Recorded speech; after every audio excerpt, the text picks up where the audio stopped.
Those lovable scamps, they're riding at the college level. You're referring to us, right? All right. Today, on a very special Cheap Seat Critics podcast, we'll be covering the first season of Clone High. I am your host for this evening, Sinister Boy. Hello, everybody. I'm one of your other hosts, Too Geeky Writer.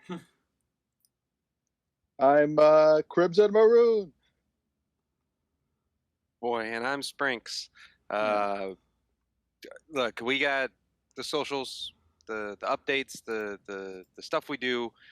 If you type in Cheap Seat Critics on a phone, on a laptop, on a computer, on your grandma's typewriter, you'll find us somewhere on Facebook or Twitter, Instagram, TikTok, LetterBox. We have visual side of things for this audio podcast over on YouTube and Rumble. And that might be it. So thanks. So, we're covering the first season, not to be confused with the revival, which is both a second season and its own show if you're watching it on HBO Max or even Sailing the Seven Seas. It counts it as its own show. So, do with that information what you will. Don't really know what decision making went into that, other than maybe they were just trying to separate it as much as possible. Who knows? I wonder why. Yeah. And if you're unfamiliar, I will give you a quick synopsis. Way back in the 1980s, secret government employees dug up famous guys and ladies and made amusing genetic copies. Now their clones are sexy teens. Now they're gonna make it if they try. Loving, learning, sharing, judging. Time to laugh and shiver and cry. Time to watch Clone High. There we go. Yeah, that sounds like the song I've had on repeat for the past few weeks on my Spotify. I'm glad it's actually a full song. It's not just like the little intro thing. I was very, very happy when I discovered that. Yeah, me too. Yeah. But going off of that, we shall all give our individual histories, starting with Sprinks.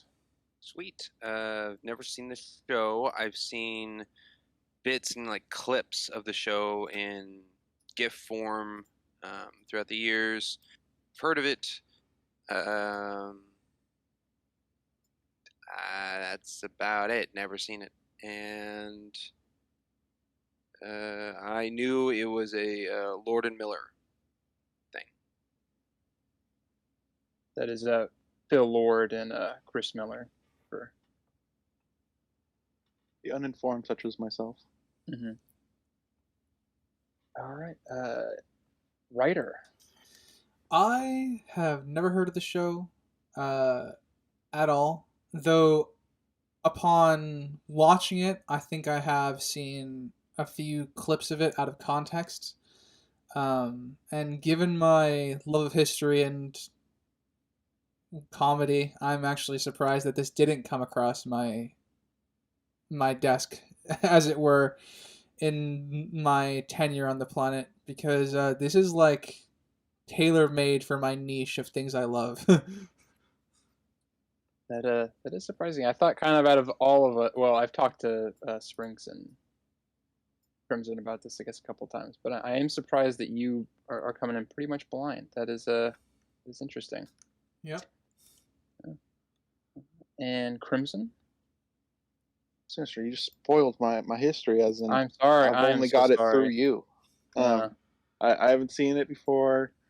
Sinister's talked about it a lot. He's impersonated JFK a lot. But in terms of actually seeing anything, I don't think I've seen any clips. I don't think any have been shown to me. If they have, I've been lost in my mind. They're gone. But I'm pretty sure I've seen the image of Joan of Arc in the intro with her hands out. You know how they all put their hands out at the end of. Yeah, I don't know what emotion that is, but yeah, I don't know what emotion that is, but they use it a lot.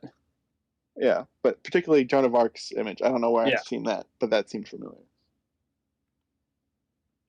All right, I guess save the most for last. I guess I I've heard of this kind of through the grapevine, the show, a lot leading up to when I finally saw it about probably, I think, a year or two ago. And I just kind of knew it as like a somewhat underrated, slightly forgotten, a good show.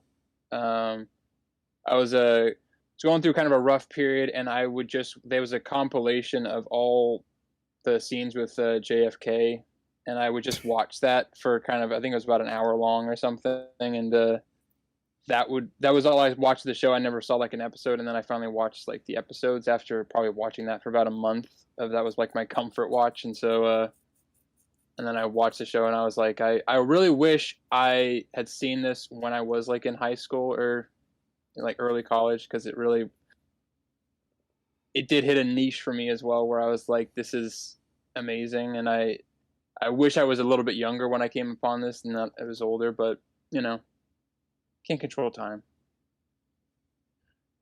But yeah, so I'm a big fan of this season of this show. Because now I can't just say show anymore, because it's 2 seasons now, and I personally don't really care for the second season. But they did their best. It was a big, like 23 years almost, so in between. All right. Yeah. So I wonder if it's remained its quality. I wonder. Based off that little tidbit, it's in question. Let me put it this way: I liked the first season enough to check out the second season. I think that was a mistake. Yeah, on my part. I could have warned you on that one. I think this would be very, even if this was like just adequate, I think 20 years later it'd be really, really hard to top anything 20 years after the fact. So I'm not gonna critique them too much. And we're covering the first season, so we'll come to that second one maybe down the line. Give them a chance. All right, so a little bit of history for this show. Phil Lord and Chris Miller. I hope it's Chris Miller. Might be Christopher Miller. Yeah. Christopher Miller. Okay, that's right. I was like, Chris Miller doesn't sound right, but okay, Christopher Miller. Came up with this when they were both going to, I believe it was Dartmouth College. Either way, they came up with it when they were at college in the 90s, and went on to eventually pitch the show to Fox, who bought it immediately, but decided not to order it to series. Ultimately, Touchstone Television oversaw production, which is a subsidiary of Disney, making it the third Disney adult animated TV show by association to be produced. The other two being the PJs and the Clerks animated series, which I have also seen. Well, I've seen the PJs. Yeah, PJs. So it's high praise. PJs is good. Oh, I wouldn't see these things associated with Disney. It's very interesting. Yeah, well, because it's even Touchstone. If tangentially. Yeah, Touchstone is like ABC, and they have a controlling interest in ABC, so I think like 75% stock or whatever. But each episode was budgeted at around $750,000, so about average for animated TV show in the early 2000s. Bill Lord and Christopher Miller cited Samurai Jack as an influence to character designs. Yeah, I could definitely see that influence for sure. Yeah. The character designs themselves, as well as art direction, were all done by Carrie Yost, who is well known for working on Dexter's Laboratory, Powerpuff Girls, Samurai Jack, Ren and Stimpy, and Timon and Pumbaa, and Dexter Smith, known for Samurai Jack, the second and third seasons of Johnny Bravo. Okay. I can see the Dexter's Laboratory. Yeah, the flat, a little bit. Yeah. The sharp edges. With the lines. Animation was done traditionally with ink and digital, so cells were used as well as computer animations using redraw, reframe. I'm going to touch on the cancellation, just a little bit of the original series, because this was canceled after one season. It was rumored to be mostly due to low ratings, but the actual cancellation occurred due to the outrage in India over the depiction of Ghandi. Yeah, that wouldn't surprise me. Yeah. I can't remember. I'm gonna kind of not touch on that too much because I don't want to get a lot of information wrong. But I believe one of Gandhi's descendants was actually involved in about 150 person, involving most of the higher up political people in India, in a fast in front of the MTV building in India, and threatened to pull the broadcasting rights.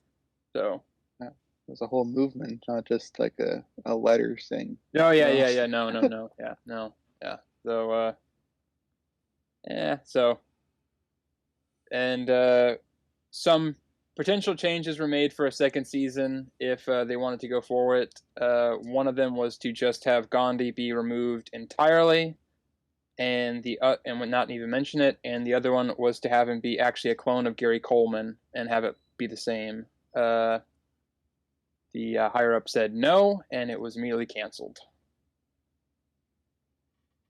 All right. I guess one last thing. One of the production people ended up working on a little show called Total Drama Island.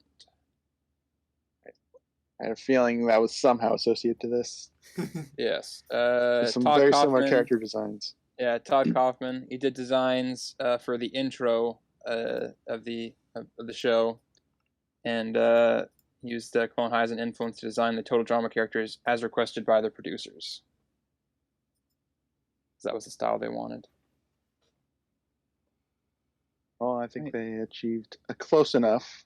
Like, I achieved on my test, but I changed it a little bit. Yeah, I mean, it's got both are lampooning very specific television. One's lampooning high school dramas, and the other one's lampooning reality competition TV shows, so competitive reality shows. So there's a little bit of overlay there.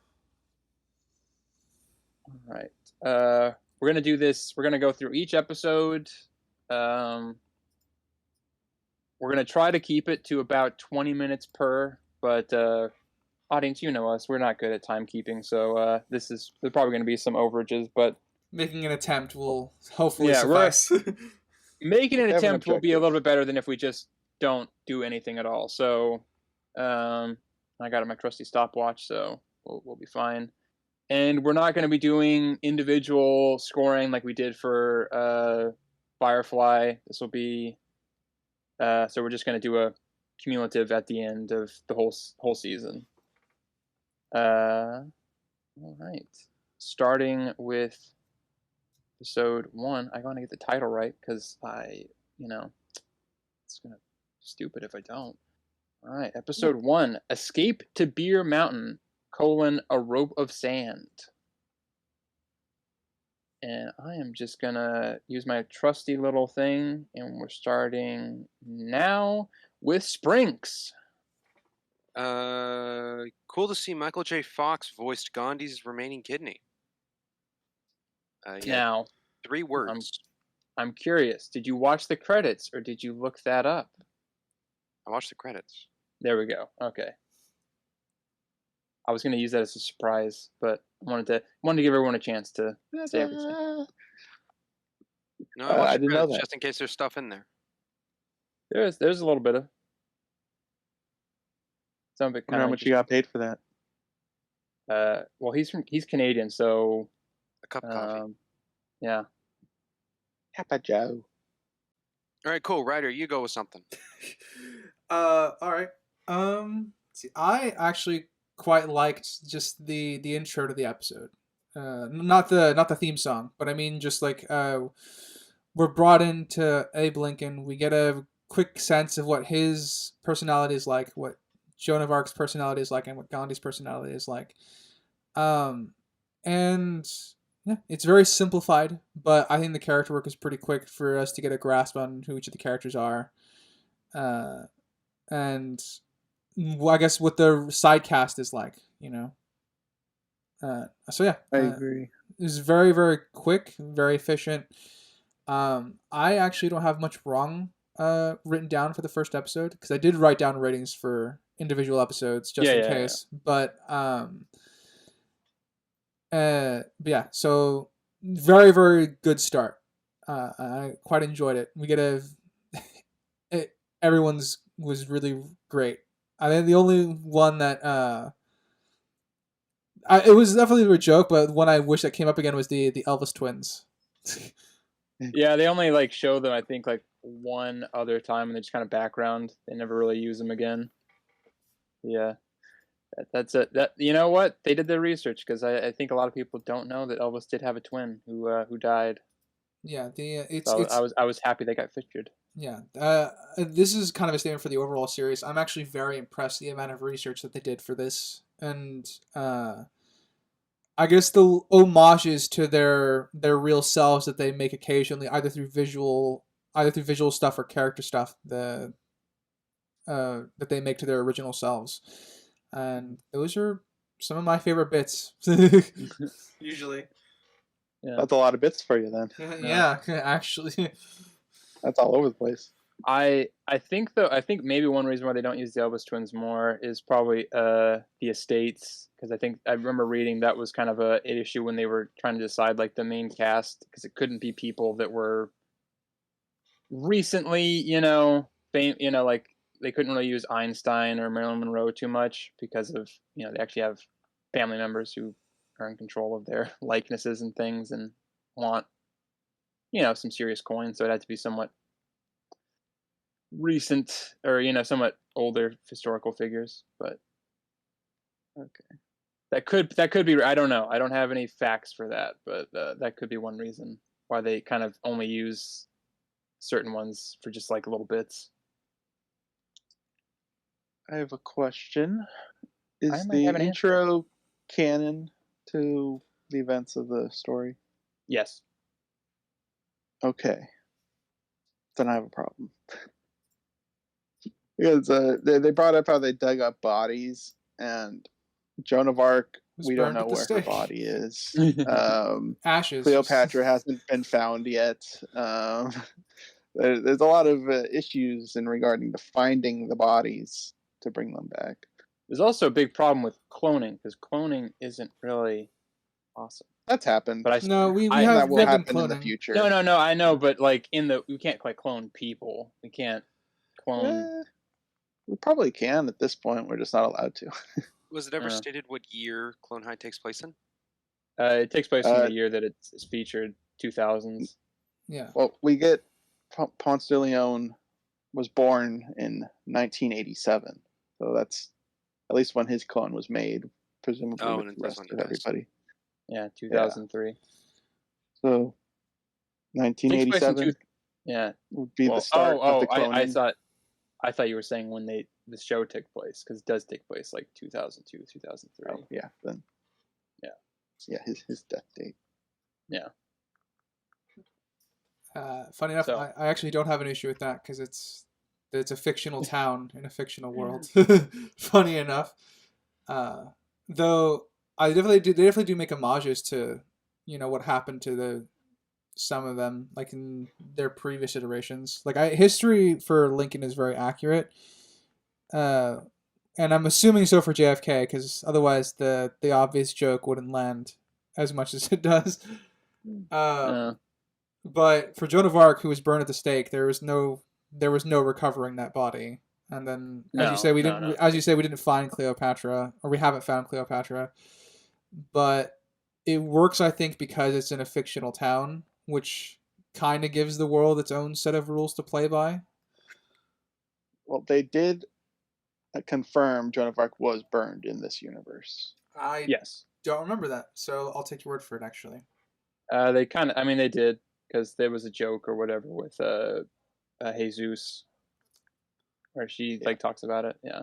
Oh yeah, being burned at the stake again. But it's like, I don't know. For me, I do see Crimson's point. I'm just like, this isn't a too seriously, to be taken show. I mean, they do. Phil Lord and Chris Ramona, they do a lot of research when they're doing stuff, and they tend to keep it, pretty on point. So I'm fine with it if it's just like a thing of,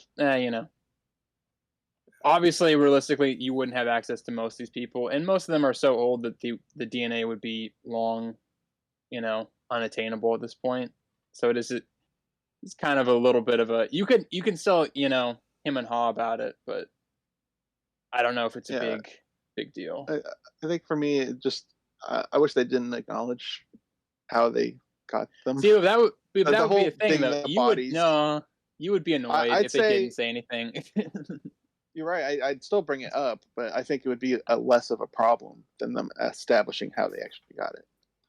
I'd ask how they do it. We don't have the answer, and that would be the end of the conversation. We have an answer, and it has problems. Yeah. It's true. Sorry for anybody we've covered. You're doomed if you do. You're damned if you don't. We hold no prisoners. There's just degrees. There's degrees. How bad they can be. Yeah, I don't know. I'm like, it's fine for me in this situation because it's just like this is not a serious, thing. But I still have to admit that you have a point. Yeah, I would knock that down. I would knock that down as a world building rule. And I think my issues that stem from that are mostly pertaining to the references that they make, because they could make loose references to Joan of Arc being burned at the stake, but I would prefer them to then make references like, the parts of the body were still recoverable, and that's what got buried, and then what got unburied, if that makes sense. Yeah. It's hard to fit that, obviously, in a script that's meant for comedy. It's kind of to focus on like that. But yeah, I'm thinking that's probably what, if they're running with the current story, which they do, is that they dug up the bodies. That would be like something you have to make because you have to account for the people who don't have bodies. And in the case of Cleopatra, it's a little simpler. Like, we can just presume that, hey, their body was found in this world. But that doesn't apply for Joan of Arc because they explicitly reference the fact that she was burned at the stake. And it could be like, they could have dug up famous guys and ladies and then had other things for that. But that would be really hard to sing a song about, like, dug up famous guys and ladies and also found DNA from a da-da-da-da, I don't. So I think they compacted it slightly.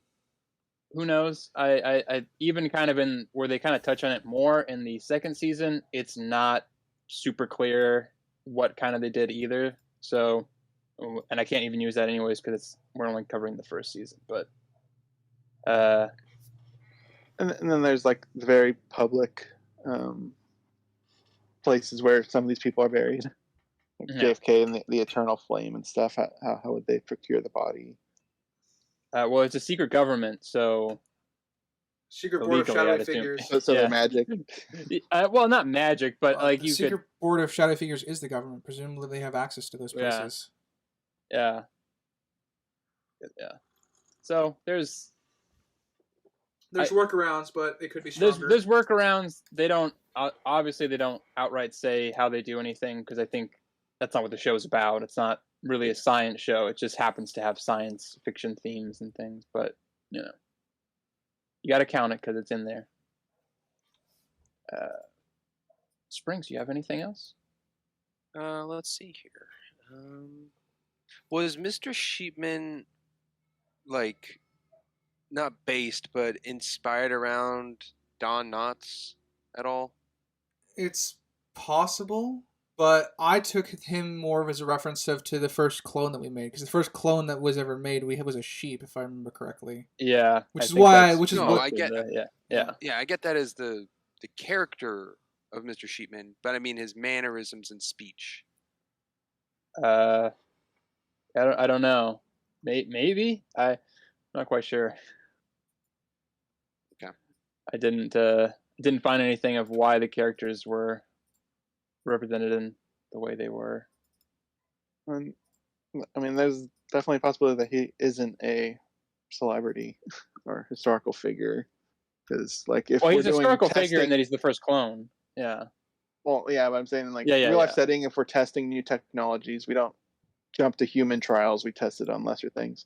So it could just be some Joe Schmo that they tested on before they actually tried I, celebrities and historical figures. I don't know if my words are getting misplaced here of what I mean. I'm not asking I'm not asking if sheep cloning was tested on Don Knotts in this universe. I'm asking if Mr. Sheepman, his character for the show, Was is inspired by. mannerism inspired by Don Knotts in real life. Okay. I'd have to get in touch with whoever voiced him. I guess I don't know. I didn't see anything on Mr. Sheepman, why he was the way he was. In my research. That'd be a question for Andy Dick, and I don't think we're gonna get Andy Dick.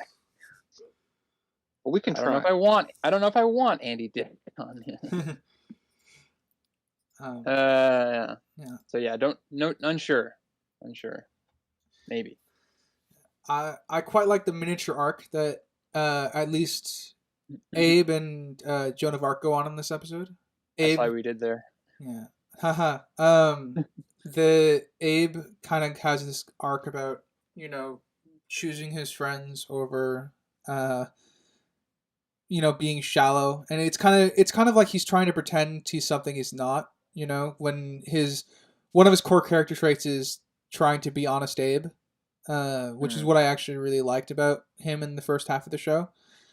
But lending to this is that it was just kind of a very quick character arc of him, being honest himself and choosing his friends. And Joan of Arc kind of goes on an arc about wanting to try to impress Lincoln, but ultimately she sticks with like the community service thing for the rest of the show because that's kind of fulfilling for her.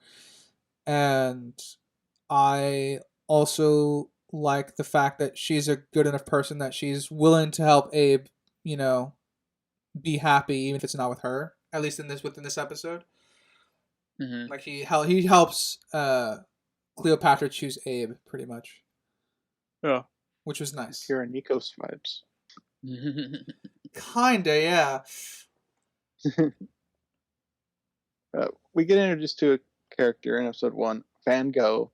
Character I would have loved to see actually return. He pops up, but he's not really character past this first episode. Yeah, I think he would have been great to be a reoccurring actual character than a background guy. Yeah, it's a shame that he's quite different than everyone else we meet in this school. Yeah, it's really a shame this only got like a single season because there's so much potential that you get from this show. Just by the very nature of it, because like I'm gonna agree with you, Crimson. I love Van Gogh in this first episode. Van Gogh in this first episode, and I do also wish we have more of him. He's sad. Am I on speaker right now? How could you? Ghandi is anti-violence, not anti-comedy. Yeah, I like. There might be because there's like the whole Van Gogh estate of keeping, so that might have been another factor because he is, I think. Well, actually, I don't know. Well, they reference later on. They reference Andy Warhol, but they don't show Andy Warhol. It's obvious, So I don't know. There might be a little bit separate thing of. Yeah, I'm thinking he doesn't have any family left, obviously, Van Gogh. So it would just be like foundations or something, maybe. So I don't know how.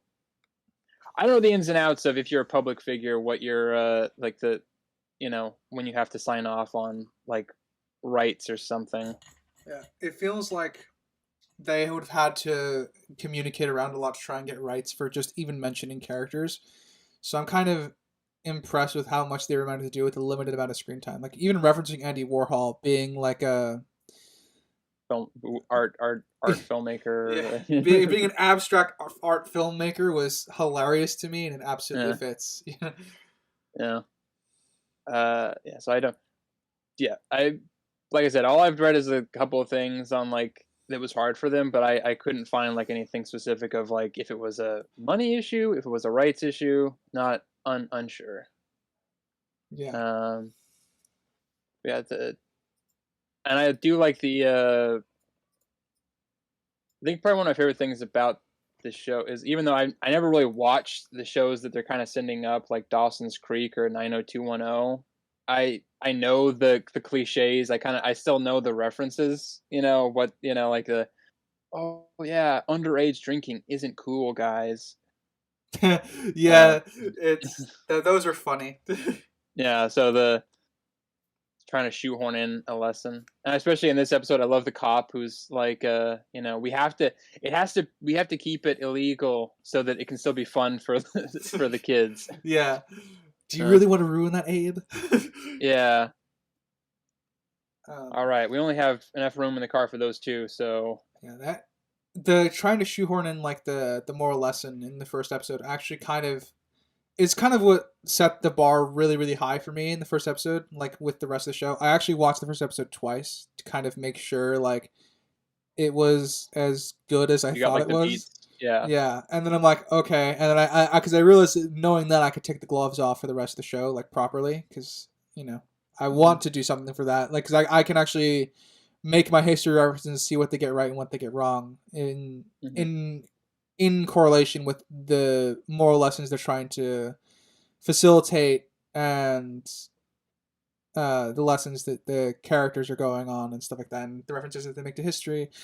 So I was kind of sad that kind of get drops. That's kind of get drops as the show goes on. Yeah, I mean they kind of do. I mean it's a little bit more subtle. Obviously, the first one it's like really apparent, and then like episodes after it, it's mixed with other things, so it kind of doesn't seem like it's as present. I think there's only there's a handful probably that I could say that are specifically that, but there are about 4 or 5 episodes that I would say that strong messages, and the rest kind of don't.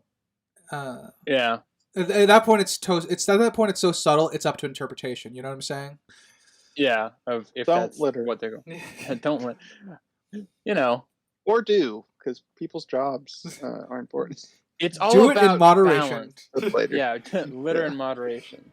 So I had a history question, one I did not know the answer to, regarding Ghandi, because I'm not too knowledgeable on him. They reference him jumping off of buildings and stuff a lot in this show, mostly towards the beginning, but it does happen quite often. Is that a thing that ever happened in his life? A jumping off a building or something? Not to my knowledge. It's not as exaggerated, but out of protest, he has jumped off of like 1-story buildings and stuff like that, I think. But nothing so like exaggerated as it is in this. But him actually jumping off of things is something connected to him then. Yeah. From what I understand, yes. Good. All right. I have a question for the group, because we're getting to the 20-minute mark. Do you think why do you think Cleo is at all interested in Abe? I wrote this down. It's a big part of her history that she's like trying to always be with the most powerful person, or like the most famous person. Alexander the Great. Alexander the Great, Julius Caesar, that sort of thing. This major part of her history is just kind of like seducing like really powerful men to get them to kind of be on their side. So she was always in a position of power. So for me, I thought it was her like keeping her options open. Like if JFK falls, cool, I have Abe Lincoln, because she sees the potential in Abe Lincoln before even Abe realizes it. Which I actually thought was a very interesting facet to her character that was a good reference to history. Pretty much, it fell right in line for me on that one. Everybody else? I thought the same way. Okay, and Sprinks. He's taller than JFK. There we go. Oh, the superficial girls like tall guys. I mean, yeah, that could be. She's pretty superficial. She's very superficial, and also it's just good strategy. I don't know. I kind of just saw I don't know. It was always just sort of weird. I was like, because he's not really popular. He's not really. I mean, in comparison to JFK, he's not quite as attractive. So it was just yeah. I like that I like those interpretations. All right, so that's episode 1. Did we all get what we needed out? We have time for some. I felt like it went by so fast that we didn't cover anything. I know. We gotta get it in there. Cool. I love the Eleanor Roosevelt being the fitness teacher. Hilarious. Yeah, that was I really. I want to kind of wish they used a little bit more some older historical figures. Since this is going to come up, let me get my fun references out. George Washington Carver was actually a peanut farmer from the 1800s. I studied him for part of my history class because he's a biologist, so I liked his cameos. And I love the restaurant name. Grassy Knoll. I'm surprised JFK eats there. I'm surprised Lincoln eats there too. Well, I mean, if his painting's there on the wall, yeah. Yeah, the booth, yeah. Lots of good jokes for that. JFK clearly isn't knowledgeable on his history of the real one. That's true. He talks about it a lot. Yeah, I caught something of interesting thing. So in the bathroom, this is just a quick cleanup before we go into episode 2. In the bathroom, when he's like, Lincoln, stay away from my girlfriend, whatever. Ghandi comes out and he's like the finger guns at him, and he flinches. So he does have some memory maybe of some PTSD is in there. Yeah, some latent things, whether he knows it or not. But yeah, I think JFK is really unknowledgeable of his history, which is fairly Kennedy thing to do. I'll just come out and say this. Yeah, I have. I guess I know we're wrapping up. I got 2 quick notes, I guess, to get out. Mm-hmm. The first one is related to Scudworth. Because Principal Scudworth has the B plot of this episode, and the B plot of this episode is actually really good, which is not something I will be saying for every episode, because the B plot will actually drags a bit, I think, in some episodes. Yeah. But in this episode, the B plot is very strong because we get the world building between him and the Shadowy Council intermingled with how he interacts with the students in that comically evil way, which is fun. And I love how straight-faced evil the Shadowy Council guy is when he's like begging on the floor. He's like, "All right, close the blinds and put a tarp on the floor." It was such a straight delivery that it was like you understood who this person was pretty much immediately. Yeah, they do a good job with the unexpected. Yeah, and I think my other note was the B plot and Scudworth. So yeah, I think that was it. That's it for me. It's a good little thing of like you have to know what it's like to be a high school student to be a principal. It's like such a exaggerated sense of, story. It's good. I feel humiliated, degraded, judged, alone. Now you know what it feels like to be a high school student and a pinata. My other note's a headcanon, but I'll save that for the end. Okay. Favorite character introduction. Things, right? Yeah. You get a last piece. Favorite character introduction that we like, because pretty much most of them get introduced in this episode. But anybody we like specifically? Any standouts in the first episode that might change late by the end? Well, I'm outing myself with this one. Joan of Arc, obviously. Yeah, already sent the stuff. Yeah. I sent a timestamp in our group chat audience, so they all knew exactly what I was talking about without even having to mention. Cleopatra.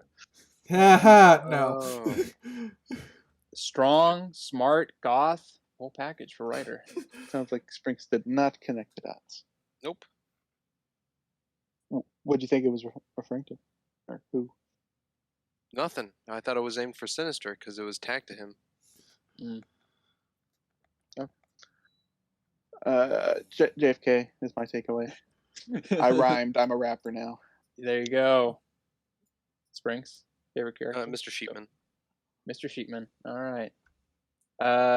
I'm like JFK or Scudworth. It's kind of my kind of where I'm laying. somewhere between those. I feel like I need to be clear. I like all the characters. No, all the characters are good. Yeah, but yeah. I also. Well, okay. Well, we'll get. I know exactly why you said that, Crimson and Trusty. I think we're in the same agreement, and we'll rally our notes at the end for that one. Yeah. All right, so that's the end of episode 1. Going into episode 2, Election Boogaloo, which is actually called episode 2 in the thing. So, don't be confused. It's episode 2, Election Boogaloo, which also heads into our favorite series sequel naming of Electric Boogaloo. So, gets an immediate 10 points if I was given this 10 points per episode. Yeah, fair enough. 10 points. Almost, all right. Almost part of our podcast name.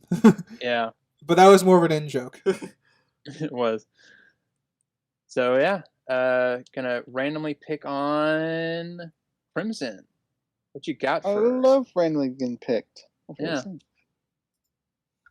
So I'll go with Scudworth's big plan of the theme park for $2 million. At least that's what he requested off of the bad guy, whose name I never wrote down. Just the board head of shadowy figures, I guess. That's pretty much all he's referenced as. What I think the voice acting for everybody was on point except for him. I feel like he was miscast, the bad guy, the board guy. He seemed like 40 or 50 and sounded like voiced by a 20-year-old. Didn't really mesh with me. I don't know, but I do like the words that delivery came out of his fits. mouth. I just don't think the voice was right. I think he fits, but now that I'm thinking about it, I think, like, because when he's being threatening, I actually like him. I think it's the questioning and the more laid back moments of him that we have that I like less. Well, the moments where he's less intense are the moments where I think his voice acting is the weakest. Yeah, because I mean, you look at him and you're imagining it's going to be some, or something like really like intimidating, and then it's just like that. So there's that kind of dissonance, I guess, between the two things, which I personally find funny, but I can also see it being a problem for somebody else. You are expecting. Well, you said my name. What? Well, what do you think of that? My point of the voice not meshing. Not meshing with who? Okay, the board of shadowy figures guy. The board guy. Yeah, the All right, put it down in the shadowy chart. Figure? Yeah. Yes. I don't agree with you. Sounds fine to me. Okay. You are on the outs on this one, Crimson. Sorry. What? Absolutely fine. Absolutely fine. Yeah, I like that. I like Cloney Island. I would like to go there. I mean, I'd rather go there than Jurassic Park. So, but hey. most of it, no, because I don't want to die from a dinosaur. Because Jurassic Park, something always goes wrong. Agree. Something always goes wrong. Cloney Island could have like Jack the Ripper or Hitler. Or that's true. Genghis you know Khan. what? There's so many killers that could be there. But see, the thing is, that it's so much easier to restrain a human. Oh, in this, I actually have a headcanon. Well, I'll bring it up now. I was gonna say it for the end, but I'll bring it up now since we brought up Genghis Khan. I actually think this is a headcanon. So there's no basis for this in the script or whatsoever. This is totally fan made. Haha, it's me. I think it's all an act. Genghis Khan is infamously very, very smart. So the fact that I view him like being dumb as an act. Like he chose to do that to kind of figure everything out. I see. Like that. I viewed him as like an early experiment. Right? He had a mutation issue, kind of like Marie did, but Marie Curie. Was less severe. It's a good one. That's Marie Curie is probably one of my favorite references. Early experiment, or maybe they didn't have his body and they were trying to splice a bunch of descendants because half the population is related to that guy, and that's what they came up with. Maybe or something.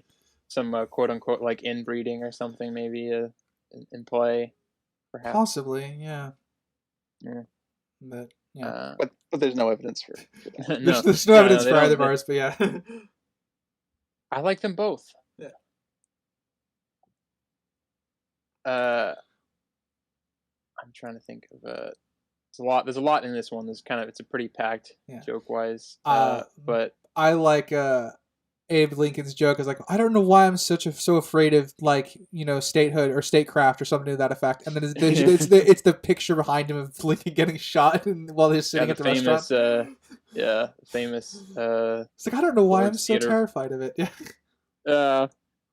But I like that they don't like draw. I mean, they draw attention to it and that it gets there, but it's there before they even say it. So it just happens to, it's really good sight gag work. Yeah, that was something going into this I wasn't expecting. I didn't know that the clones would be aware of who they're based off of. So that was very different than what I was going into. I thought it was all going to be like an isolated school where they didn't know anything about the basis. I think that was my same thought going in. And look, they reference corporate sponsors. Yeah. Which is very funny, Get a corporate sponsor. That's as foolish an idea as getting your breaks from anywhere but Midas. Looks at the camera. It was definitely a good meta joke. Yeah. I enjoyed it. Yeah. MTV. Those were the days. It's like a pack. Our first official where they actually, bring it up in the previous episode of guest star with actually Marilyn Manson. How do we all feel about Marilyn Manson? Is Marilyn Manson a licensed doctor? I don't think so.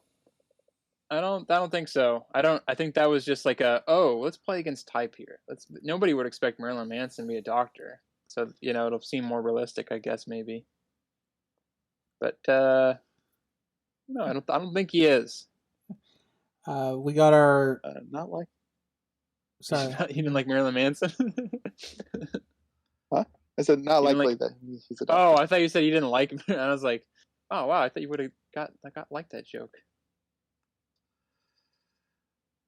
You were saying, writer. Sorry. I quite liked the quote unquote lesson in this one, which was food pyramid. Yeah, always eat the regulated foods because they're less likely to kill you and cause bodily harm. Well, I guess we did learn that. So I was surprised they went full on into the food group song. Yeah. Definitely caught me out of left field. Was it Dead Smurf? Yeah,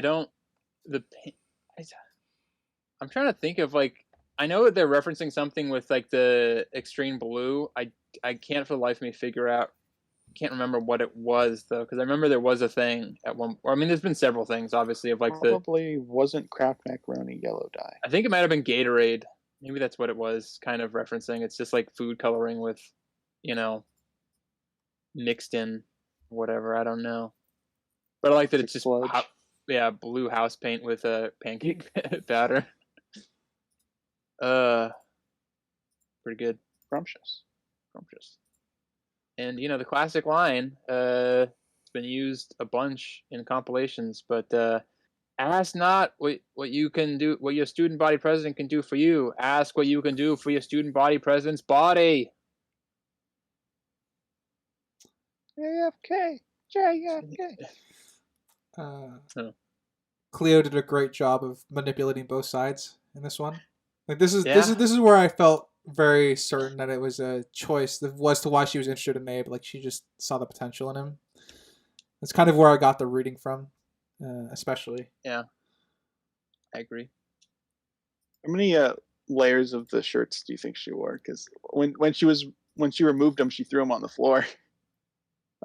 So I don't see her picking them off the filthy floor. The filthy classy floor for that. No. At least 5 of each. Yeah, at least 5, at most like 10. less than 100, but more than one. Let's put it that way. I also like the one of my favorite jokes is in this because it's so stupid and simple. Is the numbers don't lie, Gandhi, and then I'm the number 5, or I'm the letter A or whatever. Oh, I'm the number 4. Yeah, I'm the number 4. I'm the number 4. I'm the number 4. Very random. That felt like a Family Guy joke. That's too good for a Family Guy joke. They would have over-explained it. They would have like set it up too much. That's just unexpectedly perfect. Like I said, it's a dumb little sight gag, but I didn't expect it, so it's good. What is number 4? No, he goes, numbers don't lie, and then the number 4 runs across the No, I screen know and says, I'm number 5. Yes, but what is it? Is it a clone? What's the entity of 4? Is it like a Geshi? What is it? I would guess Geshi, based on what limited knowledge that I have of this universe. Yeah. Yeah, I don't... It's just a... Experiment of some sort, I guess. Of some sort, yeah, just... A lying number, I guess. I don't know. The numbers, Mason, what do they mean? It's a joke where it's like, it definitely somewhat, goes against the rules a little bit, but it's funny enough where I don't care. For me personally, I'm not gonna speak for the whole group, but I like it. It's a dumb little funny joke.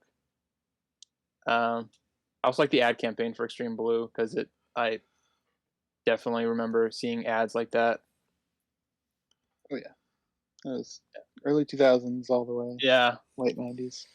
That's what we watch compilations of early 2000s ads a lot. It's true, and it's not the ad to think about when watching this, but I thought of the 5 Gum ads. Yes, yeah, exactly. A more Gushers modern version of that, yeah. Gushers is the same. Like their heads would explode and stuff. Okay. Yeah. Uh, brutally PG, as I say. Yeah. Also, there was a time where I was just watched compilations of the Skittles ads that are like those dark and really messed up. Like the guy who like touches everything that turns into Skittles. Yeah. It was like, I touched a man's hand on the bus. I'll never see his wife or kids again. No. Skittles! Taste the rainbow. But yeah, I think one of my favorite bits is that neither of them win in the end, which is it's the dog, which would happen in real life. I feel like the dog would always, if it's a competition between 2 people and a dog comes in, the dog's gonna win. Sorry, can't beat a dog. There is an actual town with a dog as its mayor, so yeah, I wouldn't be surprised. Yeah. Let's see. I think I liked most of this episode. I think the payoff between Joan and Abe is a little bit botched. Yeah. Because Lincoln, Joan didn't really show Lincoln how to lead, but more like, she showed him to do what he always does. So the line delivery didn't make sense to me for the characters. Yeah, I think they kind of wrote themselves into a corner that they really couldn't.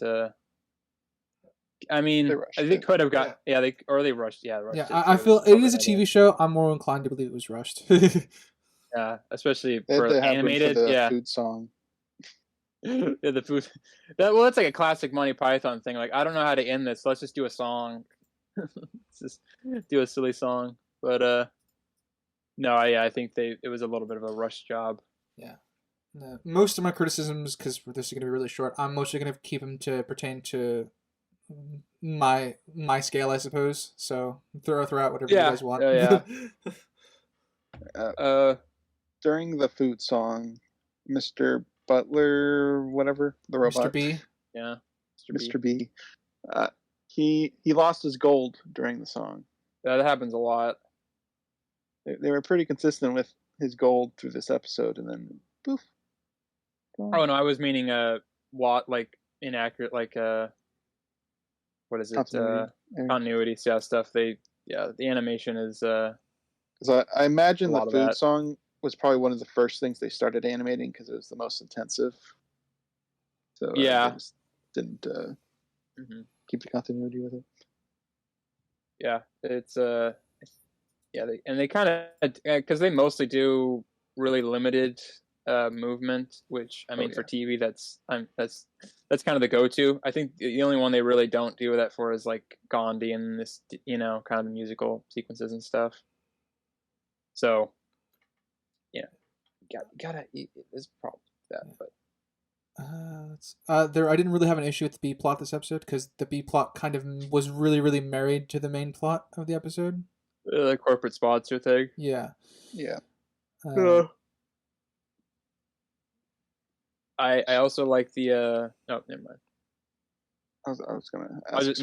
I'll just go forever. So Jad, yeah, cut me off, please. Sprinks, I don't think you've brought up a point specifically to this. I don't think I have. No. You have a point specifically for this. Yes, I do. So applause outbeats polls, which is how the dog won. Does that kind of go the possibility that when Gandhi went to check on polls in the girls' restroom, they just clapped at him? I suppose, or that he would told him work more for JFK. They would probably clap later. Well, no, like the applause-o-meter is the voting system. But so you can just say that I'm going to vote for somebody and know you're going to be clapping or whatever, I guess is the... It's like, vote Abe, clap at the rally or whatever. Yeah.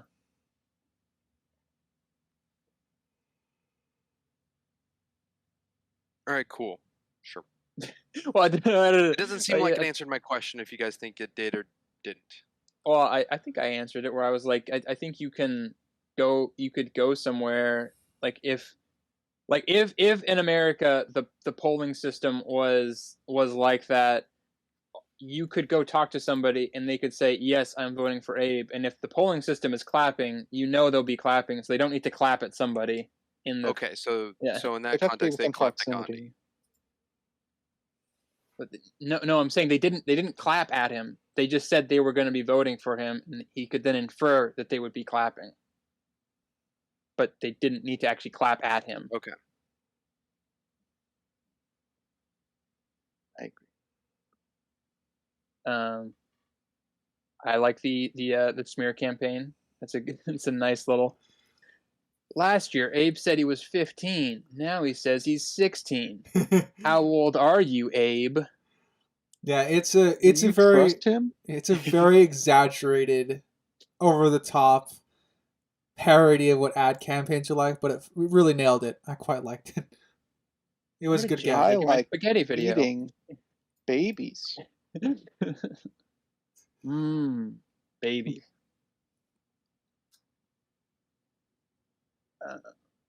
Yeah, that's good. Godworth, he had some chains on during the whole thing, and I think it's spelled soil backwards. Soil.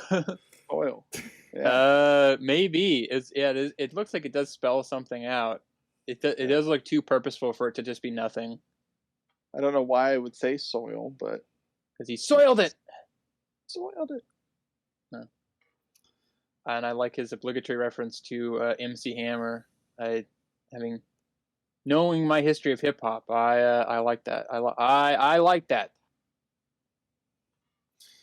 And this is just a long thing, but I like that JFK has two interracial gay dads.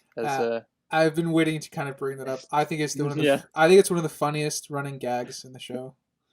It's so perfect. Like, no, I mean it kind of explains what he's like.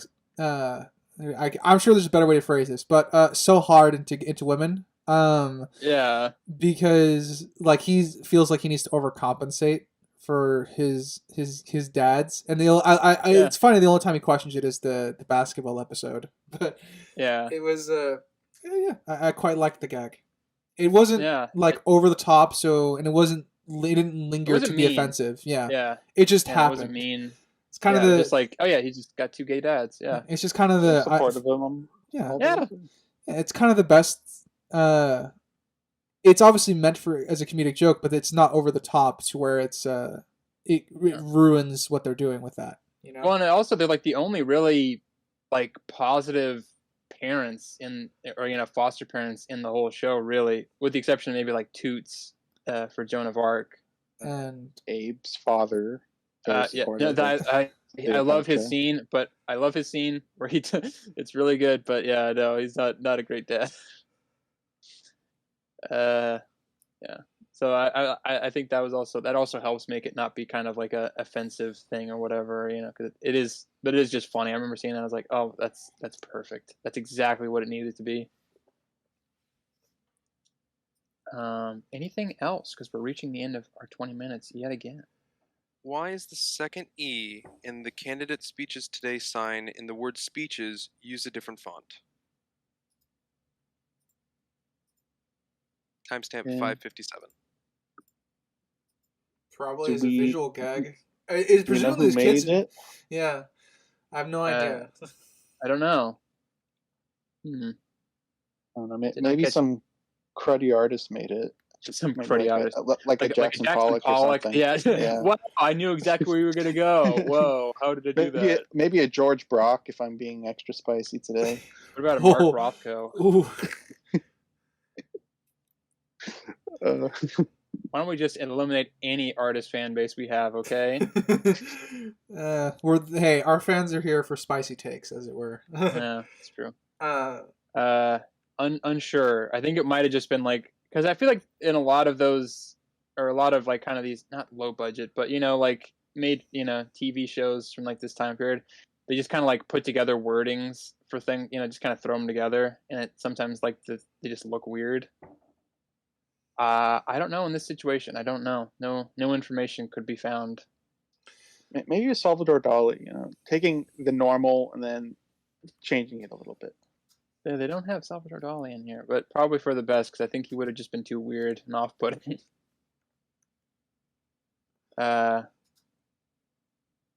Anything else? Sprinks, do you have anything else? Because we're not going to be coming There was back. actual camera movement used when Gandhi's hand went up and down in the backstage. So it wasn't just a still shot. One of the shadowy council members has elf ears. I'm curious where that's going to play. And the narrator at the end said, set your VCRs to stunned for the next episode. So I'm holding it to it. And if episode 3 does not stun me, it would merit it less. I mean, he's a pretty exaggerated narrator. And I hold his words to truth. Yeah, Will Forte, thank you very much. I don't think I have anything else that needs to be brought up. Writer, do you have anything? Other than my joke of Ghandi doing his best impression of Violet from the Charlie and Chocolate Factory. Yeah, there we go. That's pretty much, wondering when it was going to come up. That's pretty much one of the jokes I wrote down in my notes. So there we go. It's out there. All right. Okay. Now, going into episode 3, which is titled ADD, the last D is for disorder. We're gonna start off with writer. All right. This is where the B plots start getting a little bit weaker. But yeah. Because would Ghandi be considered the main plot of this or a B plot? No, he's the main plot, I think. Realistically, okay. Yeah. Then, okay. Yeah, because it's kind of, again, they're very intertwined, but I found Gandhi's storyline to be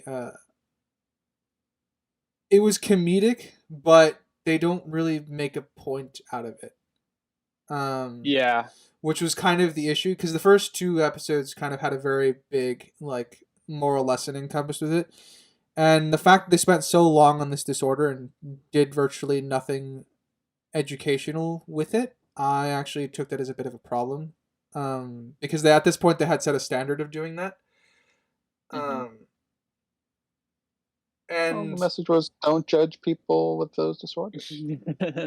yeah, and I that think message they, is botched. So I stand by what I yeah, said. I think they did about like What the message is because there? the I think if I remember correctly, what they're kind of sending up, at least in this one, is wasn't a super recent topic, I guess, to cover, but like TV shows or whatever that would have like AIDS awareness episodes or something where they really wouldn't, because standards and practices, they wouldn't really explain it. It would just be like, oh, this person has AIDS or whatever, Oh and yeah, this is you should be the nice to them. this is Yeah, the awareness like festival because yeah, Cleopatra yeah, setting up the kissing booth and everything. Yeah. yeah. So I wanna say that like their lack of kind of follow through is in reference to the fact that like most shows had really zero follow through with kind of hammering in like any kind of deeper meaning. But I'm not gonna use that as a crutch. So that because this is an episode, there's only a few that I kind of will like skip if I'm binging this, and this is kind of like one of them that I'm not super interested in because it is sort of, I think it's pretty weak story wise. Whether that's intentional or not, I can't really realistically say. Yeah.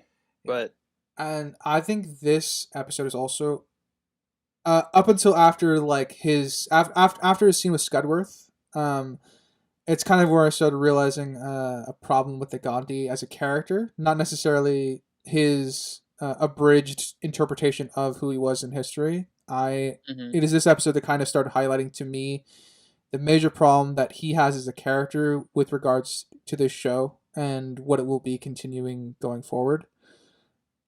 Yeah, is it like he can't be serious really, or like if he's serious, doesn't feel like He's one the of the same? characters that don't develop. Yeah, he stays the same. There's no Yeah. development to his character. There's no yeah, and that's a good point, Crimson. And like, well, I'm fine with static characters in a comedy. The issue with Gandhi is that he doesn't feel relevant at all either. Because even in shows when you have static characters, they feel relevant to the story that's being told. Yeah, because he really doesn't grow. He doesn't really. Yeah. I mean, change. I mean, kind of by the end, he kind of has like at least a somewhat change, but it's only something that's in like those last two episodes, and it's not something that we've seen like the whole time. So even in that, it's self-contained pretty much. Yeah. Which is kind of a shame because I think he actually has a place in the first few episodes, but this is kind of where it starts getting spotty for me. Yeah. This is obviously, I think the reason I bring this up for this episode is because this is the last episode where I think he has any real direct relevance to the story being told. Everything Yeah, and I else, mean, I like. everything else, either his B plot that he's involved in is really bad, or he's removable. Yeah, I And mean, both, like, well, 'cause both of I which are like very that. major issues.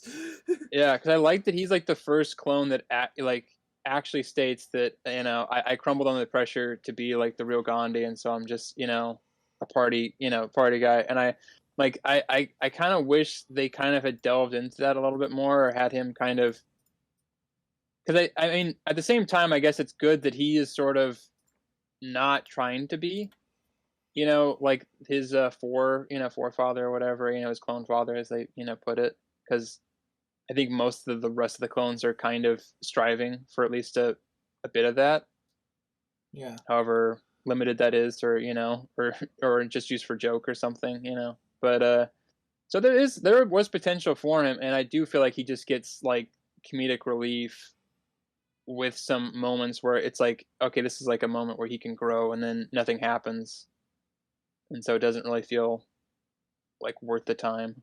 Well, even at the end, you said he changed a little bit, and he didn't. The situation just pushed him on.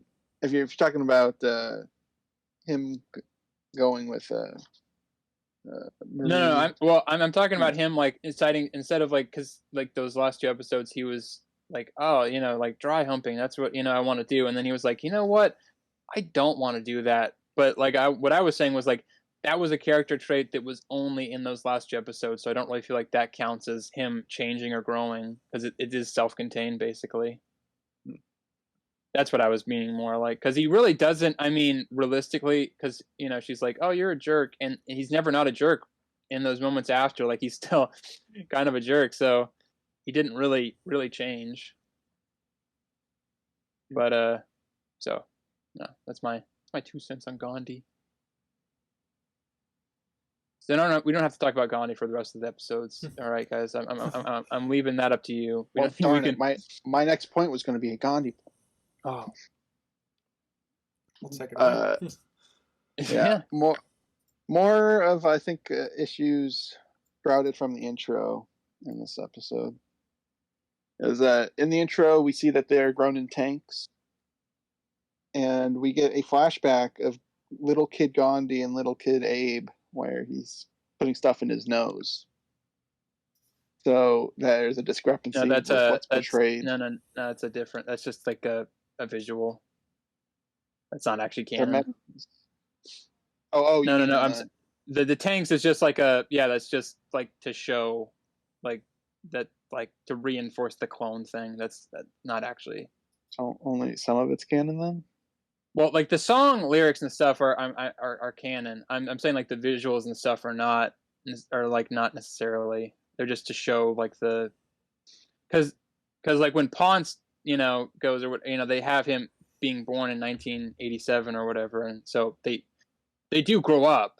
Like they're not like they're not just like raised in like a petri dish basically. Okay. Yeah. So that's just a visual gag thing, not a actual canon thing, as far as I'm aware. I can't find anything to prove it, but I also can't find anything to disprove it either.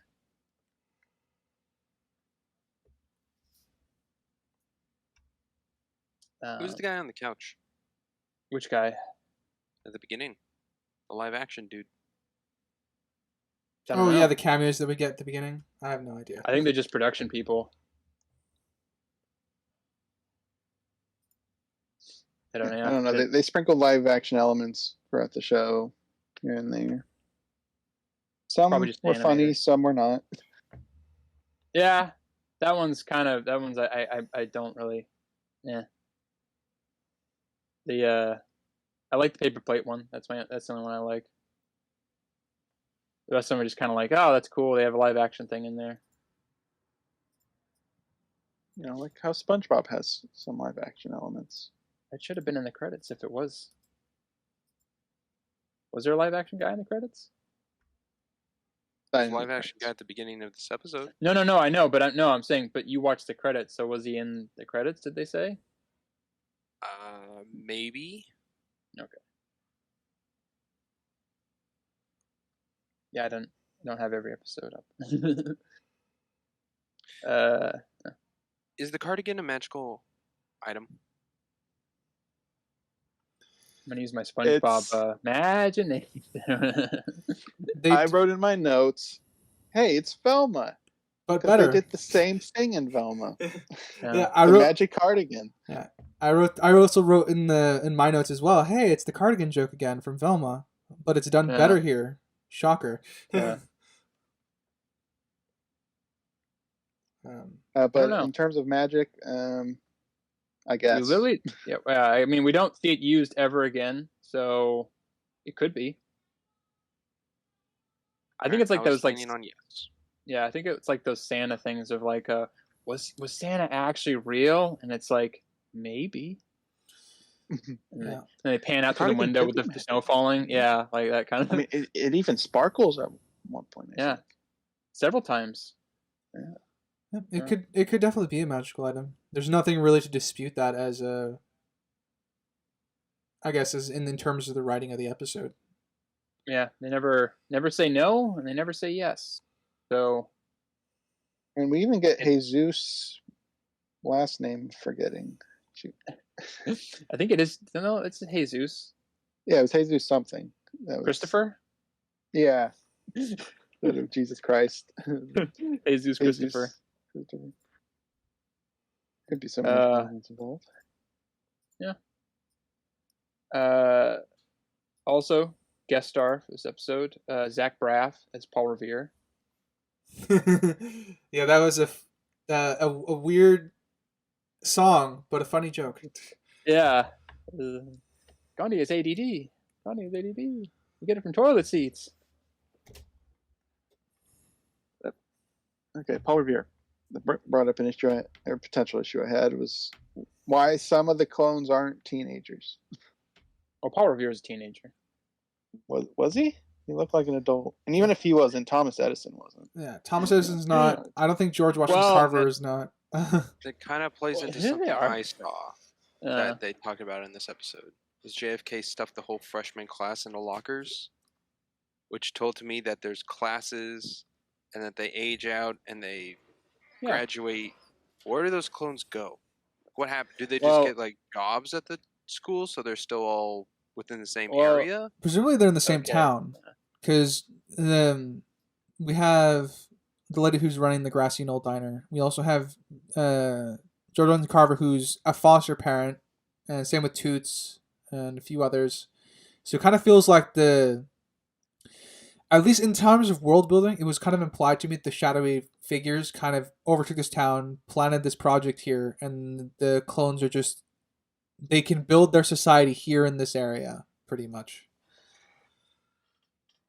I don't know if that as far answers as your I'm question, aware, the but... clones, the clones that we're introduced to as like the main characters or whatever are like the graduating class as such. So they're the earliest of the clones for the most part, that are meant to be students that go on to be world domination stuff or whatever they the plan is. It's vague. I like that it's vague, but so there could be other ones that for the future stuff. So they playing it out. I don't know. It's one of those classic things where it kind of just changes to fit a joke or something, or there's an added layer for a joke to make it fit.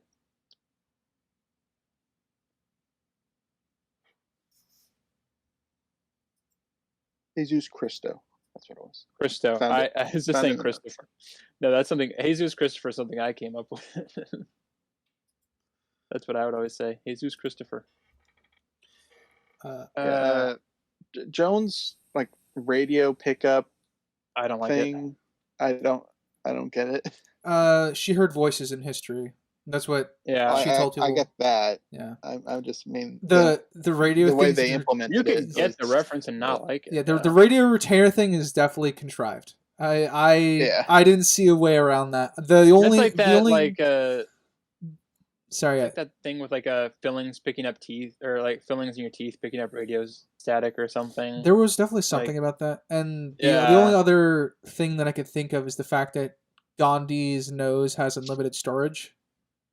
I'm a guy with fries up my nose. Yeah. That's classic Ghandi. Yeah. So the only thing I could think of, and it's still a contrivance, is that when he took Joan of Arc's retainer, that's how, when did the imitation with it, something about it changed, or like it came out of his nose and went into her retainer, because she said it was bent into a different shape when she put it back in.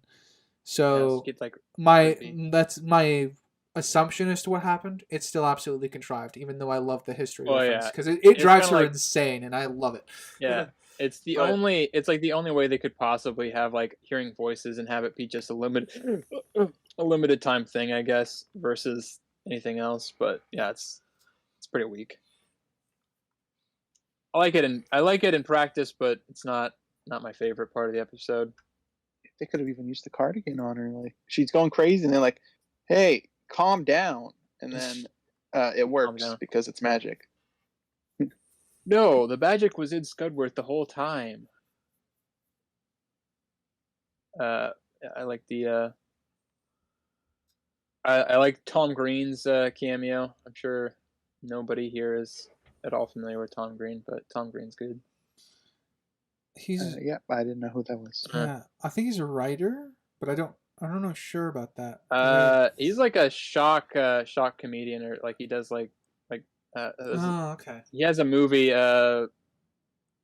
which I wanted to do it for a pick for like a bad one when we did the bad season, but I like it, so it would be kind of a weird dissonance. But called Freddy Got Fingered, which is just disgusting and funny but terrible at the same time. But yeah, so he had like a show where he would do the Tom Green show where he would just do like really like fucked up stuff, like sucking on like cow's udders in a tutu or something, or like just weird shit. So that's but he does have ADD, so that's most of what he's here for. And he was also married to Drew Barrymore, so there we go. Lots of stuff going on with that guy. I do like Scudworth not liking like emotions. Yeah, really. it fits. What's that water leaking out of your face? Yeah, I found it funny that he and JFK really bonded over bullying other students. That to me was pretty funny. That was worth the pretty weak B plot. Yeah. Just to have those little moments of stuff. You got a little fatty. Fatty. Bad skin. And I also like the classic two guys kissing really, brings us all together, really, Well, it turned all the hatred off of Ghandi to Abe. And yeah, I think let's be honest, that was I'm pretty sure that was Abe's plan. Yeah. Again, I think for me that just reinforced, at least again for the first half of the show, that he was actually a really good person. He just needs to kind of constantly be brought into his core principles, which is nice. Yeah. I wonder if that's consistent in the next series. Hey! What are you doing? What are you doing, dude? Not cool. Dude, not cool. I'm only giving you $4. Yeah, how much was the standard? $5. Okay. So he was a pretty good kisser. Just he wasn't into it. I also like the little psychic. Isn't that guy like 40? I know I brought it up, but because of the last 2 episodes, did it bother anybody else? They didn't do any quote unquote education with all the ADD jokes in this episode? Like I said, I kind of made my piece on that, so anybody else wants it? Yeah. Bring sure. So yes. It bugged him. Yeah. Crimson? Well, I wanted to hear more from Springs. Okay. Why did it bug you? It was played as a joke part without like a follow up of like a lesson or learning or way to deal with it. I'm curious though. Same point. Because like because we both love Seinfeld. Me and Springs. Crimson does not. I don't know Ryder's opinion on Seinfeld. I like Seinfeld. I grew up on it. Yeah, I like Seinfeld. Yeah. But the kind of the whole impetus for that show, the comedy is coming from like I don't know how true they'd like to have this, but the whole thing was like no laughing, no learning, no hugging, because most of those episodes end without like a moral being brought on to the characters or anything, but it's still funny and it's still enjoyable. So I'm wondering if that's at all like for you at all similar. Not exactly, because for me Seinfeld has multiple perspectives on one option, on one thing. Like whatever the situation is, let's say it's Jerry and a girlfriend, you get the viewpoint of it from George, Kramer, and Elaine. In Clone High, you get it from the one person who has it, such as Ghandi with ADD, and everyone making fun of him for it. That's pretty much the only two perspectives, which to me isn't like a learning or a sympathy or another way of looking at it. It's just like, this is different, laugh. Yeah. See, for me, it's very difficult to balance this because I don't know if I can. I don't know if this falls under objective for me specifically, but it's sort of set a particular standard with the first 2 episodes of where there was a lesson incorporated into the comedy, and here there is one. I think you mentioned it, Crimson, but it's not like not well. It's not well incorporated. Yeah, it's not well incorporated. Is my issue. Because as someone who's very familiar with ADD, it's very I don't know. It's like I said, I don't have any personal issues with it being made fun of. As someone with family members who have it and they deal with it, they would probably laugh along with it as well, at least in the comedic aspects of it. So it's kind of like they had to. I feel like they needed to strike the balance a bit more when it came to this specifically, because it is a very common thing, and it definitely hurt my subjective of the episode. Um, Mm. in that sense, that because I was like, I was now expecting and wanting some moral lesson, even if it was small, to be well incorporated into this. Because they definitely set it up very well, but they don't do anything with it, which I think that kind of harms the conclusion in an objective sense. Yeah. All right. I guess for me, I just didn't see the show as like a lesson show, so it didn't really bother me that not Yeah. every episode I focused on a lesson to any degree, whether it be really obvious like the environmental littering one, or as little as don't pick on ADHD kids or Yeah. people. I don't. Yeah, like I think like, because my perspective on it is, you know, from like that it's sort of making fun of shows that have like messages, or you know, like the, well, I guess everything worked out in the end kind of thing, or what, you know, whatever, or like the sum up of what happened and how to be better, or, you know, something. So, and like, this isn't really my favorite one because it is, I think, weak in certain aspects that I think the rest of the show are kind of pretty strong in. But I don't think I have a problem too much with there not being like an overarching lesson learned by the end of it, because I mean, even when they learn a lesson, they don't really learn a lesson in the longevity of the show. Yeah. So it's not a huge thing for me, but also I don't have the same writerly bent as you do. So I think your point is still very valid. Yeah.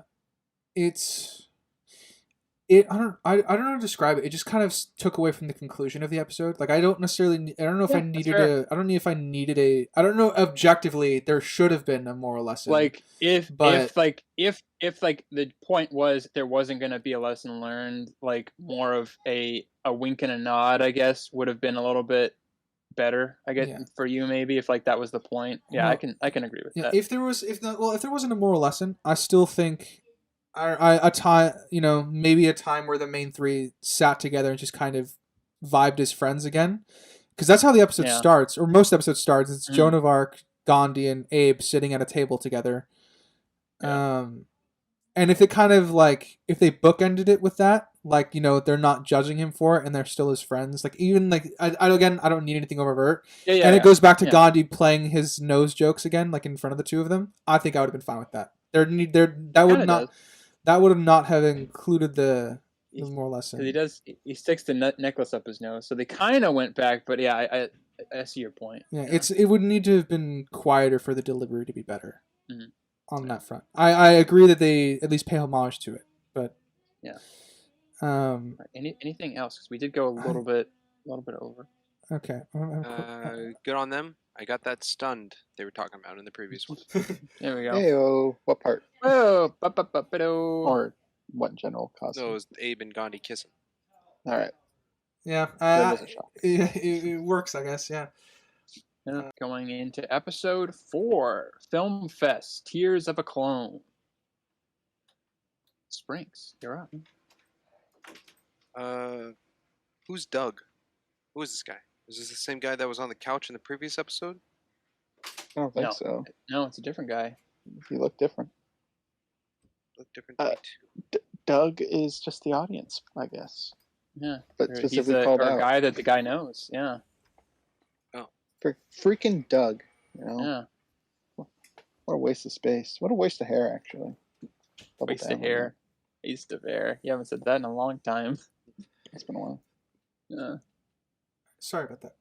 But yeah, Doug. Everybody's favorite character, Doug. Who is he? He missed episodes. Doug missed episodes, so it was important that they brought that up. I mean, you brought up Sinister pitching this, that it's more of a one-off show than any like overarching story. Yeah, like there's like, I don't know if I only agree. like every single episode like has a previously on, which one-off shows don't typically have that unless there's a story arc going on, and in this, it's the triangle. Ooh, the love triangle. Yeah. Well, yeah, that's in there. But I was like, yeah, I was meaning like more like there's really no the plot like is episodic. The characters are Yeah. from beginning to end, which is Yeah, is very exactly. strange, but it works kind of for the most part. I mean, it works more than it doesn't. That's Yeah. that's probably a good way to put it. Like, it shouldn't, on paper, it really shouldn't work at all, but it still somehow is, held together. Which is, I think, one reason why I really like it is just because it really shouldn't. It shouldn't be as good as it is. It should be pretty ramshackle, but it actually does work.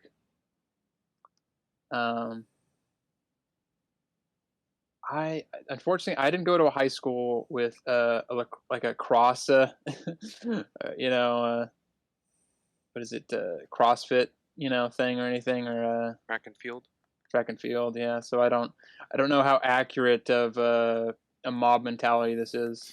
Probably not. But... This for me is again, well, it's explicit in Scudworth's jokes. This is college level mentality. Yeah. Which is why I'm like, I thought it was strange until he said the line. I'm like, oh, that's true, because there has been issues with that. There have been riots for college teams that have lost, like the Rose Bowl or stuff like that. Mm-hmm. That's the pretty famous ones. But so it's accurate to the college level, which is I'm happy the joke was put in there, because I would have been a little bit lost on it. Yeah. I like it. I do like how just over the top it is. It's like really, like Ghandi just drinks oil out of a fucking yeah, or flips a pool and then lights it on fire. Just classic. But it's kind of one of those things. Like I remember with like RoboCop or whatever, where it was going to get like an X rating because it was so graphically violent. Which now, if you watch it now, it's not really nearly as violent as most like graphic for the day action. Yeah, graphic for the day. But it's like, you push it so far that it becomes comical. It then becomes like it's like, okay, that's not really real. So there's a disconnect there. But I like it. This is already comical because it's a cartoon and it's a TV show, but I like how far they went with it, where it's like, okay, we just got to go, we got to push it way out there. I quite like this episode for obvious reasons. Yeah. This is our episode. Yeah. A film fest. How quaint. I think he's referring to Joan of Arc. I know what he's referring to, but I'm keeping it on track. Both. I'm referring to both. Yeah. I actually, to be fair with Crimson, I actually was referring to the episode plot of the film festival, but now that you've thrown her in there, I'm like, yeah, I agree. She was also great in this episode. Whisper. So I brought up in The Witcher, not The Witcher, Castlevania. Okay. The limited animation, and they use that heavily in this, and there's some parts where I don't think they implement it very well, because typically for limited animation for 2D you have layers, but let's say there's a body that doesn't move but the mouth just moves, stuff like that. And here we have the sheep guy whose name I've forgotten already. Mr. Sheepman. Mr. Sheepman, very simple. It's okay, Crimson. Easy to forget. Mr. Sheepman. Since we've been doing timestamps a lot lately, I put it on at 3:38. The back of his neck is misaligned with the rest of his neck because the head moved, but the body didn't. But they didn't line it up properly. You can tell a little bit that it's off, and it goes throughout the show. A lot of the ones I noticed were mostly with Gandhi's mustache going through his nose just a little bit, but it's not the cleanest animation. No. I will say the creators did say, I'm not saying this is absolves them, but that animation wasn't really the thing they were most concerned with. They were just kind of the comedy and stuff. Yeah, it was the comedy and stuff. I'm not saying that it's still a problem. It's not just because I say we didn't focus on it doesn't mean it's not there. But I kind of some people just don't like, they don't do like any movement so that you're not taken away from the joke or something, which, like I said, it's interesting. I don't know how much of it I think would work or would stand the test of time, but some of it does work, some of it not so much.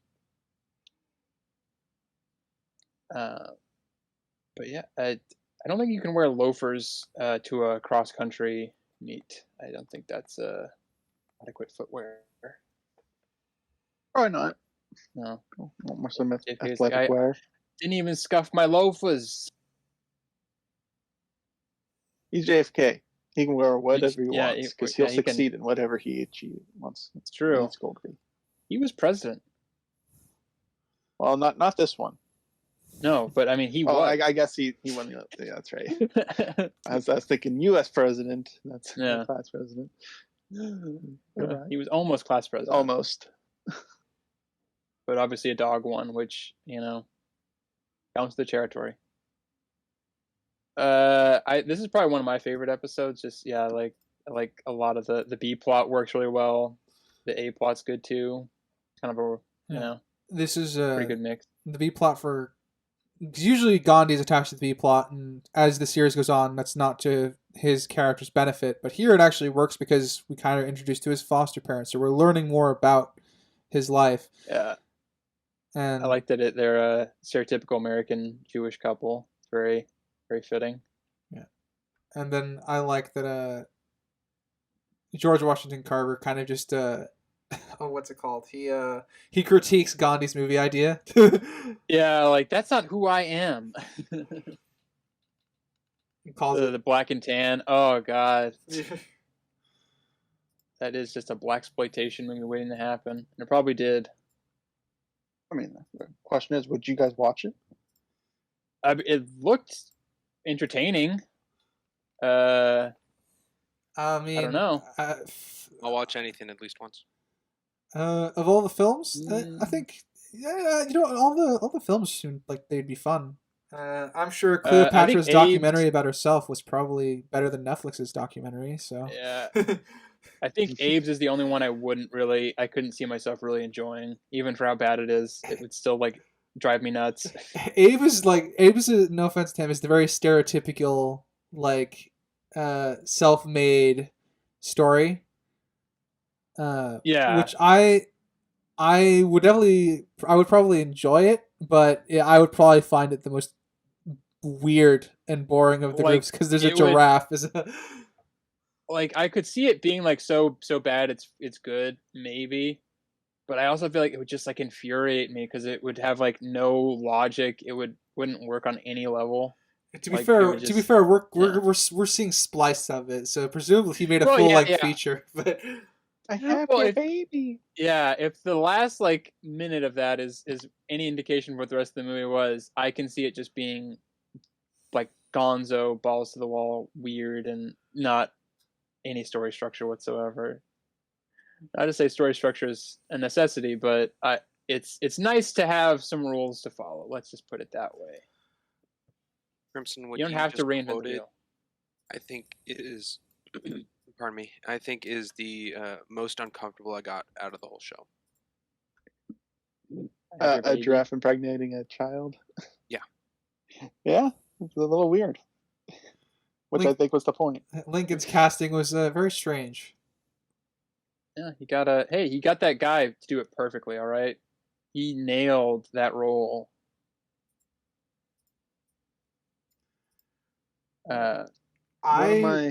Sorry, favorite you first jokes was in this episode. Yeah, and that was the Sigmund Freud bit. Oh yeah, it's you love Abe. It's so obvious. It's so obvious. Yeah, that one I actually paused because that one got me as well. That was probably also my favorite joke from this episode. That's a really good one. Sigmund Freud. I actually quite like the insert song for this one. It's a song about expressing ourselves. Yeah. The insert song for this episode. Is gotta really get into the motion. Huh? Express yourself. Don't forget, we're all gonna die, so you just better get into the motion. Yeah, it was really funny, and it was just the right amount of existential dread that teenagers feel. Yeah. Yeah, they got it. Ranks. We brought up in the past that you aren't the most historically knowledgeable individual. How were these historical figures introduced to you? How I guess percentage-wise, how many did you know? Did the jokes typically land, or you at least understand them? It's a lot of questions you're asking. Yes. Well, they're all from the same spot. Did you understand? I guess the humor on broad or where the terms, humor I'm sure came we'll be from. more Yeah. specific throughout. Yeah. Jeez. To answer the first part there, do I know these characters? Yes. Yes, I think a good 80% of them I know. Or recognize For the names. Yeah. Mr. Sheepman, yeah. Well, that's okay. We're not counting Mr. Sheepman. The jokes, however, I will say in episode 1, I wrote in the half point of my notes, "Oh boy, I can already tell a lot of this humor I will miss." And I guess how much do you think you missed overall? 99%. Okay. Oh boy. It's a larger number than I was expecting. That makes you know what? Up to this point, it makes a lot of sense. So I'm gonna save it for the end, but yeah. Since it's relevant, the Sigmund Freud thing, did you get the joke? Do you know who Sigmund Freud is to understand? He's a horny guy. Okay, well, yes, but yes, he was a little bit, yeah. Okay, so he was like a glorified psychiatrist, essentially. He was like the original, like psychiatrist, basically. I don't know how. I don't really like him, so I don't know. So he interpreted all the nonsense, the symbolism. On screen. Yeah. He could peer into her mind through her what she portrayed. Yeah, so that's why he was like, "Oh, it's so obvious." I never explained I didn't get the joke. I get his point that you could read what she did. Yeah, but the layer of the joke that they're asking you about is like, did you tie it to the history part of him, and like as to why that makes it funny? Yeah. Okay. There we go. All right. Okay. Well, yeah. All right. That clears up, I guess, a lot going forward. I like the B plot in this one with the Scudworth having dinner. It's a very like a rom-com-ish, I guess, or like guess who's coming to dinner kind of thing. The bosses, yeah. Yeah, the bosses, yeah, like it's a classic, trope of, oh, my boss is coming in. Which I was talking to my dad about that because he grew up kind of in the timeline where that was a very common sitcom thing or whatever. And like I can't imagine now my boss telling me they had to come over and have dinner with me or something. Like that seems so weird. Like I work with you at an office. Yeah. I don't want unless you you're actually like friends with your boss. Yeah, I mean that could, just a boss relationship. I don't think that was ever the trope though. It was always just like, it's like boss, it's business. Yeah, it's like, why do you want to come to dinner at my house? We can go to a restaurant. You have money. I don't have money. Come on, let's take me out somewhere. Well, they immediately broke the rules of dinner, right? Like he brought up religion and politics immediately. Yeah, that's the bit. That's the funny thing. That's it's exactly why it works, because Mr. Scudworth is not good at being social. Yeah, you might be a neurodivergent. Yeah, I like that Mr. B I like that Mr. B had to save him. Yeah, we came here to kill you. Are you guys from outer space? Am I in space? Because you are out of this world. Oh, Mr. B. I'm not 100% sure, but I think Mr. Butlertron might be a reference to Mr. Belvedere. Not 100% sure. Wouldn't know. That'd be cool if it was. Would be cool, but like I said, I don't know. Didn't find anything on it. No, I didn't look. So maybe if we cover the second one, I'll look. I guess one of the things that I thought was really funny is the intro to Joan of Arc's movie was like classic French film intro. Mm. It made me laugh. It made me laugh. Yeah. Interesting. You brought up French. French, because John d'Arc is the French for Joan of Arc. That's later. Sorry, I'm a Nikola Tesla fanboy, so I liked Thomas Edison being portrayed as a creepy Loser. yeah, creepy loser. Yeah, that You should have a copy off of Tesla.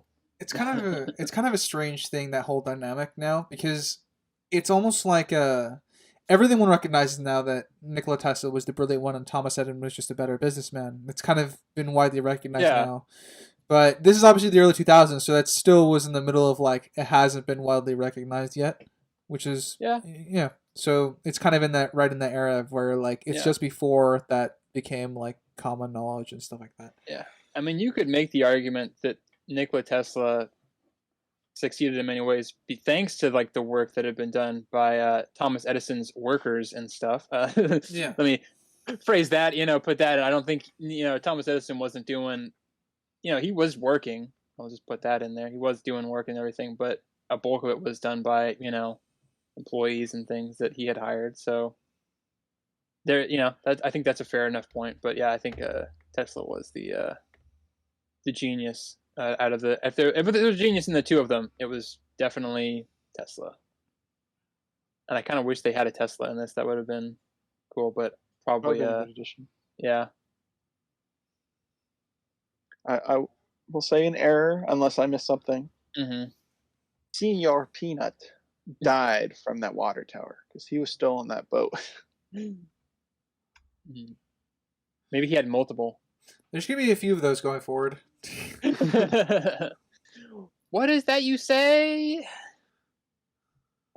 Yeah, I'd probably, if I had to pick one movie to watch out of the group, it would probably be the Black and Tan. But I'm gonna go back to that. I'm gonna say that's probably the one I'd watch. Seems the most entertaining.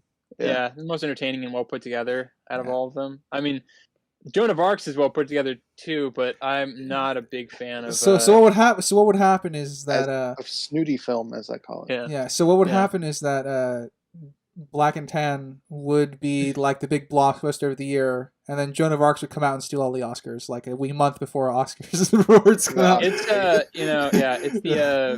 it's the rush hour. Okay, that's what it is. It's the rush hour. I'd probably watch all three of them for different reasons. Yeah. So Avant-Garde. I don't really have a preference, to be honest. Yeah. For me, like Joan of Arc is probably really well put together from a artistic standpoint, but Avant-Garde a clue. My 2 cents. Right, we are nearing the end of our 20 minutes. Does anybody have something they just need to get off their chest or their notebook? Is it so the fire that happened in the room was just contrived, right? Yes. Okay, because when I first saw that, I thought Joan of Arc was the one. Yeah, I thought I thought Joan of Arc sabotaged it, but it cuts to her and Cleo going, "There is no God, there is a God," and then they find out that Joan of Arc's film was the last one left. She's like, "There is no God," and I thought that was funny. But well, I mean, Edison found 2,000 ways not to make a light bulb, so he might have just broke the projector bulb and it caught fire. That's it. You know what? That's a little sly reference there, yeah. Well, and also Thomas Edison's employees found like 2,000. No, we've had enough. We've had our fun. He was still a smart man. He was a smart guy, yeah. It's just he's just a little bit a douche.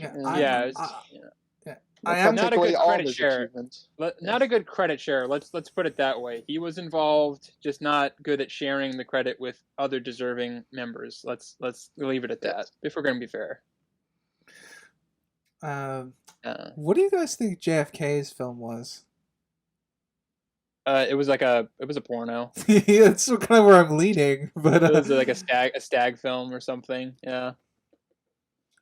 It was a casting couch. Yeah, it's a casting. You guys informed me what that meant like a year ago. Yeah, casting couch with Catherine the So-So. Yeah. So if he actually, which is probably why they didn't screen it, because it is just a porn. Yeah. So, all right. Is that all we got? Can someone explain to me the humor of Abe looking for Joan in the diner? Like overacting, I guess, because he's looking in the diner and he calls a cop to look for her in the diner. Well, it's the constant of him not acknowledging her existence when she's right in front of him. That's also true. Yeah. It's pretty much just that exaggerated. I didn't find it funny, but I get what they were doing with it. I snorted, but yeah, the humor for that one was It was just the fact that they didn't cut away. So like, there was no time skip in Abe looking for Joan. Yeah, it's just like, oh, he's looking for Joan. Yeah, and so like, he just walks a few feet over and finds her in a different booth. That's the joke is very visual on that one. Does the editing room have more than one door, or was there a time jump to Abe opening the door again? Because they exit to the left. Oh, Joan exits to the left. Yeah, I know what you mean. I don't know. Again, it's probably like the Simpsons house doesn't make any sense when you actually draw it out on the thing, because they have rooms that aren't where a room should be or whatever. So it's just like those classic of, well, a character needs to exit. Let's exit through here, even though it doesn't make any sense spatially or for like what the actual place would be. I guess, just a little animation trick. So no comment. Yeah, there we go. That should have been the right answer. What I should have said. Crimson, you brought up earlier about the gold leaving the robot continuity situation. There was another one here of the food on the table disappearing. There's actually a bigger one than that. There's the wine glasses leave, come back half filled or quarter filled or something, like 3 times. The food in Scudworth's dinner party? Yeah, like it disappears, but then the glasses also disappear, come back in a different spot or different fill. Well, the only I don't have anything because I don't remember. No, that's just an animation continuity thing. That's just a issue. Clear use of the Back to the Future riff was used. Yeah. Very easy to spot.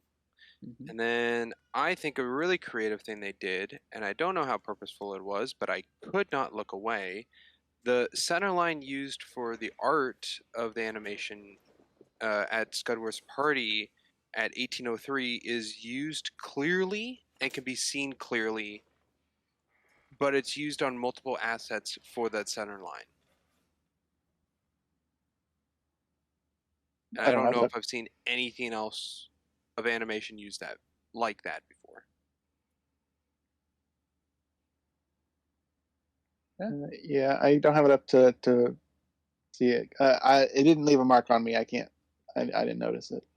Oh, I could not look away. It was the chandelier to the back wall to the shadowy figures like lying down his cheek to his shirt to his pant leg to below the table. Just like that center line was all the way through.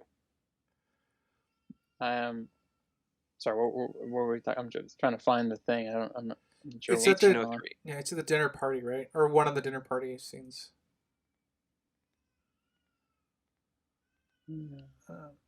While that's being searched, something I liked was with Abe and Joan, with the brutalization of the friend zone he kept putting her in. Yeah. Oh, buddy, bro, yeah. Friend. You're closer than a sister. Oh. Yeah. It's definitely playing on the romantic tropes of the love triangle for sure. But it works because Joan's love for Abe has already been it's very well established, so it just, it works. I like it as well. I think I found it, but I don't know what I'm looking at. The line thing. I made the thing, and I'm not sure what I'm looking for now. Chandelier light to then the chandelier art to the cheek line down the shadowy figure's face to his button up of his clothes to then go down his pant leg. Oh, the shadow line. Yeah. Okay, I know exactly what we're talking about now.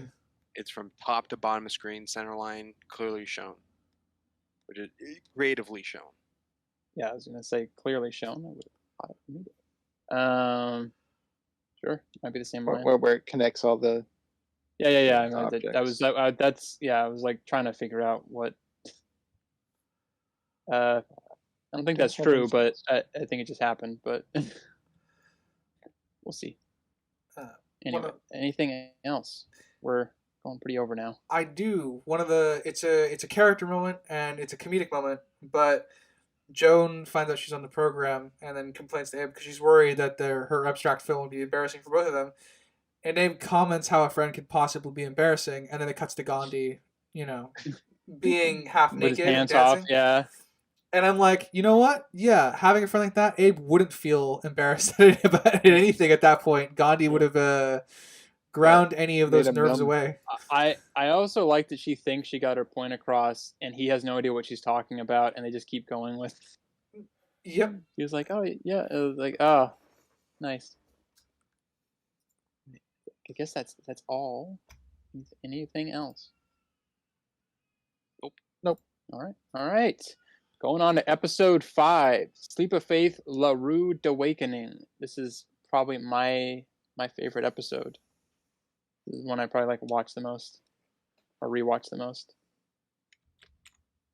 Starting with writer, since he was absent in the last one. Should we start with? Okay. I'm gonna bring up my biggest problem with this episode.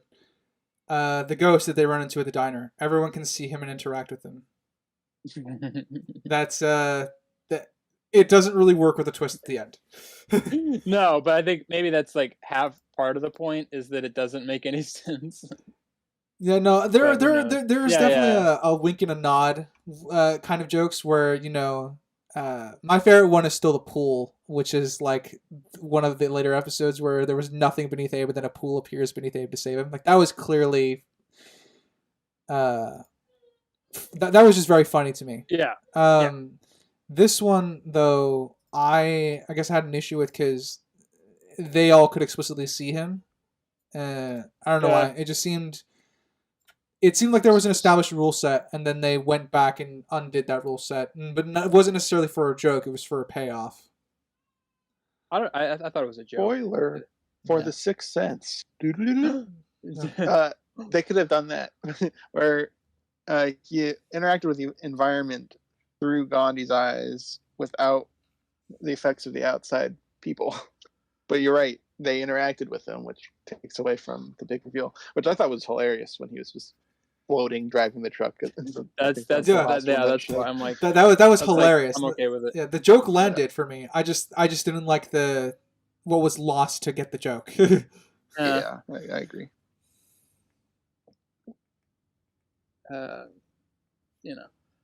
It is what it is. Sometimes you got to sacrifice. Sometimes you don't. This depends. Sacrifice must be made. I love the theme of this episode though. Standardized testing fucking sucks. It's necessary, but it fucking sucks. Yeah, it's yeah, I will say the only time I ever did well in standardized testing was elementary school. Middle school, high school, I sucked ass, and it really messed up my my time. It's awful. It's necessary, but it's awful. I do like though the pushing of number 2 pencils. It's part of an evil plan. That's what they do in school. Yeah, number 2 pencils. No mechanical pencils, no pens. Number 2 pencils. Now, because I've talked to I think Rimson about this several times. Is that actually true, or is that BS that it won't read it if it's a mechanical pencil or something, or is it just it has to be a number 2? There is a thickness in terms of the lead. So in order to, if you wanted to do a Scantron sheet with a non-number 2 pencil, you'd have to get 0.9 lead mechanical pencil. So you can do. So there is now, yeah. So you can do it. It's just a lot more rare because 0.9. Because the thing with that 0.5 lead, right, is it's very thin and you break it constantly. Yeah. That's why it's so cheap. So when I get a mechanical pencil, I usually get the 0.9 ones because the 0.9 ones are technically number 2 pencils, and you can use those on the Scantron sheets. and also doesn't break as much because the lead is thicker, which is nice. Yeah, Crimson would call me an oaf because I would complain that I'd always be breaking mechanical pencil lead. He would say, "You're writing too hard." I'm like, "No, I'm writing the same as if I would with a regular pencil." He's like, "Yeah, that's too hard." And I still stand by that. Were you using a 0.9 pencil? Probably. That's not a common mechanical pencil. I don't know. 0.9. Yeah, it's not. Yeah. So if you're using 0.5, then yeah, that's common. It's constantly breaking. Yeah, I was definitely using 0.5. I would just find them. I wouldn't like buy them or anything. I just have to use them. Lying around everywhere. Yeah, because they're crap. Hey, 0.5 is great. No, it's Scan not, grade okay. might be my favorite little one-off villain. Is Mr. B's we nemesis. don't get many of them. Yeah. Scan grade. I would love to know the history there, because there's definitely a history, but I think it's funnier that we don't know anything. Yeah. And I like that it just makes Mr. B just cuss.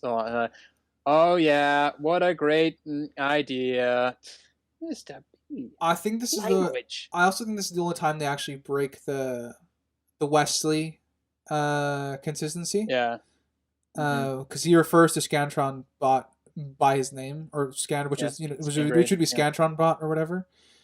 I don't know if it doesn't necessarily break the rule, because that could be specific towards humans only, where he's just refers to the humans as Wesley.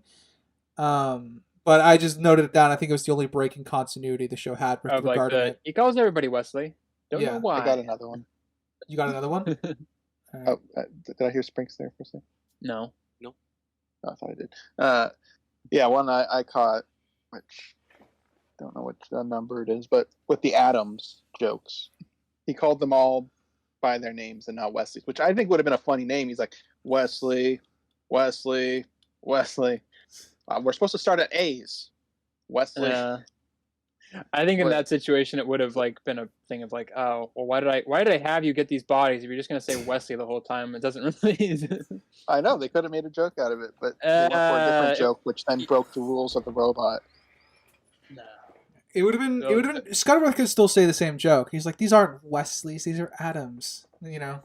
Well, they're not. See, they're not people anymore. They're experiments. So that's true. I don't know. Yeah, that's one. I'm like, I don't know. I'm fine. It's not like a big world breaking thing for me. Of oh, he doesn't call everyone Wesley. Yeah. It would have been cool if that was consistent. I honestly had no expectation that they would. So the fact that they didn't break it as often. I mean, they did it most of the time. Yeah, which is for a running gag is pretty rare. So yeah, not a huge problem for me, but I can see that world building stuff. I like the in 5 seconds I'm gonna slap you. Yeah, that was pretty good. The reflexes are shot, and then the panda bears. These are all the panda bears left in existence. Be on the lookout for drivers who were sleepy. I love it. Was very on the note kind of humor. I quite enjoyed it though. It's you can have on the nose, as long as that's the point, is it's on the nose quite a lot, but you kind of have to have a mixture for it to not get too old. I believe here we have to mourn the loss of Gandhi's foster parents because he wants to be a trucker. He wants to be. I'm going to get the good news. That was really dark, really fast, but it got me. I have no son. Mom and Dad, I've made a life-altering decision, and I used it with poor knowledge, or poor. Be a long haul. More proof that nothing affects Ghandi. Yeah. His parents wanting to off themselves or disowning him, I think, would have left some sort of impact on him. Nah. He rolls the punches. Yeah. I like the sleepaway camp. The backstory. I went to a camp for people with sleep problems. And I think that's set up in the first episode, which I quite liked. Yeah, I was at camp. Though Sleepaway Camp is not what that's about. That's a different. I used to just stay awake socially, but then. Yeah, this is more of a lot of this episode was Cleopatra manipulating Lincoln. Hey. Hard to watch, but it works. Yeah. The girl that fine, you got to do anything. It's probably only going to happen once in your life. Hey, if she's that fine, you got to have a spine. Boom. But I'm a rapper. I'm back. Yeah. That sounds not. Hey, that's 2 episodes from now. Okay, we hold your horses. Yeah. No, I like all the him like must sleep, must not listen to body or. I think this episode where Joan is kind of batting to Abe, like she's complaining to Cleopatra to lay off of him a bit. I think this is the only time that this is where we first have Cleopatra. The first time where Cleopatra acknowledges Joan's feelings with regarding Abe. Yeah. Yeah, or like I think maybe Ghandi mentions or like one-off characters do, like Freud does, and all the a couple other people. I know Ghandi acknowledges it as well. I think this is the first time Cleopatra acknowledges it, though. That is true. I was trying to think if it was like the first time any character really acknowledged it, but Mr. B does too. Yeah, that's right. Yeah, Mr. B does. Yeah, he's the first. Wesley. I'm trying to. This is has the classic. It is the line of like the whole series. Nothing bad ever happens to the Kennedys. Oh yeah, first instance. Yeah. Yeah, that's proof he did not look himself up. That makes I mean, he's like, I totally smoked that test. I can't wait to see my time.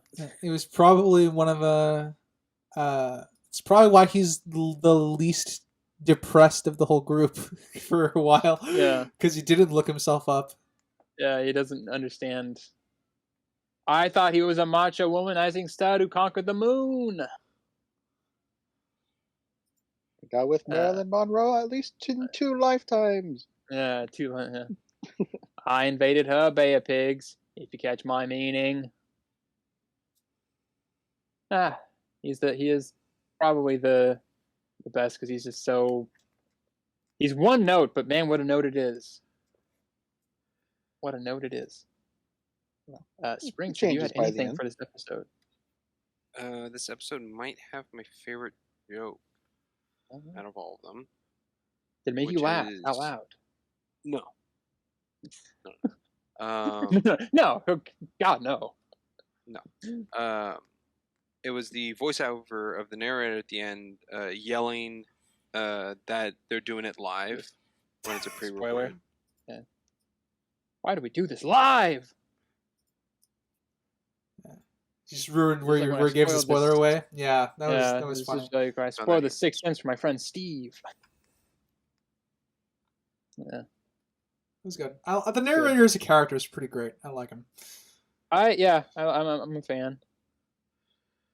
It's an odd choice, but it's a good one. It's probably one of the most odd choices that actually works pretty much, I think, the whole way through. I don't think it ever really doesn't work. I don't think anytime it doesn't land, really. Yeah. That I can think of on the top of my head. Maybe down the line we'll find something. Perhaps. Like it's a very old trope. It's not a 90s or a 2000s trope, but the drag race or whatever is a fun little. Whoever wins this race gets my hand. I'm a modern independent woman, and I want to see a race.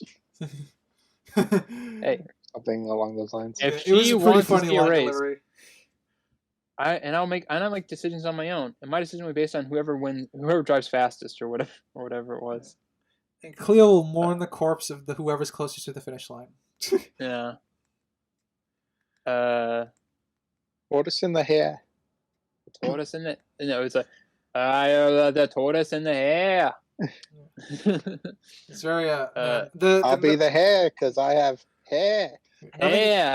nothing bad ever happens to the Kennedy line. That one, that was probably my favorite joke of the episode because man, I'm a history guy too. So like, whenever the meta humor is there with regards to the characters, in their historical counterparts is how you get me to laugh. And that one is just it's very obvious what it is, but it got me.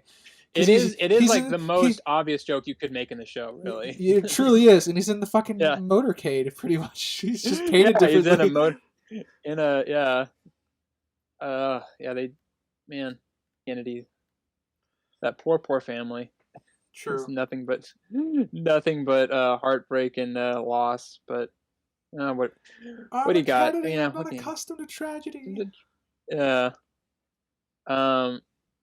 I think one of my favorite little, again, it's a dumb joke, but the battle with Scangrade, where he is just beating the hell out of Mr. B, and Mr. B is just like doing, there's the fluffer in his face, the dust, and like the tea, and he's just like, chamomile, dust particles, but he's like literally doing nothing to him. It's just all surface level stuff. My inconvenience. My inconveniences. Are you A, handsome, B, scrap metal, C, a robot, or D, all of the above? Well, I'm definitely B and C, but not A. Oh, you can't fill in 2 dots. That's funny. I quite like that. D. Yeah, it was very quippy is not the right word, but it was very it played off of the meta rules with regards to Scantron standardized testing and stuff like that, which I quite liked because of the setup with regards to the villain, the one-off villain. Well, he does come back, but not as a villain necessarily. But he is a one-off villain. Similar to Scott Pilgrim with number 3, blanking the name right the vegan guy, the vegan police guy. Todd, yes. Todd, Todd, where he's pretty much defeated. Yeah, he's pretty much defeated, and he's like, "Hold on, here's a drink." The beating them without actually beating them. Yeah. The last second. Yeah. This also is like the most easy to spot of apparently a running gag throughout the whole series or the whole season with the dolphin. The what's that? Yep.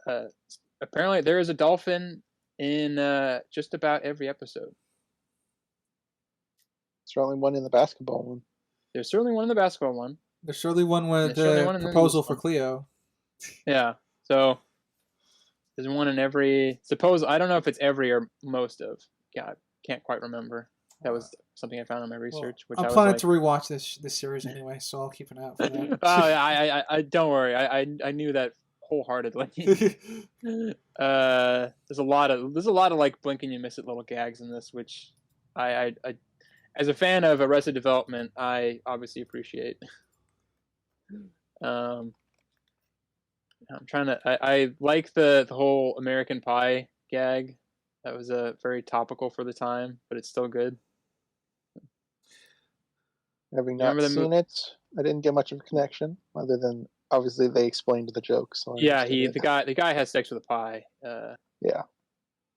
And the pie's too hot, and he's your thing is like really sensitive, so it really, it really hurt. That's one of the things. We're talking 3rd-degree burns here. we're talking like McDonald's hot coffee in your lap level, okay? It's one of those reference. It's one of those very, very small character moments that I really liked. I actually liked that Abe Lincoln got angry at Cleopatra that he slept through the test. Yeah, it shows that he has his limit, Because Cleopatra doesn't push him that far for the rest of the series. Yeah. So I like that she starts to respect his boundary a little bit and doesn't treat him as much of like shit for the rest of the show. I also like that she's like she's like, I just need to be with a guy who's going to get into clone state because obviously he didn't pass the test or whatever because he fell asleep. You know. Or, so he's still she's still doing the you know she's going to go with whoever's like the most popular / powerful person, which again doesn't break her character either. No, but it's one of those. It was just a small note that I like that Abe Lincoln has his limits because we see him pretty much. He does everything at Cleopatra's whim. Like basically almost kill himself. Yeah. Up until this episode where that line is kind of drawn because from this point on, while there is definitely still some of that dynamic, it's never as bad. Kind of showing that Cleopatra also doesn't push him as hard because of this. Because I think, you know, the fact that Abe Lincoln reaches his limit, you know, it kind of showed that they have boundaries for their relationship, which I quite liked. Yeah. It's definitely a blinking you miss it character thing.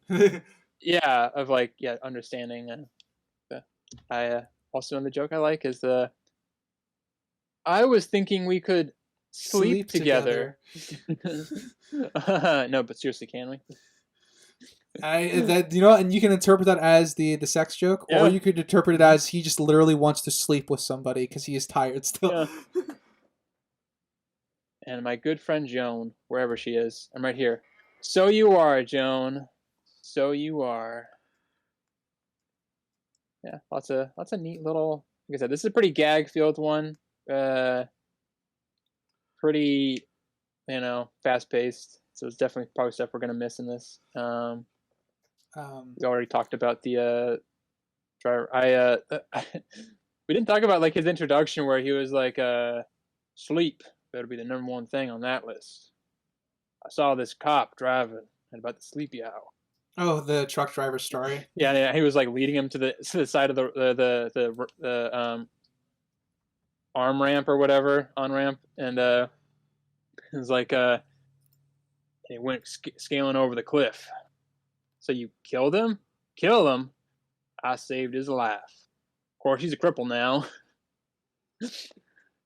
Was that the same cop? It looked like the same cop. No, it's just the same design. I don't think it's the same guy. No, it's just they just used like literally the same design and voice. Copy paste Disney. Yeah, copy paste Disney. What are you gonna do? It's MTV. Viacom.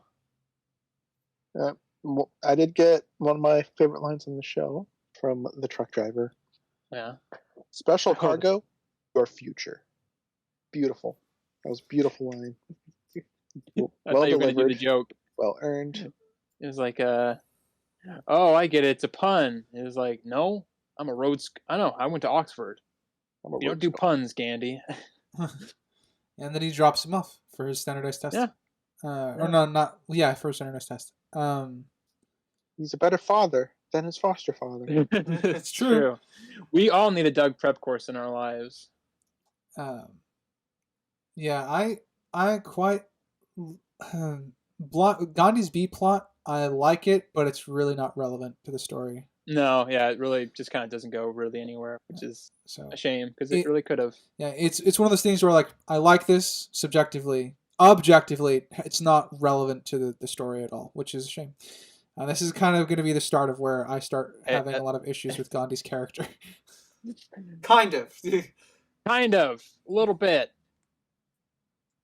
Anyone have any final thoughts before we move on to the next episode? Not I. Okay. Moving on to episode 6, Homecoming: A Shot in the Dark. The Ark. The Ark? It sounds like I'm a Midwesterner. The Ark? All right. So, beginning with our one of our main guys, Sprinks. What do you got? It starts off with the narrator saying that episode 5 is considered crap to episode 6. Do you feel that way? Do you think that's close to your feelings? I think it's a little too harsh on it. Okay. I think it's a little too too much. And I'm, from what I hear from you, Sinister, that episode 5 seemed to be one of your favorites. I would feel you agree. No, because I get the joke. It's like, oh, it's crap compared to this. It's like, oh, it's just funny to me. Oh, my mistake. Oh, okay, so you take the narrator as more of just a. Well, it's like he's kind of like the worst. A joke. Yeah, like he ostensibly he would be the worst person to narrate the show because he's spoiling things, he's doing this other stuff. So he's like he's a character in of himself. Yeah, so like if you were to hire this guy, you would be very disappointed, and so it's like, oh, like, because you wouldn't say, oh, the last episode was crap, obviously, because you would want somebody to watch that episode if they didn't see it. So I took it as like the funny, like, oh, this guy is not would not be your first choice as a narrator. Would you guys list him under the archetype of unreliable narrator? Like, yeah. Just taken to, like, he's the joke personified. I know you take what he says seriously, Springs, so I guess this is more directed for Crimson and Sinister. Yeah. Yeah, for me, I mean, I think, unreliable narrator, because he drops hints for stuff. He kind of, he spoils the story. He does, or he kind of makes up something, or he oversells or undersells, that kind of thing. So I would classify him an unreliable narrator. I don't know if I'd call him unreliable, because he doesn't give us incorrect information. He gives his opinions on things, like he thought the previous episode was crap, but that's an opinion. He doesn't give us like, and Abe was abducted by aliens last episode or something. But I wouldn't call guess maybe not like the general unreliable, like unreliable in the way of like he's not like not like in the way like he lies or anything. I guess be like that's the main focus of like narrator. He's an unconventional narrator. Unconventional, yeah, might be better. All right. So this is like basically Air Bud. That's the go off of the episode. Girls and animals can't play basketball. We know this. It's a rule in our world right now. How do we feel about that? That's right. There are no women's sports. Not a thing. Thank you for the laugh there. Right. It was definitely it was kind of one of those like I have opinions on that I probably shouldn't share on the podcast. No. Yeah, probably. Let's leave this to appropriate things. But I will say, watch the Puppy Bowl. Come on. That is, watch the Puppy Bowl and the Kitten Bowl. If you don't watch the Puppy or the Kitten Bowl, you are just a terrible person, and you don't deserve to live in the same world with everybody else. But to be clear, I don't think any of us here are shitheads. I'm going back to the thing. It's just more. It's more about like women can play sports. The problem is it's just not as popular. Well, yeah, I think that's the thing because the joke. Yeah. Well, yeah, I mean, because I used to work doing I wasn't like a coach or anything, but I worked at like a gym where they would do like youth basketball and stuff.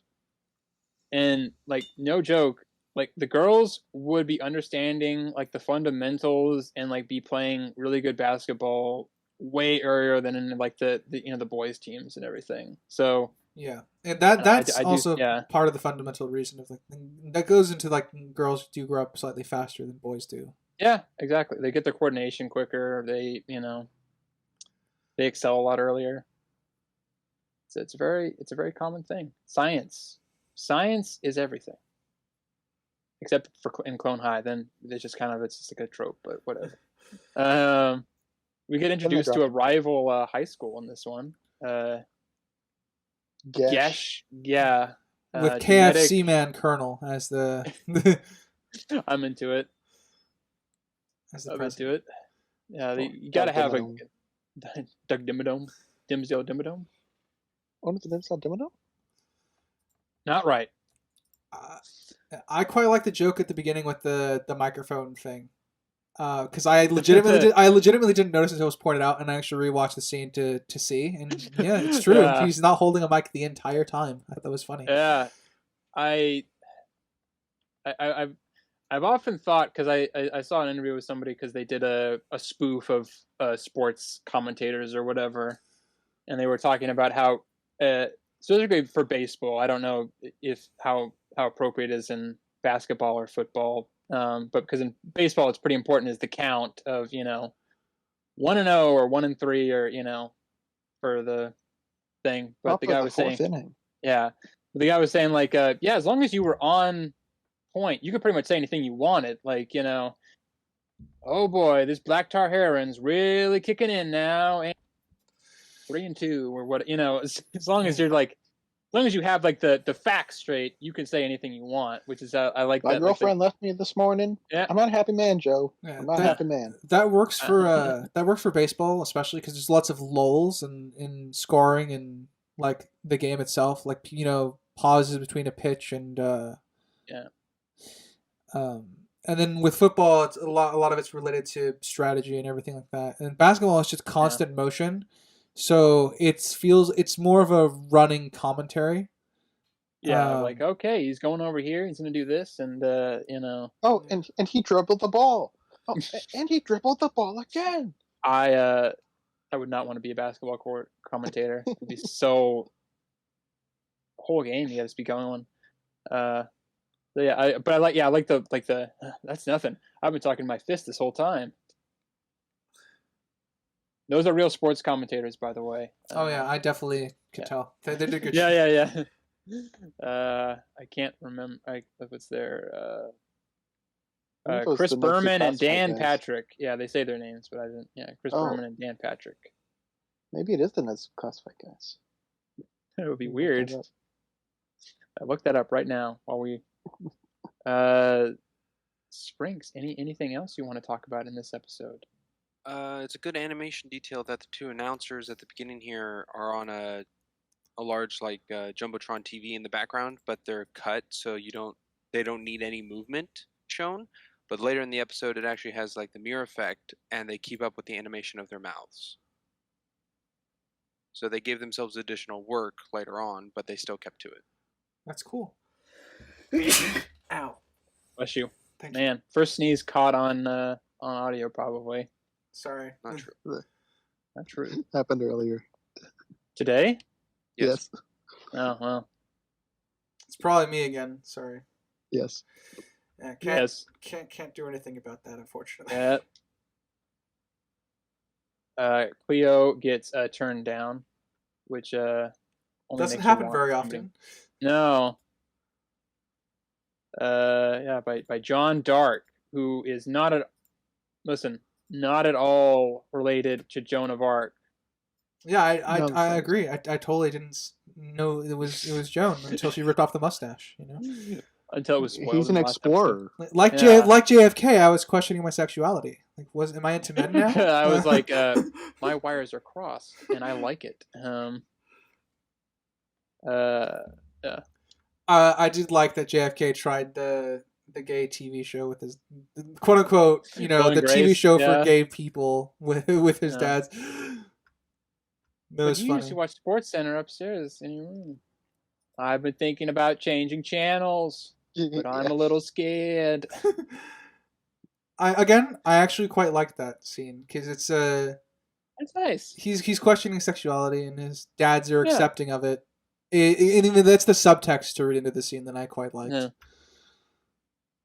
Yeah, they're very supportive. I think that really keeps the joke from being in poor taste or in Yeah, I agree. Being offensive or something. We didn't really touch on it, but his dads are the ones that orchestrate the riot for Ghandi in his ADD episode. Yeah, which is also funny, but yeah, not the nicest thing, but in character, yes. Yes. I really like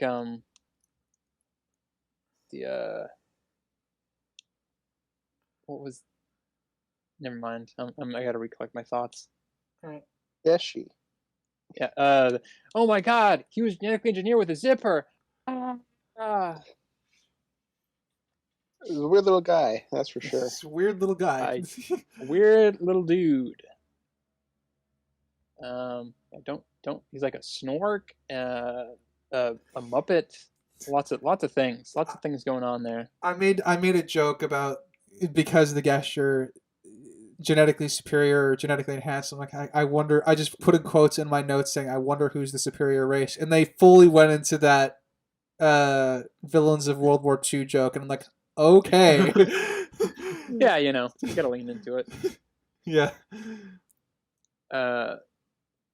I'm a big fan of the. We didn't have like a sports, or well, most of us didn't have like a sports program at the schools we went to in high school. So I'm not fully familiar, but I imagine it being a very unintentionally very homoerotic kind of situation. Because you got naked guys walking around, working out, sweating, help spotting each other. Yeah. I kind of like that they really played it up in this episode of like, I'm sure it's not like that all the time, but that's my imagination of what it's like. It, from what I remember, because I've had I went to a different high school. Class. Yeah, I went to a high school different from you guys first, and then I went to the weird one. It's I mean that as a compliment, but there is definitely, there can be an element right into that atmosphere, but it never really broached that subject because everyone was obviously like the kids aren't like thinking about it like that. Yeah. Well, I mean, you're teenagers, so it is on the mind, but it ain't about each other. It's about the girls. So the locker room gym talk is very infamous. That is true. And there is definitely some homoerotic stuff you could read into it, but most of the time it's just everyone being like supportive of each other because there's a mutual understanding that as a teenager you're already self-conscious about everything you do, like so it turns into a friendly competitive support room under healthy conditions, which is nice. That's what I imagine. I always did find it very funny that it seemed like the stereotype or the trope of like high school football team guys or jocks and all that stuff were always so like anti gay or homosexual and like the trope. I'm not saying in real life they are that way. There could be, not saying it, but it's like, come on, you shower with other naked dudes and have like one-on-one contact with guys all the time. I feel like if anybody should be very comfortable broaching the subject, it would be them. So I always found that very funny that like that's always like the trope of like, oh yeah, they're the guys that aren't accepting of gay people, is the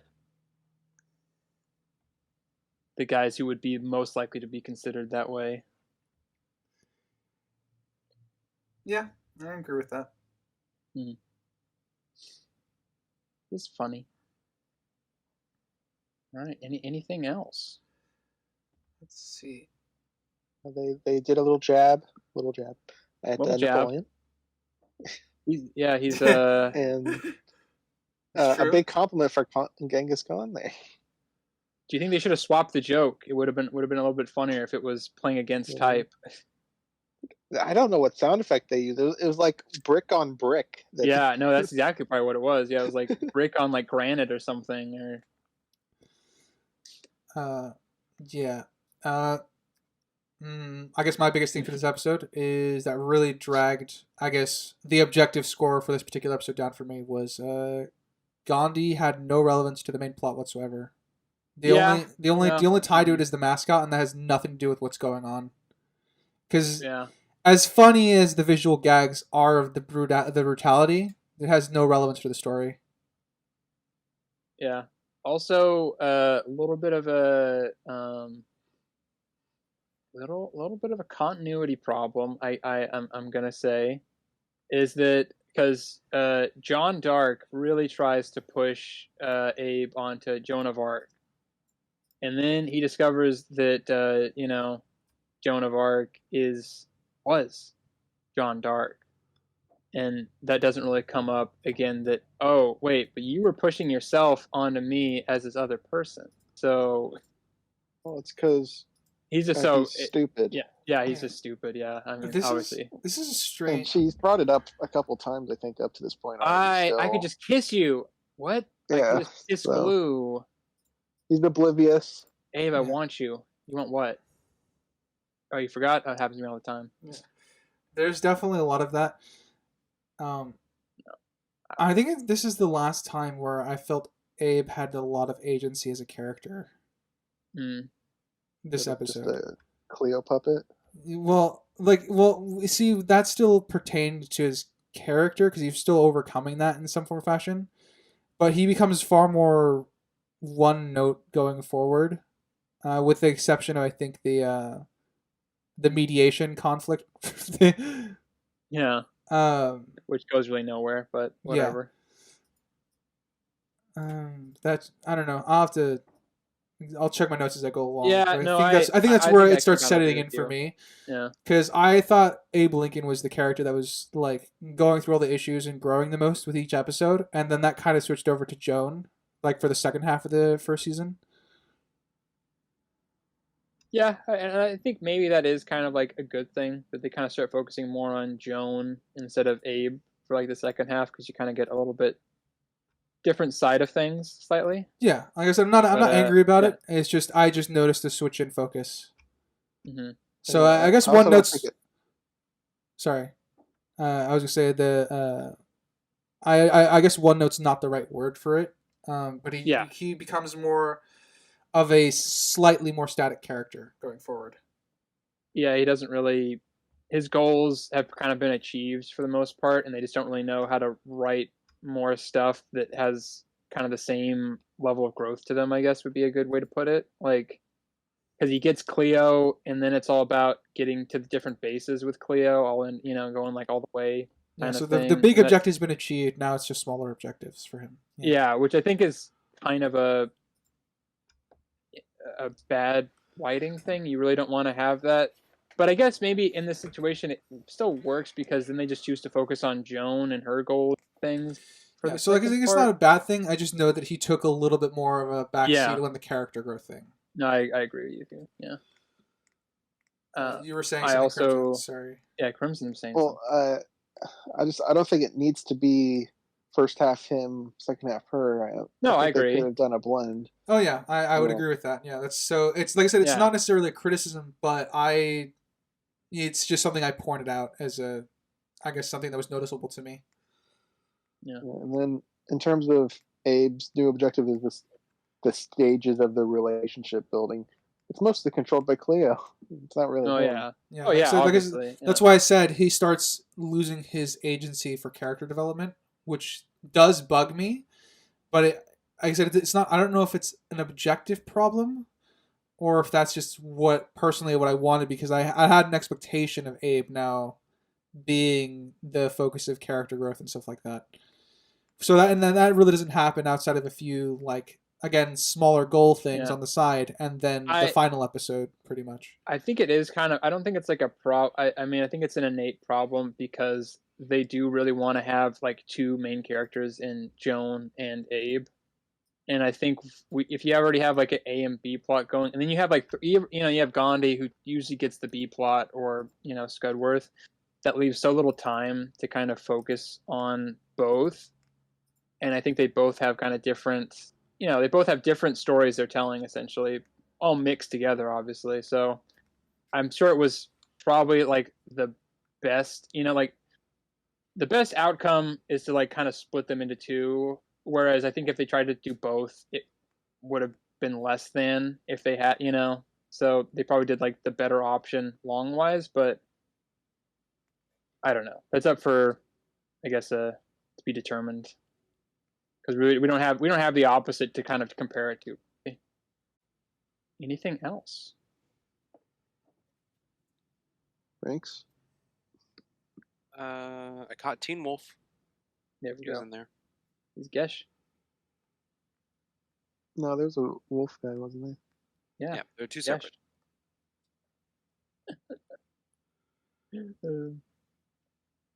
I like the mustache gag. There we go. Got that in. Nice. Yeah, the mustache gag is simple but funny. Anybody else with mustaches, please leave.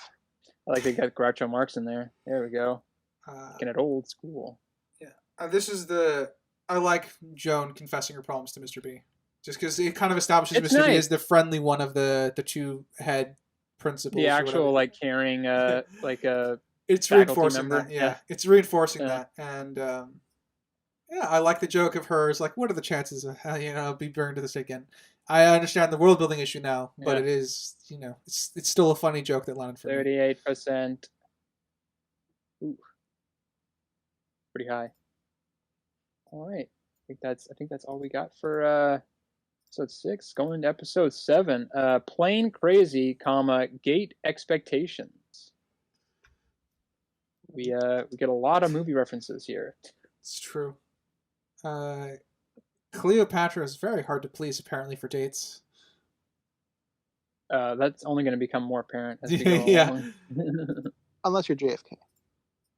And then you can just... Then she's but he's very hot. easy to... Yeah, he's hot and popular, so he doesn't have to try too hard. Since we are about halfway through here, yeah, what do you I would like to pose a question, part Pose 2 your question. to a previous question. Uh-huh. Least favorite character? Ghandi. Best answer, Ghandi. All right. Mine would be Scuttleworth or Scudworth, whatever his name was. Damn. Yeah, Scudworth. Ouch. I didn't like him at all. Yeah, I guess he's not really. He doesn't. His humor isn't really your usual liking of humor. That's kind of all he does. Yeah, pretty much. I don't. He did funny. It's probably Ghandi. It's tie between Ghandi or Cleopatra. I don't really like either of them. I understand. I mean, Cleopatra. I understand her motivations and everything, and I get why she's the way she is, but she's just not my favorite. I guess the reason I don't list Cleopatra among my least favorite is because because she's written, like I took your question as a melding of objective and subjective Crimson, so I went with Ghandi. That's objectively and subjectively I really don't like Ghandi, but if I'm just going subjectively, I don't really like Brinks. I don't have an answer. He didn't like any of them. That would be. There's no Clone High tier list where there's a bottom. That doesn't exist. I don't have a least favorite one. So you like all of them? You're on the right vein. You like he doesn't like about... any of them, is what he's saying. Okay. So I was right. Oh, nice. All right. Fair enough. That's not going to be awkward later on, but let's keep going. And so we get a lot of character building in this one. The ever-present Cleopatra. This is a kind of a weak one. None of the characters, I feel like their motivations make much sense in this one, but Abe's does, but like Cleo all of a sudden wants to be a dancer on a show, which doesn't really make any sense. This was very, very plot weak. I think Joan of Arc and Abe are probably the best parts of this episode, but that's just because like nothing about them really breaks. They don't have nothing about them really changes, and they're kind of the glue that holds the episode together. But you loved Scudworth and Skunky Poo. That was like the B plot really made this one, didn't it? The worst part of this episode. Yeah. Can you say your favorite line, Crimson? What was it?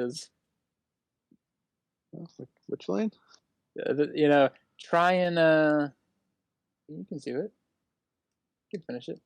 Ryder will finish it if you don't. Go ahead, Ryder. Try and catch me, bitch. That was not my best delivery for that. No, but it was still good. Yeah.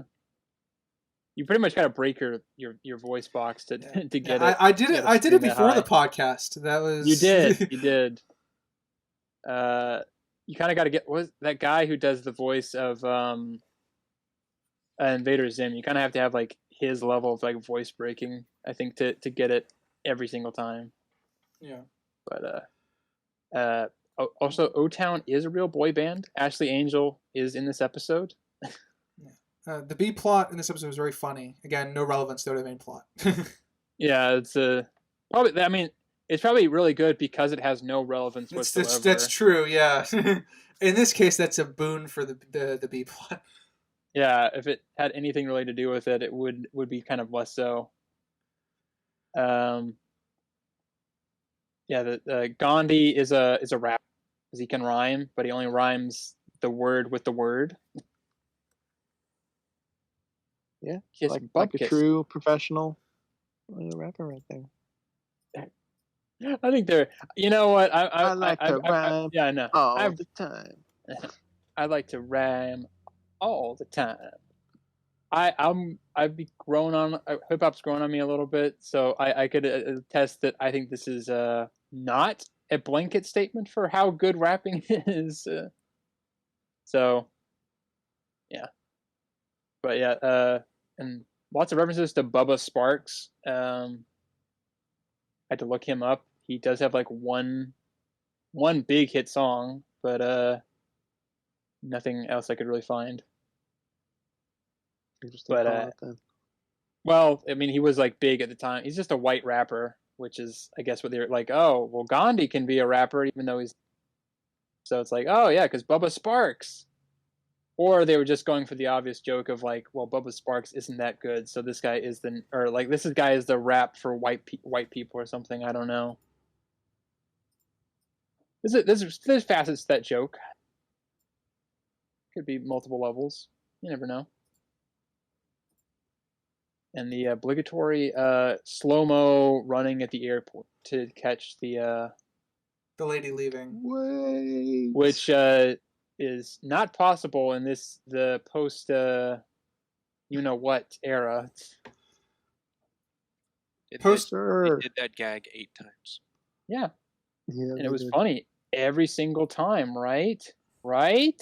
Squeak, squeak, squeak, squeak. Squeak, squeak, or squeak. Squeak, squeak. I mean, I like that they changed the context for each one. But they definitely, I think, overplayed the joke. I liked the Buddy Holly joke. That was a really good one. That was a yeah, we're Even I the got big that, bopper. and I'm not a music person. No, you Crimson notoriously dislikes most music. Very particular. So he got it. Now, that's when I imagine you knew. New? The historical context behind the joke on that one, the Buddy Holly one. Buddy Holly in a bad plane? Okay. Yes. Nope. Okay. I know him from that Weezer song. All right, yeah, the Buddy Holly thing was a pretty good joke. Pretty on point, I guess, for the historicalness, and it was. If you knew the history, it really, I mean, they went like above and beyond, I guess, to get every era. Because if you didn't know the Buddy Holly thing, you might have known like the Stevie Ray Vaughan or the other people involved, but doesn't not always. They even added a visual element, I suppose, with the plane. So yeah, and if you don't know who they are, you could tell something to do with a bad plane. All right, writer, do you have anything specifically for this kind of this area, or just jumping around the episode? Let's see. I mean, again, my favorite part of this episode is the B plot. So I'll jump to that really quickly because I don't really have anything with the airport scenes because my thing with them is just like no characters are really broken. We get more of Cleopatra's state of mind, and then Joan being a good friend. So it's kind of what those were for me as a on the objective standpoint. But I'll jump to the B plot. I really loved the Wile E. Coyote Roadrunner sense of humor that it had. It's just a lot more violent. Yeah. It's what Wile E. Coyote would be if it was made by like MTV in the early 2000s, 90s. I don't know. I just appreciated that because I grew up on Roadrunner, so like I had a lot of personal love for that specifically. So even though it's not the the silent film kind of noises type thing, I was in stitches for a few of those scenes. especially when It is it 'cause- panned through the huge like elaborate trap that he made. yeah. Unnecessary. It's interesting that you call that like the B plot, because I feel like the intentional B plot for the show was like the whole Ghandi rapping thing. So they actually have like a C plot. I mean, if we're counting the Ghandi thing as separate from the A plot. Yeah, Gandhi's would be like yeah, would be the B plot. Gandhi's would be the B plot. This would be the C plot. You're right. But I like that when you said the B plot, I immediately went to the Scudworth thing. I didn't go to the I totally forgot about the Ghandi thing, and then I was like, oh yeah, that would have been the B plot. But I think the Scudworth one is a better B plot. That ties into my criticism of the Ghandi being an irrelevant character. Unfortunately, as much as I love JFK as a character, I just whenever it involves Ghandi, it just kind of drags that particular part of the plot down from beyond the first 3 episodes. Sadly for me. Yeah. It is like I do like the fact though that they're criticizing him for being a bad rapper because he is pretty bad. I mean, he's just rhyming the same word with the and then it becomes a hit song and they're all looking dumbfounded while that was funny. The look that Joan and Abe gave him was pretty great. Oh my god, he was actually right the whole time. Can't believe it. But that's just consumerism. People just like simple things. Crimson, do you have anything to touch on? Yes, this is a broad question for everybody, I suppose. I personally was not a fan of the introduction of like the guests that we get repeatedly throughout the show. I would have preferred it if it was just the historical figures. What are you guys' thoughts on that? I guess starting with Springs. Good question. They didn't really take me out of the show. So I think they're fine, especially since Sinister brought up that this is taking place of 2003, so it's in that world of the time. And there's anything of like the shady government or Scudsworth or anything keeping clones in the town. They can like be all over, especially this in the airport. They're going all over. So I think it's fine to be there. It kind of shows more of the world. Okay. That's fair. Yeah, I'm fine with it just because it like Dawson's Creek, now 2-0, they would have like a guest star come in. Usually it's themselves, but sometimes they would be like a character or whatever. And that's definitely what they're kind of sending up. So making it like the weird, like Ashley Angel from O-Town is, I don't know the boy band O-Town. I'm assuming they're probably about as big now as they were at the time. Maybe, I don't know. But like having it be a little bit left field is better. Like nobody would probably have Ashley Angel from O-Town on a, high school drama. But nobody would probably also have Marilyn Manson. So that equally, kind of dissonance. So that's kind of how I see it. I'm fine with it. My take on it is there are some guests that I liked and some that I did not. Pretty much. Where does Ashley Angel fall? Would be a good question. It's relevant to Cleopatra's plot. I personally don't like him. In the show, I think he does have a purpose though. Which is more to facilitate Cleopatra's story and kind of give us like, while we can agree that at least it's contrived that she suddenly wants to be a dancer, at least he facilitates the A plot happening. So I guess I'm 50-50 on the guess. Like Marilyn Manson was a very, very simple inclusion that worked for the bit that he did in the food group song, and that plays heavily into that particular theme of the episode. Whereas this one, I think like I said, I personally don't like him, but I recognize that he probably has relevance to Cleopatra and like the shallowness of that part of the industry. Yeah, the sunny beaches of Canada. Yeah. Famous for sunny beaches, right? Yeah. Obviously, Canada's the new California. They both have C and A at the beginning. Yeah. So I guess that's my take on it, Crimson. And if you have any specific questions, I can probably go in deeper, but that's my broad one. No, with how much time we get prepped it, I won't probe further. That brings up kind of one of my other.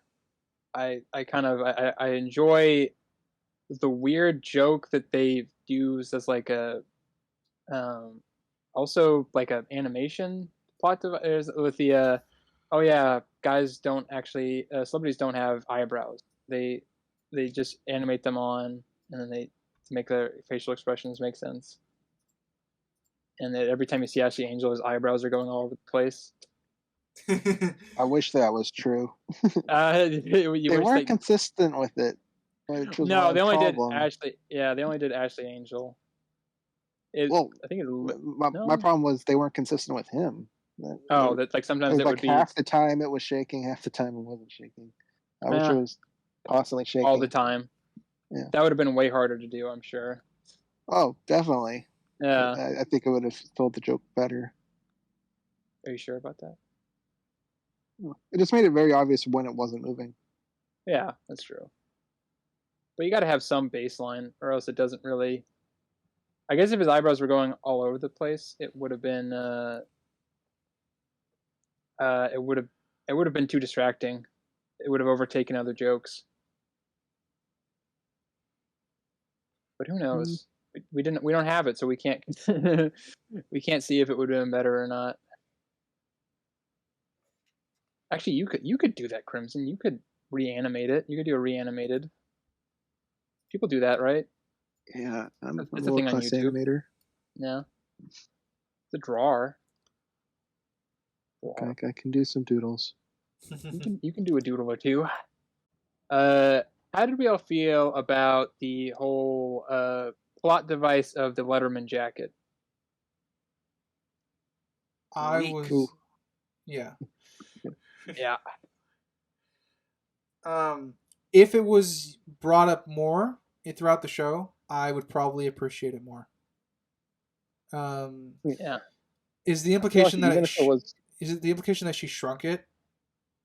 No, well, just like that. Like she shrunk it, and she was wearing it the whole time, and then it was like they just didn't have it on her, and then they animated it.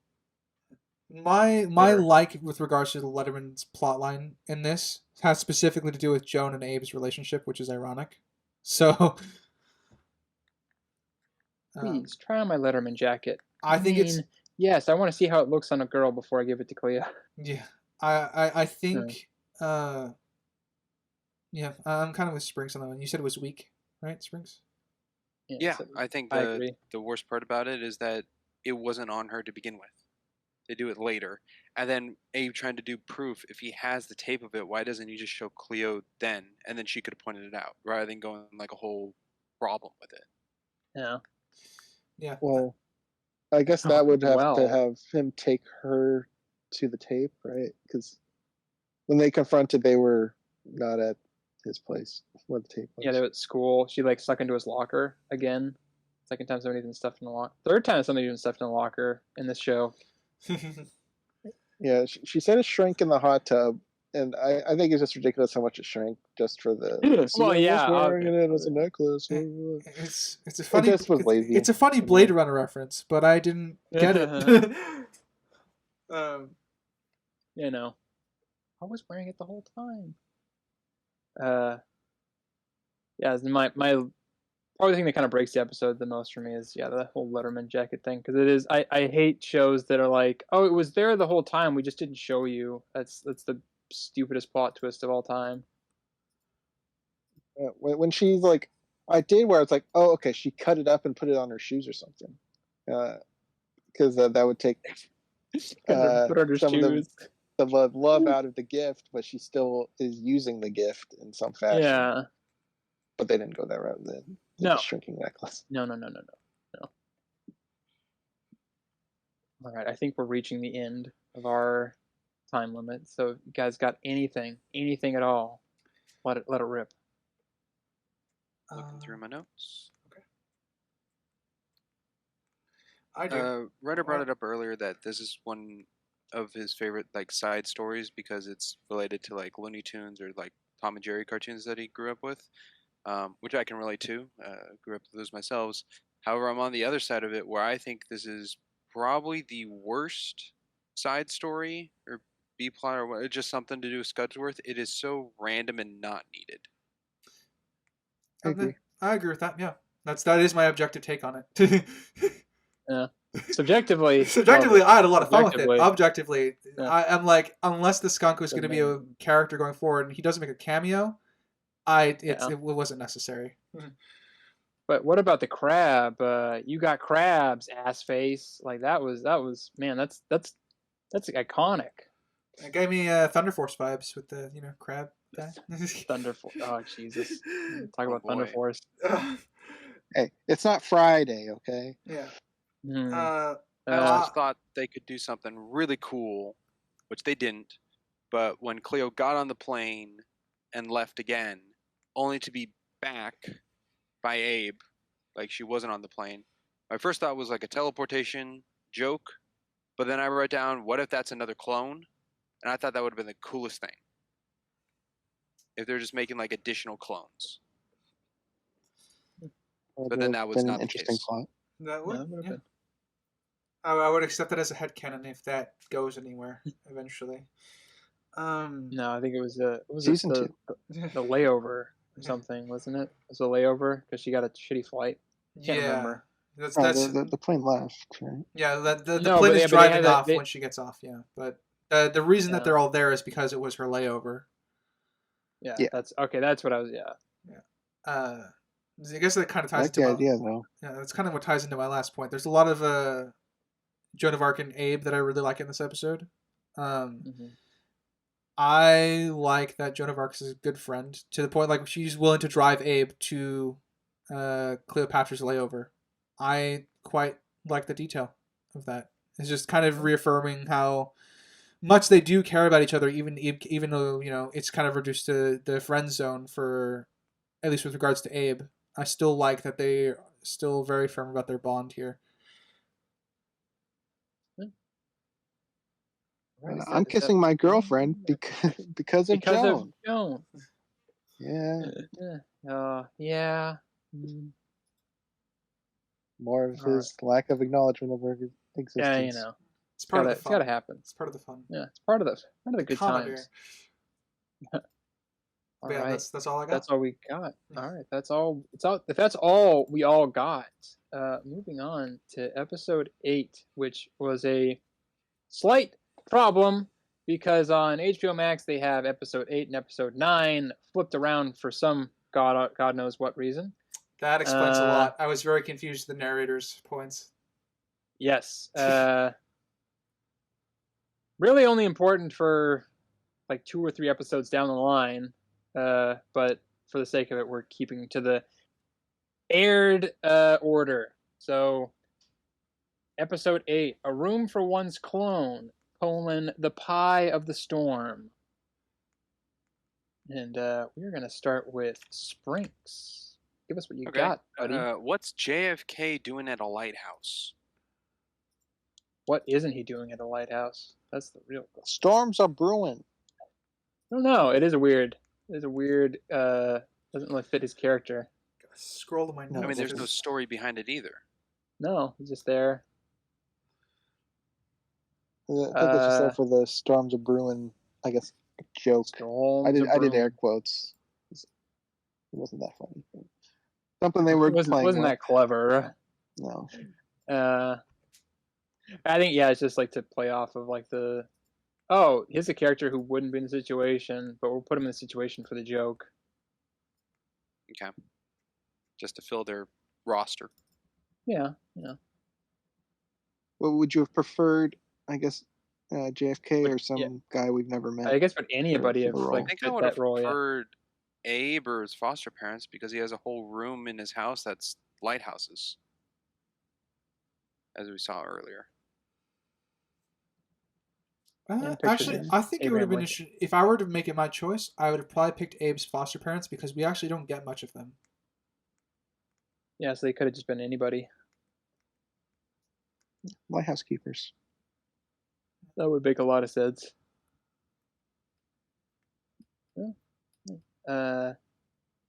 Writer, you have anything? On this episode, let's see. I should have thought ahead because let me. My episodes are. I did. Yeah, you got switched. Yeah. I took my notes in my I've HBO got order. one. Yeah. All right. Got one while he's Got reading. one. So we have the whole pie fight at the end here, and the little Abe figure that was in his pants. His 8-inch Abe. Yeah. Yep. Got a pie to the face, but it was a baby pie. It was a mini pie. Where did that come from? Well, they have I said no. This is like a real legit thing. I'm not making this up. They do make like smaller pies. Like you can get usually they're like chicken or like savory pies. Not often are they like the fruit and the sweet pies, but they do sell those too. Like I think it's a pie company, some like where we live, and I think they offer smaller pies. I'm sure most places do, but I just know about them specifically. They do have smaller pies. It was like a 3-inch pie, 2 to 3-inch pie. Yeah. Like a Reese's cup. Yeah. Do they make pies that small? A Reese's cup? Yeah. Well, sample size. Okay then. Never seen that. Well, you don't eat a lot of pie, so. Well, no, but it doesn't mean I can't see one. Yeah, well, you're just not more. Yeah, but you're not. You wouldn't be the most likely to see one. The other thing. I go in the bakery section of some stores. It did seem smaller than normal. It is maybe a little bit smaller, but it was in proportion of the size of the figure to match the normal size of a pie to an adult. I'm not going to say that they make them that small. I'll rescind my original thing, but I will say they make them to a comparable enough size where it doesn't seem that disbelievable to me. That's my final thought on. Gotcha. But if you take a point off for that, I will slap you so How hard. How about 1.5? Is that acceptable? That is acceptable. Was one too little? one was way. You know what? Take just say you don't like the show because of that. That's what I want out of you. That's the only thing that's acceptable. I mean, I started thinking. I started to think about like everything else in the show and realize, you know what? That pie is really the domino effect. This show doesn't make any sense. It all starts with the pie. No, it all starts and ends with the pie. Is the pie a clone? That's the question. The clone pie. What did Ghandi do with the pie? Let's not ask about that. Yeah, I think he's got some inspiration. We've had a rerun. We're gonna have to watch American Pie now. Hey, if you ever pick it. No, I don't like it. Any of us could pick it. Any of us could, but I'm the most likely to pick it because I watch that type of shitty movies. Or if the audience does, maybe we can cram it in. Maybe cram it in. I see what you did there. I don't know. We haven't taken any audience picks yet, so I don't know how we've implemented. The audience is ill-informed. They cannot make a decision. But no, I'm kidding. You guys are good. You watch our stuff. Scat. Joan threw scat. Which part was that? You're asking if she? Those were their fighting. Character? Yeah. Yeah. They're fighting in their bedroom, whatever she throws. Oh. Joan would be the more feral of the two. Yeah. She's not really concerned about her appearance, so I'd probably kind of be. I'm kind of okay with that. I don't think it violates her character, but. Now, I have a question for everybody. Because it's brought up in this episode, and it needs to be answered for the audience. How does one remove a bra? There are wrong answers. I think the cotton balls that are referenced later are integral. No tissue. Yes, cotton balls and tissue. No, the cotton balls. That's for different. The cotton balls is like. That's a later episode. I'm just saying that's my answer. Cotton balls and tissue for bras too. Yeah. Cotton balls? Really? I've never heard cotton balls. I've heard of tissue. Writer, weigh in, please. No, I'm good. I'm gonna abstain from this one. Oh, okay. He's Are gonna we talking stay out. sports? What are we Do you? Is there a sport? There's a sports meet in this episode, right? We talking straps, Velcro. We talking Velcro. Those your exist. bog standard bra, like the when you see in like Front most clip, movies. back clip. Is it front clip? Yep. Jesus. They're all kinds. Interesting. Well, we didn't get an answer, but I think that's okay. I think that's what I wanted. Yeah, fair enough. Yeah. You discovered a new bra type. Okay. All right, here's the question that I'll be regular asking from this point on: is Ghandi relevant to this plot? Is Ghandi relevant to the show? I mean, ask some people and they'll be like, yes. Overall, no. But for this specific episode. I will say, in defense of Ghandi, this is not like this can't be used for any rating scale for this show because it's from the second season. Gandhi is not in the second season. I'm going to say that right now. It's obvious, but it's not in the second season. And he does offer something that is missing. I don't know if it's done well, where I would consider it, but there is something missing. So he does do something. What it is, I can't quite put my finger on. He's straight up with the comedic relief. That's just the point of his character. So unless they like I said, I'm fine with that. I just want them to justify his presence a bit more. So I agree that he offers something. I just don't see the relevance in terms of the story is my issue. Usually when it comes to Gandhi. So most of the characters I think that are, the historical figures at least, even though there's jokes and there's stuff, I think they take themselves very seriously in the moment, like Joan thinks of herself as very intelligent, and she is, and Abe thinks of himself as a moderate, which isn't played for jokes, obviously. Like they still have jokes that are through it. But at least with like the second season, you don't really have, because they added more characters, so it's a bigger cast than it was before. But they still don't really have like a jokey character. Like it's like serious characters that can be funny or like take themselves seriously that are then funny at times or whatever. Even JFK isn't as funny as he is in this one. From my opinion. That's a shame. Yeah, so I think that's probably one. Yeah.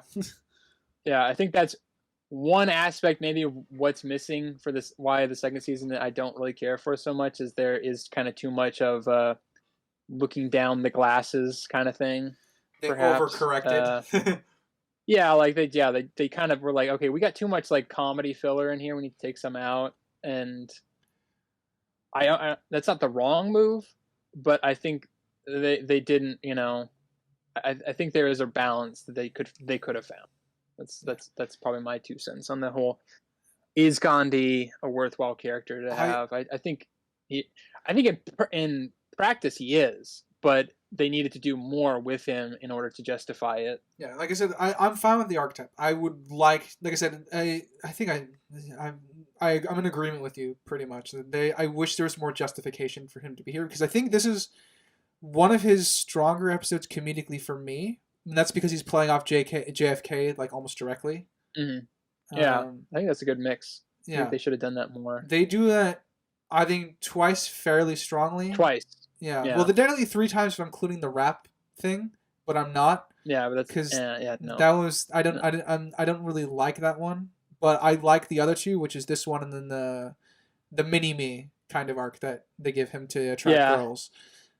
Attract girl. Yeah, but again, the crux of that one is that was development for JFK, not for Gandhi. Yeah. Show the softer side. So, yeah, this one I found their comedy to be fairly strong. That's why I quote unquote like him subjectively here. I just don't. Again, my issue is that I don't know the relevance of him in the script. Still, I agree. Beyond the comedy. And Springs. What do you guys think? Springs first. Is relevance to the episode almost non-apparent? Mm-hmm. I agree with that. Yeah. Not much of a presence. When he is, I agree. I think he bounces off JFK pretty well. But overall, yeah. But we get some classic Benny Hill comedy, so that makes up for it. Obviously, everybody likes a chase scene. That's true. They're fighting in their skivvies. They're fighting in their skivvies. Well, narrator wasn't wrong. It was a hyped up fight. I appreciated it. It comes back later. Yeah, I'm not hiding the fact that I have a crush on Joan of Arc. So you were hiding it? I thought it was. I said I'm really not hiding apparent. it. Oh, okay, explicit. Good. I was like, if that was you hiding it earlier, you not hiding it would be really different. Yeah. My hiding of my crush on Joan of Arc is about as subtle as a Rian Johnson film. So. And okay, we got Jackson Pollock and Rian Johnson. All right, pile it on there. Okay. Who else do you cherish as an artist? I'm not gonna say it. Won't say it. Not going there. How did we all feel about the Saibo Pooch? I was gonna bring that up. Yeah, I brought it up. I liked the idea of them sending us by robots. I think it was very poorly executed. Because he's like, all right, I found evidence, and then he got found out, and then he's like, all right, I guess I'll just kill him. Why not just kill him in the first place? They've already wanted to kill him twice in this show, at least. So, it just for the yucks seemed like filler when it didn't have to be filler. It could have made something out of it. You know why it was filler? Well, why? Because they were throwing pie filling. Oh my gosh, I didn't make the connection. It's good. I like that. Thank you. Yeah, with regards to Cyberpooch, again, yeah, I read that as entirely filler. It's supposed to cause friction between Mr. B and Mr. Scudworth. The problem is they don't really. There's no resolution to that really. Like they're still angry at each other by the end of the episode, and then it's just kind of resolved in the next episode, which is a bit of a shame. No, this is the episode where they have the. Never mind. The narrator kind of wraps it up with the montage. Never mind. I take back what I said. It's still like. It just felt like filler. Yeah, I agree. It's poorly executed, which is a shame because I think it works because it's clear the shadowy council figures don't really trust Mr. Scudworth, but. He's the one that dug up all the graves and is clearly like the main scientific brain behind all of it. Well, he's like a necessary evil. Yeah, which is why I think they always, which lends to the fact of why they always pull away from just straight up killing him. But this was kind of the episode because of the filler. There was a lot of potential in that of like why they sent the spy over, pretty much. Sprinks. Final thoughts on the matter. To be honest, almost every single Scudsworth story is just blah. I agree. Yep. It's it's boring. I really thought after episode 1, Scudsworth would have like more presence with the clones of like trying to get them to Clone Island or on that idea or more interaction with them. And there's barely anything of that, and everything of Scudworth is just like him and his butler on some kind of adventure. Yeah. I guess though, like, I don't know. I was talking to Crimson about, like, I was like, oh yeah, I don't really remember most of, like, my teachers from, like, elementary school or whatever, and then he was like, oh, well, do you know your principal? And I literally couldn't remember who my principal was. Because I never really interacted with them. So I'm like, I don't know how much maybe I'm just remembering incorrectly or like, but how much do like principals interact with like students that aren't like, I mean, other than like giving like an assembly or something, is there really much? It kind of interact with the principal if you're in trouble. Well, yeah. It varies from school to school, legitimately. Again, I'm kind of agree with Streets. Most of the time, the most interaction you ever have with the principal is when you're in trouble. But there are principals that do go around from class to class, sit in and like to talk to students because they like Yeah, I mean, like, to keep yeah, I mean, we their had like that finger in on the high school. pulse, pretty much, of the school. Yeah. I mean, I definitely had that in high school, but I think like elementary school was so maybe that's a little bit different. It's yeah. I don't know, because I'm just reminded of like I think like kind of earlier. I think I don't know if it was Springs or if it was Crimson was saying how they were kind of wanting it to be more about the clones and less about like kind of the people interacting with the clones. So I don't know. Maybe that's just like a difference of opinion. I don't know. I kind of would. I don't really because we kind of get to see with like Scudworth his interaction with the clones. It's not positive and it's not really really good. I mean, because he's not a nice guy. He's evil and kind of a villain and So I don't. It would just be kind of more the same to me, I guess, if he was just interacting with them a lot more. I see him as a poorly executed Doofenshmirtz, pretty much. In Phineas and Ferb, reverse that. Doofenshmirtz is the side story typically with Perry the Platypus. Yeah, but by the end, usually whatever happens with Doofenshmirtz cleans up whatever Phineas and Ferb did for the episode. So they connect at some point. But a lot of Scudworth stuff don't connect with our cast, our main clones, which I think detaches it to a point where it just feels like he's nothing. Crimson, that's a great example. There are, I'm kind of in agreement.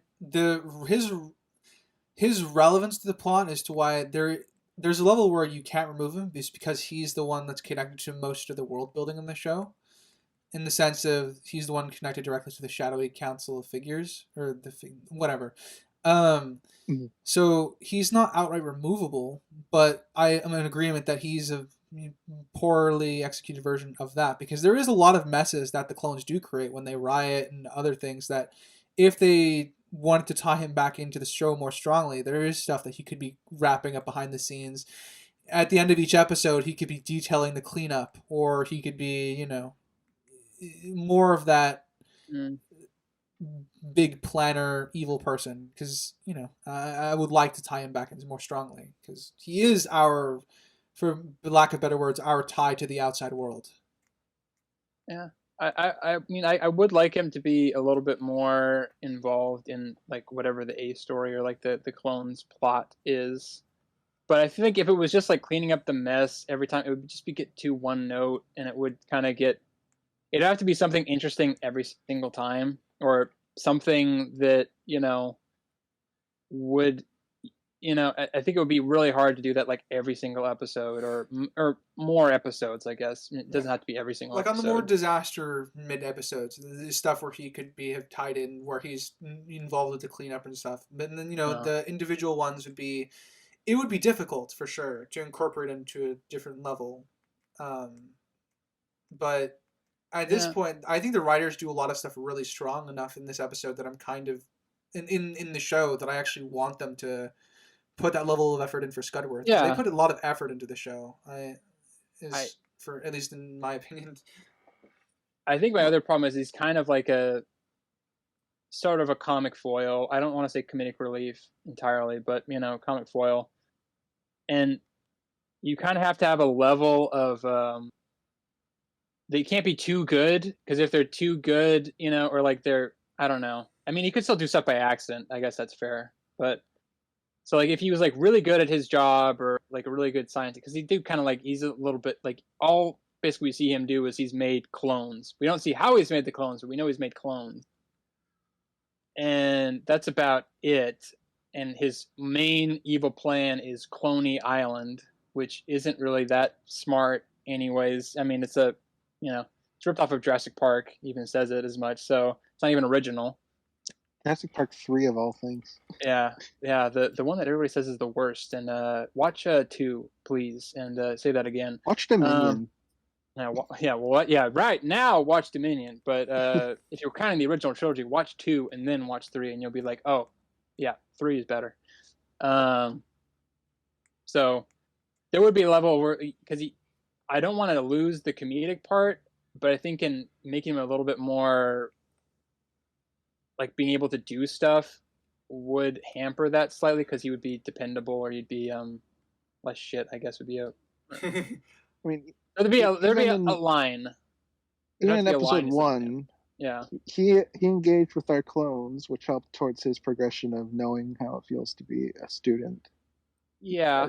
That it's not him fixing anything, it's not him being competent, but he's still engaging, and I think that made him more interesting in the pilot. See, it didn't really do that for me because he didn't really learn anything actually. Because they immediately got rid of it because he was immediately being mean to the students like he always was. So it wasn't like he never really learns a lesson. I mean, no, he's like Ghandi in that respect. Yeah, so I don't know if I would like him to, because I'm just used to him not really gaining anything. I don't know if that would be better or worse. Again, it's one of those things where I don't really have I don't know how to. It's something where we can't just immediately go, this would be better. It's something where we'd have to see how it would look and then be like, is it better? Is it worse? I don't know. They're not a fix-all thing like normally we have. But we are reaching the end of the 20 minutes. So anything anybody has, say it now. Say it loud. I thought it was a dream sequence of Joan, Cleopatra, JFK, and Gandhi all swapping clothes, but it wasn't. Yeah, that was just straight up comedy. They just that was there's no Benny logic Hill. behind that. That was just the Benny Hill comedy aspect to it. Yeah, I like Lincoln's conflict mediation stuff. The joke is very surface level, but I still quite liked it. And I the stuff that Joan and Cleopatra put each other through, for me, was also very funny. I didn't expect you guys to do the dividing line horizontally. Yeah. I think my favorite visual gag though is probably the Lincoln about to hit the ground, and then we come back from commercial and the pool is just there. That to me was I had to pause because it was very, very absurd, but it got me. It was funny. Yeah, I didn't catch that. I watched through, so I had to rewatch. I guess my last thing is yes, one of the few things I do know about Gandhi is how he died, which was he got shot a couple times in the chest and then once in the nether region. Mm-hmm. And I think they referenced it here, I imagine intentionally, when he said, berry blast, blast your berries. So I imagine that's them referencing him getting shot in the berries when he died. Or could just be happenstance. Could be. I'm not sure if I'm reading into it, but it lines up. I like it, even if you are. It's pretty good. I think my last thing is the chicken pot pie, hot pie in the face to Scudworth is really good. And it burns him. Burning him as it would happen in real life if it was fresh pie. Yeah, that's a good one. 3rd-degree burns. Yeah.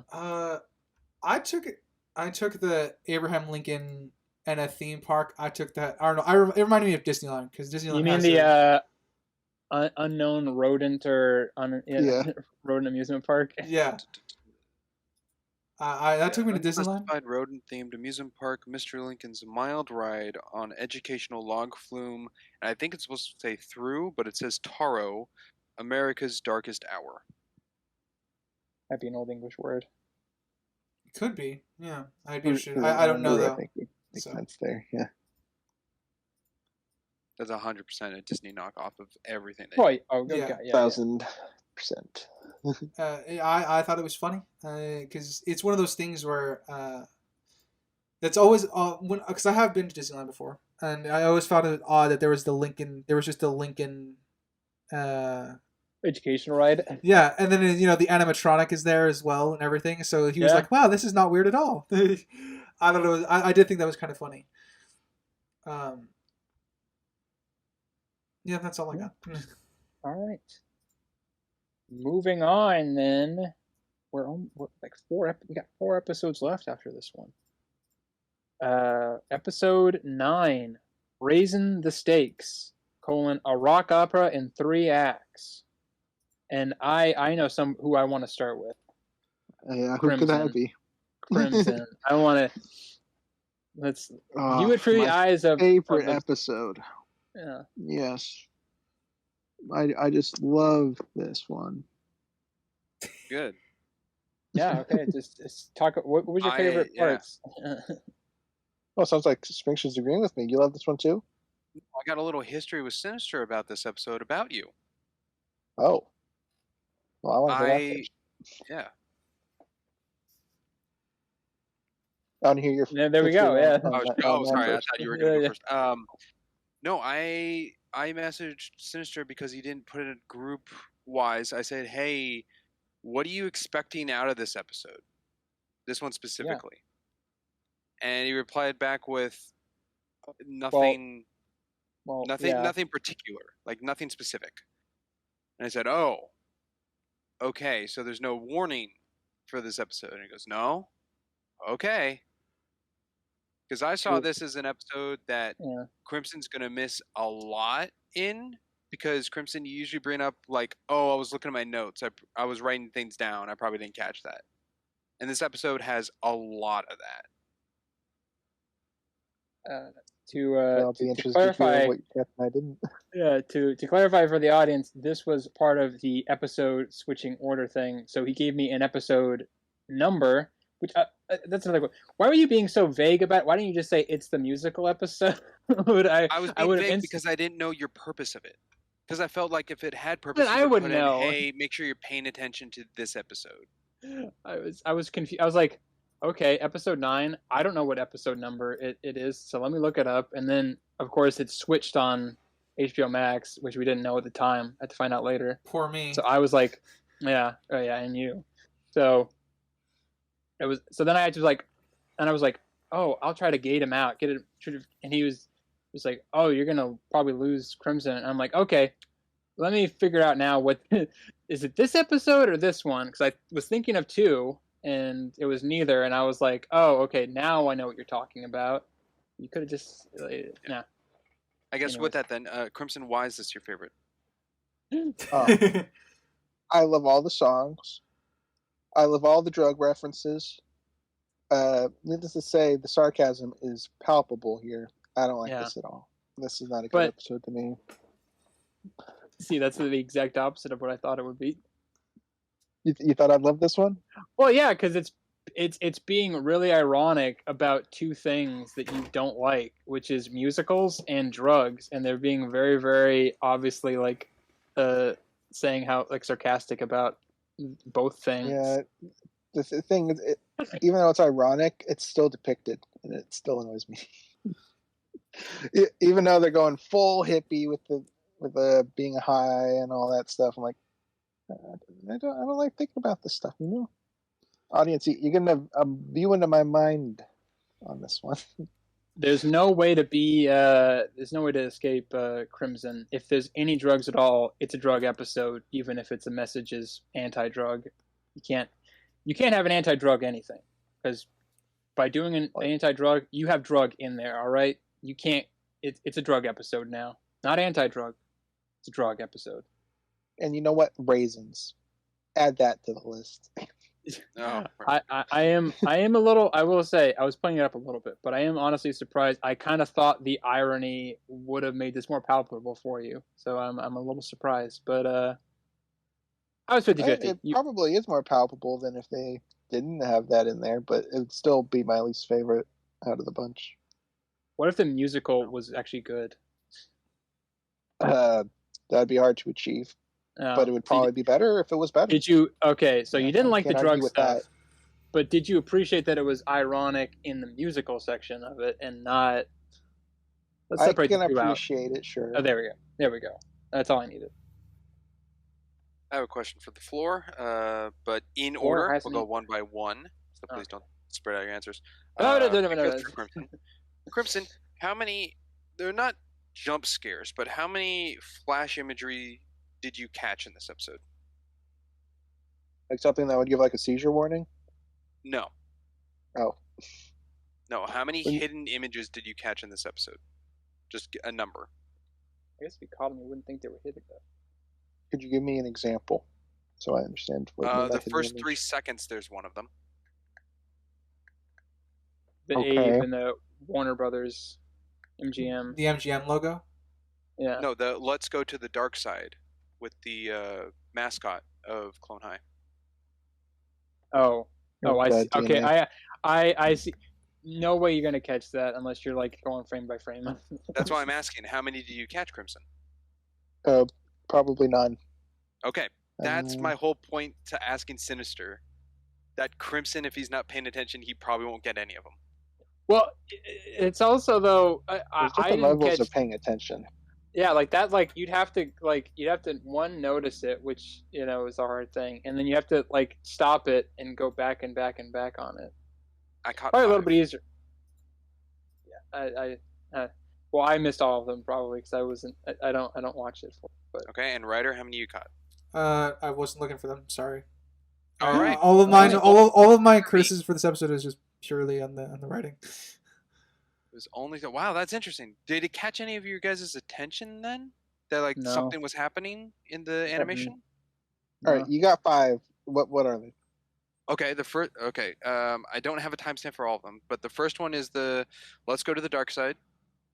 Then I have the like commercial break. The first one on the second part where it comes in to Clone High. There's a jump scare of a smoking grape. And then there is flashing imagery. Okay. the Tyler Durden Fight Club. There's a Fight Club thing. blue-haired nun, kind of going over Joan at 1953. There's for more information about raisins, consult your local library at 2123. And Scudsworth is your favorite character, which is earlier on. Did you catch the backwards though? I thought they were speaking backwards. Do you know what the message is? No. Would I you don't know like what JFK was saying backwards. I didn't play it back. Would you like to know, everybody? Yeah, please. Sure. If you have You it, know the yeah. answer? I am talking backwards and telling you to watch Clone High and for us to get an Emmy. I'm saying that backwards because that's sneaky. It's a little funny. I like that. Yeah. I didn't really give my opinion on this episode. Give your opinion on it then. Yeah. Okay. Before we get too yeah. far. I think this episode is objectively fine, but I'm kind of in Crimson's for where I actually didn't enjoy it. My favorite parts were the history references, obviously. Yeah. I think that's going to be pretty common. But they were actually the history references were actually very strong in this episode. I was surprised. Like it might be my least favorite episode subjectively, but what really held it up on that end was how strong the history references were visually. And I mean, Jack Black is pretty good. As Oh, always. sure. It adds. Yeah. Larry Hardcore. Probably the Question: biggest guy. Did Abe reenact the crucified Jesus? Are we allowed to say that? Yeah, I mean, that's what happened to him. I I'm guess just yes or asking. No question. Well, are we allowed to say crucified Jesus? I don't see why not. Yes. I believe so. Yes. Okay. I believe he does it twice, It's 2 times too many. but I was just curious if that's what happened because he does the pose. I think that's. Okay. Abraham Lincoln. I think. Yeah. He's just T-posing. It's fine. Asserting dominance. I think it's more than that. Hey, no Christians. There was no Christian uproar, so can't say for sure. Yeah, the He Christians. also wasn't the nailed Christians to have a the Christians have board, though. Yeah, the Christians have an uproar about everything though. So usually, whenever they uproar, it's virtually worthless. Yeah, that's true. He wasn't nailed to a block of wood. Wasn't But, up in arms. Who knows? If you want him to be, he was. If you don't want him to be, he wasn't. That's a good rule. What a of thumb. mentality. He could have been, and he could not have been. There was no wood or nails, and so he was just T-posing, man. No stigmatas. No stigmata. No stigmata. Stigmata. I personally, I find the drug stuff funny because it is so silly. I mean, even in general, I think I find drugs silly in general. It's such a silly, stupid thing. Even Yes, I brought that up in a different pod with you. I think. Yeah. Like a go-to humor for you is druggies or just drug jokes. Well, I pushed back against that because I think you were being a little bit offensive about it, but I think you were. It was a judgment of my character. It's a judgment of my character and not like what I found funny. So that's on you. No, I guess it is. I don't know. Obviously, like addiction's not funny, but I think drugs in and of itself is funny because like anytime there's like, oh, we want to have a weird episode. Let's have one of our characters like a drug trip. It's pretty easy to do. It's a good writer tool to have in the back pocket. Yeah, if you ever want to do something weird with your characters, always. Yeah, if you want to do something weird with your characters that has no stakes, just have them have like a drug trip or something. Drink cactus juice; it'll quench you. Yeah, but like Red Dead and GTA. Yeah. Well, all right, okay. Red Dead 1's not so hot, but it's yeah, GTA 1's pretty good. Yeah. I think this was an interesting episode. At least said for the history stuff, because the main three all got directly referenced their historical counterparts, which is kind of rare because Ghandi also referenced his directly and channeled, I guess, his original self through him. Yeah, channeled his original self through him. Even if it was only for a scene, I actually quite liked that. Abe Lincoln literally got visited by his drug trippy, but what was supposed to be the real version of him, because he was sitting in the same way that the one at the Lincoln Memorial was when he came to greet him. And Joan of Arc. I have a question about that. Yeah, and for you. Okay, 1 second. And then Joan of Arc. Sorry. Yeah, no worries. And then Joan of Arc's was a very visual references that she made a pyre and stood on top of it. That was then set alight with all the raisins, which I quite liked. So with with his inner Abe, or his clone father, all that stuff. Do you think he would be pushing him to go to Cleo if he was like an actual vision? Like obviously it's like kind of his own version of Abraham Lincoln. It's not necessarily like the real Abraham Lincoln. Do you think it would be pushing him to go to Cleo, or do you think it would push him to go to Joan if it was like the real Abraham Lincoln? If it was the real one, Joan. Follow your heart. Follow your heart. It would not be like he wouldn't pick. No, obviously, yeah. Pick what your heart says. Though this wasn't generic. Can you give me a little bit more definitive thing than that, please? Yeah. No, I can't do that. Though if this was supposed to be his inner Abe, it would have been more interesting, I think, if he said Joan by mistake and it confused normal Abe. I think it would make the too early. Final episodes better if they dropped it earlier. I agree. It definitely would have. Hey, I thought they were going to get 7 seasons. Okay. Is that true? No, I don't know. Did they have any visions? I mean, Viacom liked the show, so they were probably they thought they could at least get, I think, probably two or three, but I never read anything that said like what plans would have been for the second season originally before the 20-year gap. So I do not know. Okay. That was just a throwaway joke, Crimson. You got to remember when I'm doing those, Crimson. It's so hard to tell sometimes because you like to throw fake. I know, because I'm so off the cuff, Crimson. Maroon. See, I can't call you Maroon because then I'd be like an in. Yeah, Maroon. Maroon. I don't know.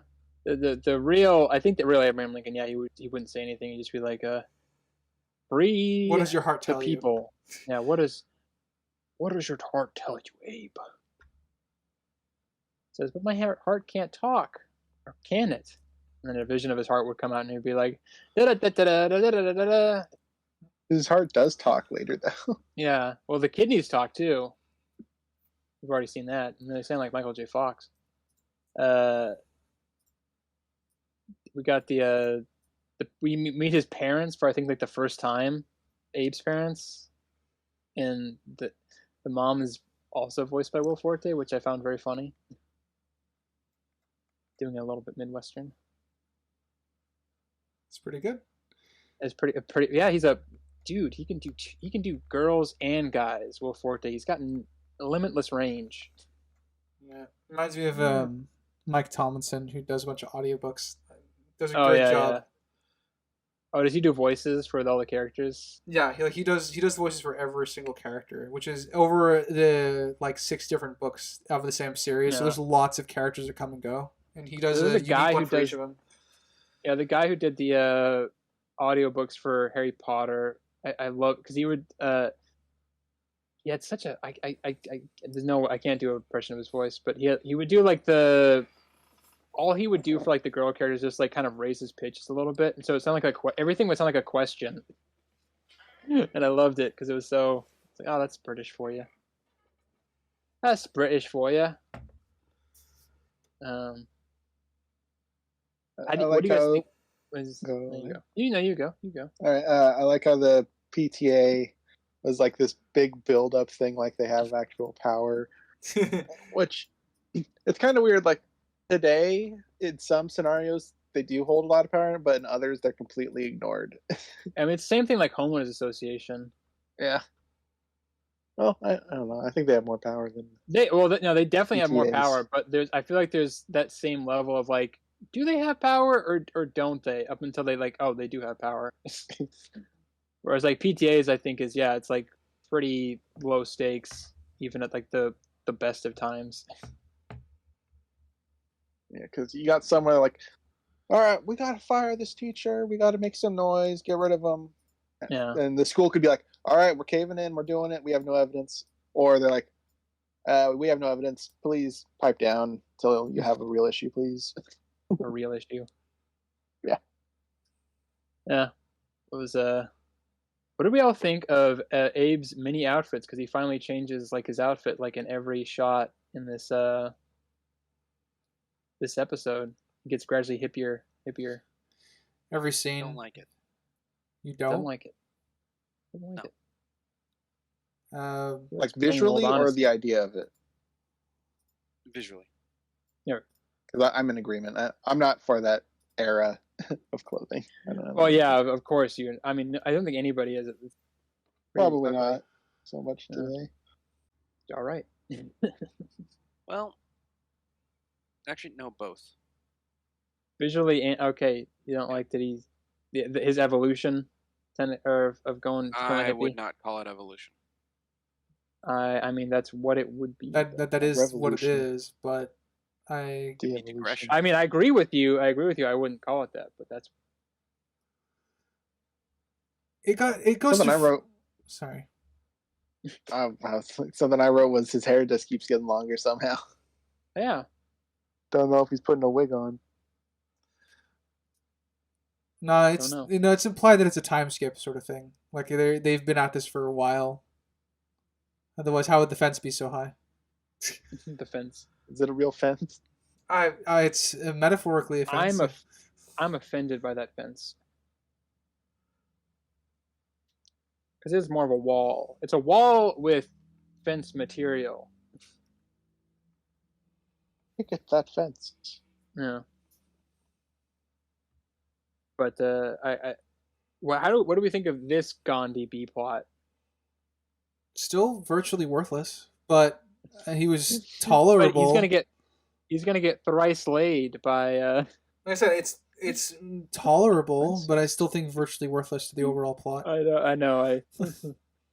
The thrice laid just got me. I just like the way they. I like the change that it takes over from Scudsworth.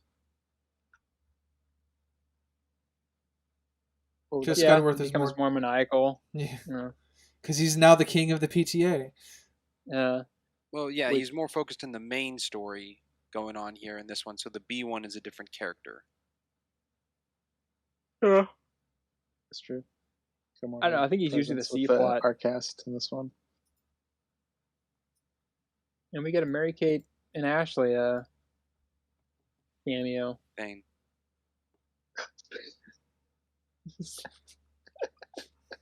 a thing. It's a person with two heads. At least he didn't say monster. That would have been way worse. Is it? I feel like they're on the same level. I mean, maybe, but who cares? So funny. Not real. They don't actually look like that. We do get that thing. You're correct. Added to the nonsense of his mind. With the humming. What was it? Hummingbird, donkey, unicorn. Don't really. The princess. I don't know what they called it. Yeah, but I can't remember what they called it. They called it something. Yeah, I have it somewhere. A hunky corn. Hunky corn. There we go. No. All right. Anything else? Shoot, I don't know who that blue-haired nun is. I mean, nobody does. I don't know any of it. There's nobody. Maybe. I don't know. Nobody. There's somebody. Caesar's in the background of a lot of this, which is funny because Cleopatra's also there, and they don't interact at all. Just like in real life. But it's like 1.5 base. We should totally just go there. We should just show them. I like that. I guess one of my favorite lines is that Cleopatra is like, "Oh, love can't win because it's an abstract concept." True. It's true. I found that a little bit funny. Yeah, throw love at the problem and expect it to fix it. Yeah. Okay, I remember what I was going to say. What was it? This kind of parallels Gandhi's conundrum at the end of the season of would he have a relationship with someone that is not his type? And this one he turns it down. Later, not so much. Is the hunky corn his type? Well, he shuts her down. So yeah, but okay, yeah. Would you, if you were offered the chance to thrice play? I'm just showing a parallel. Don't worry. Don't worry. I would turn it down. Don't worry about me. But easy peasy. But you're saying that he is less likely to have standards, is what you're saying, based on kind of what we've observed of him so far? Yeah.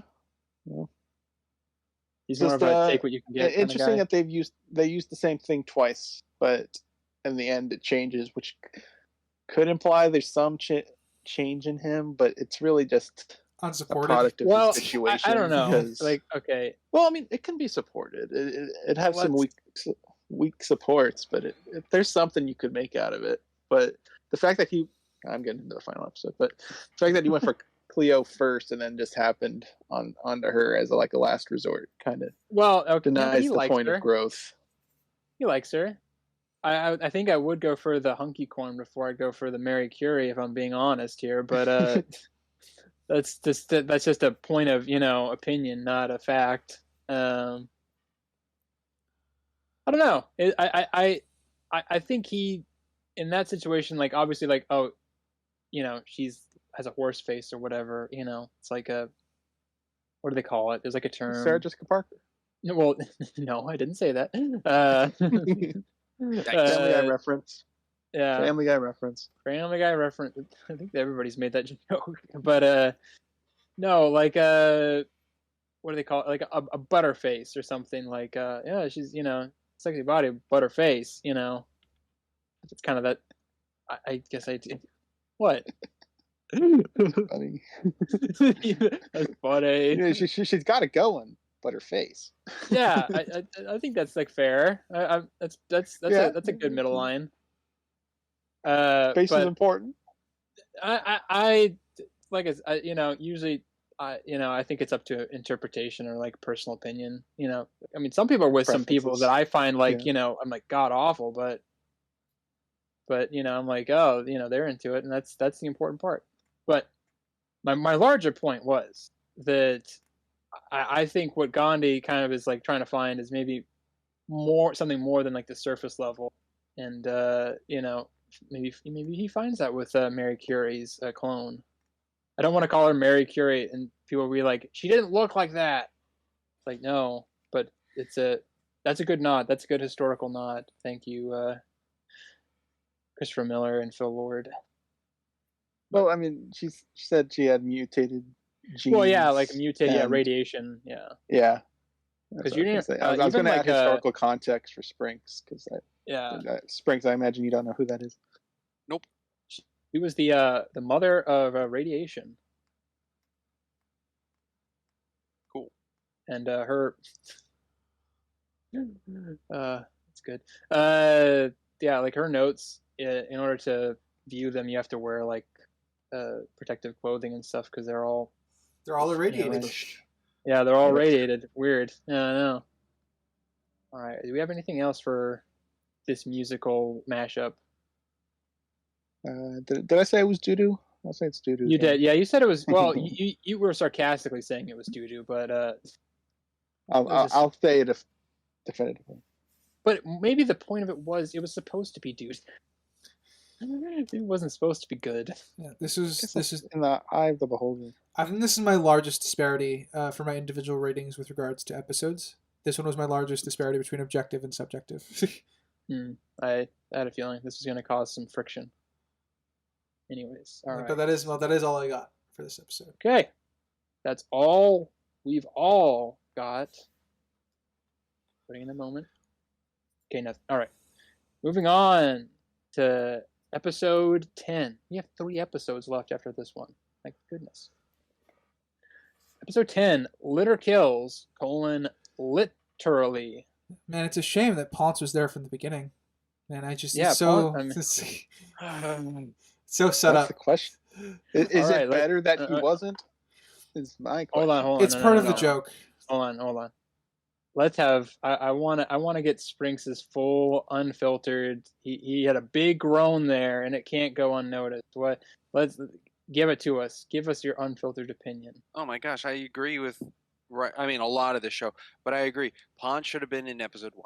You should have been here the whole time to hold weight to this episode and not just be a stupid little joke. I was actually excited when the last episode ended and it said a character will die, and I'm like, finally, some Game of Thrones level stuff. Someone's going to get killed off. Even if they come back as a second clone, that's something about like the clone story or lore world. And I'm like, interesting. And then it starts off with like, oh, we wouldn't introduce a new character just to die off. And I'm like, you cowards, what a stupid idea to do.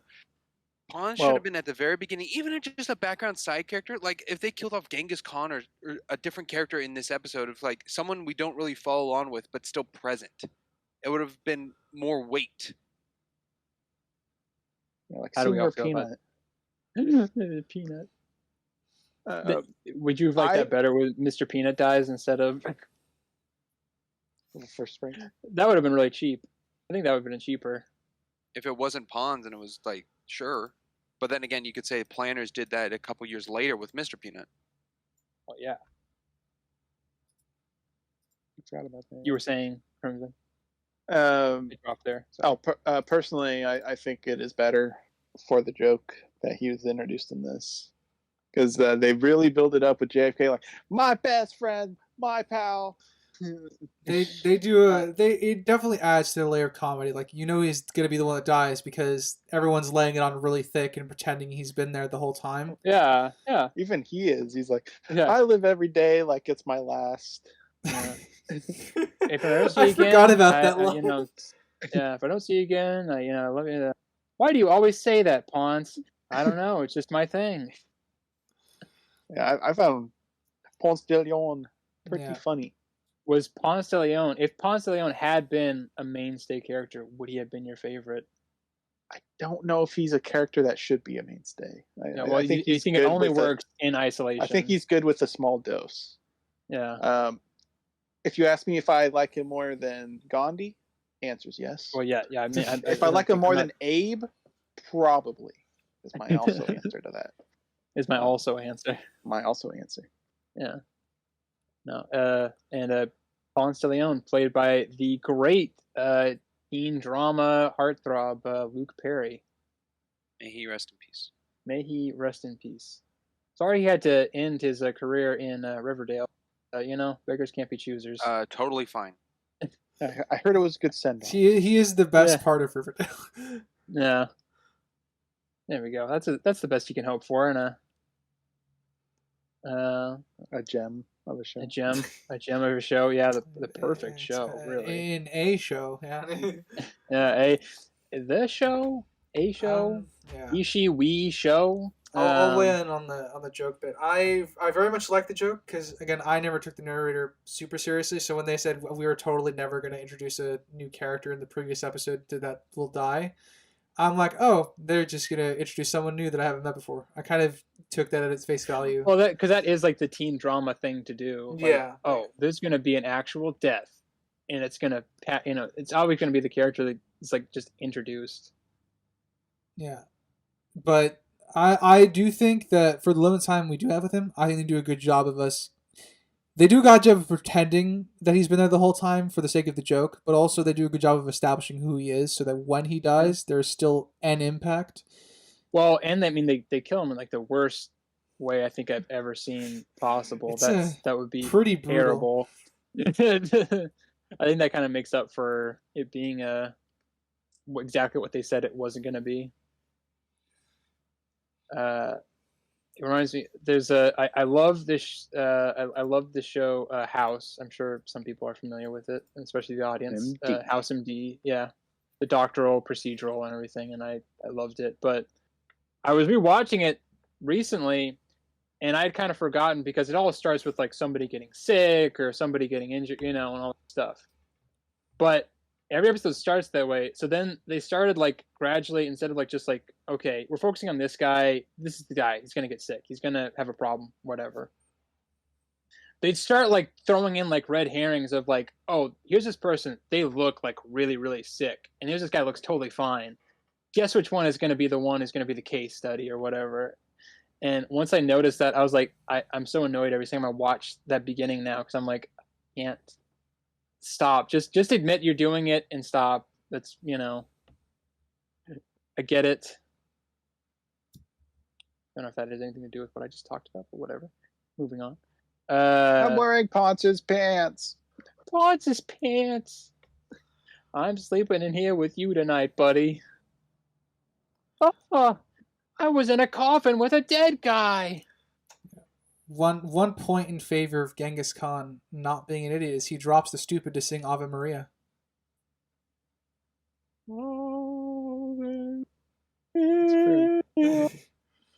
He understood what was asked of him and excelled. Yeah, exactly. So even he had dropped. Even he drops the. Again, that's my headcanon. He's really, really intelligent. He's just faking it. He's a genius. Yeah, yeah. He's just faking it for the sake of blending in. I'm a genius. I thought it was to really add to the joke of the tragedy. The sign at the funeral says like it was going to be his birthday celebration. So good. So it was nice. It was a nice touch. There's no fountain of youth, Jackie boy.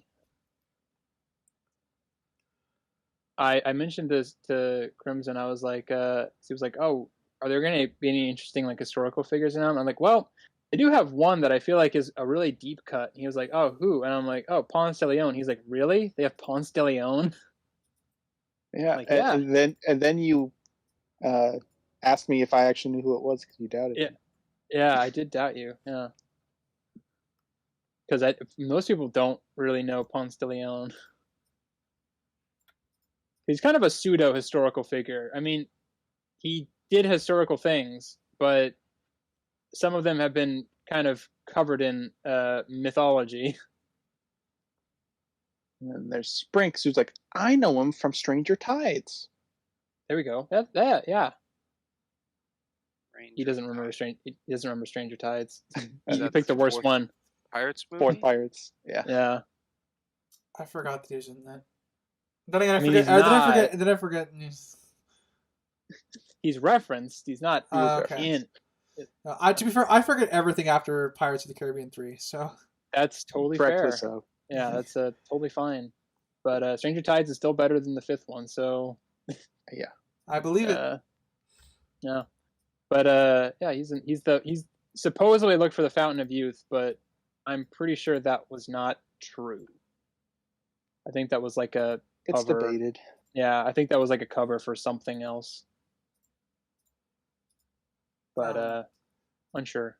I like Joan of Arc's reaction to the litter at the funeral, littering. the littering, and then also at the funeral. Come on, guys! Like he just because it's very much like it's her own way of grieving. Like they're still not fixing the problem because one of their friends died, and it bothers her. I quite like that. Died from litter, guys.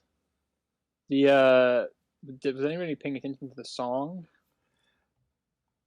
Ave Maria?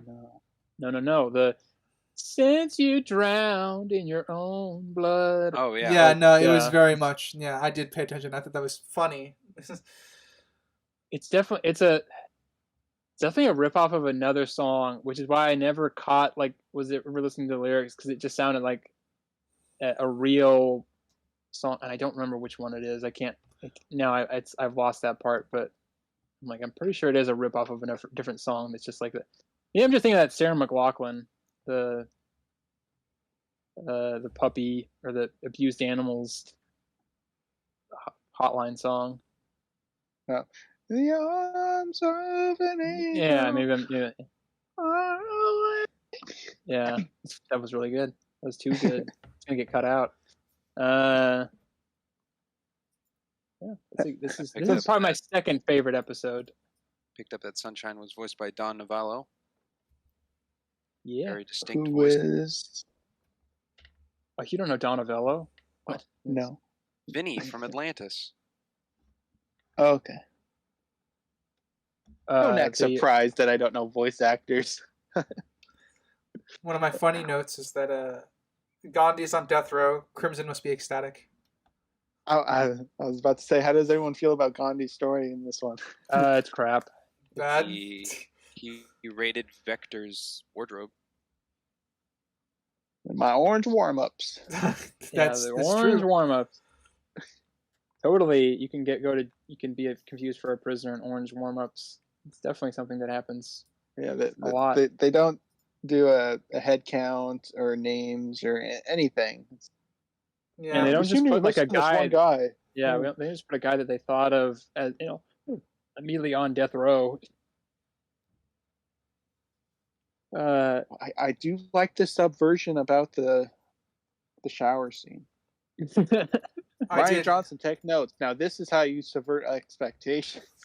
You set them up really, really high, and then you don't do that thing. Then you set up something else. They're actually just a bunch of cool guys. Yeah, which who cares who they've killed or what they've done? They're just some chill guys. They're gonna help clean up litter because they want to. They are. Yeah, they're better than the clones. Because littering is cool. Crimson, have you noticed? Did you notice the janitor character?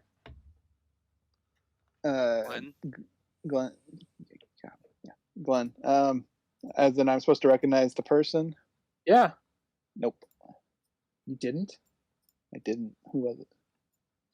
But it's Glenn. Crimson. Glenn from The Walking Dead. No, it's really. I'm kind of actually annoyed now. You didn't recognize him? I mean, the art style in this makes a lot of people not look like who they are to me, anyways. I'm gonna agree with Crimson because John Stamos does not look like John Stamos. No, but his picture does, but not his. The picture does, not the cartoon. Sarah Michelle Gellar looks like Sarah Michelle Gellar. Oh, you didn't mention that. Yeah, they had a thing that I was gonna. You didn't say anything about that. That was in the last one or 2 episodes ago or something. You had an autograph Sarah Michelle Gellar, and Crimson's a big Buffy fan. Yeah, Crimson is a big Buffy and Angel fan. Sinister, who is he? Who's Glenn? Oh, never mind. That was a different guy. Oh my god, that's perfect. That was perfect. I thought it was the janitor that was a from. Good setup joke right there, Sinister. Good one. I thought it was the janitor from. That was Gordy. But yeah. No.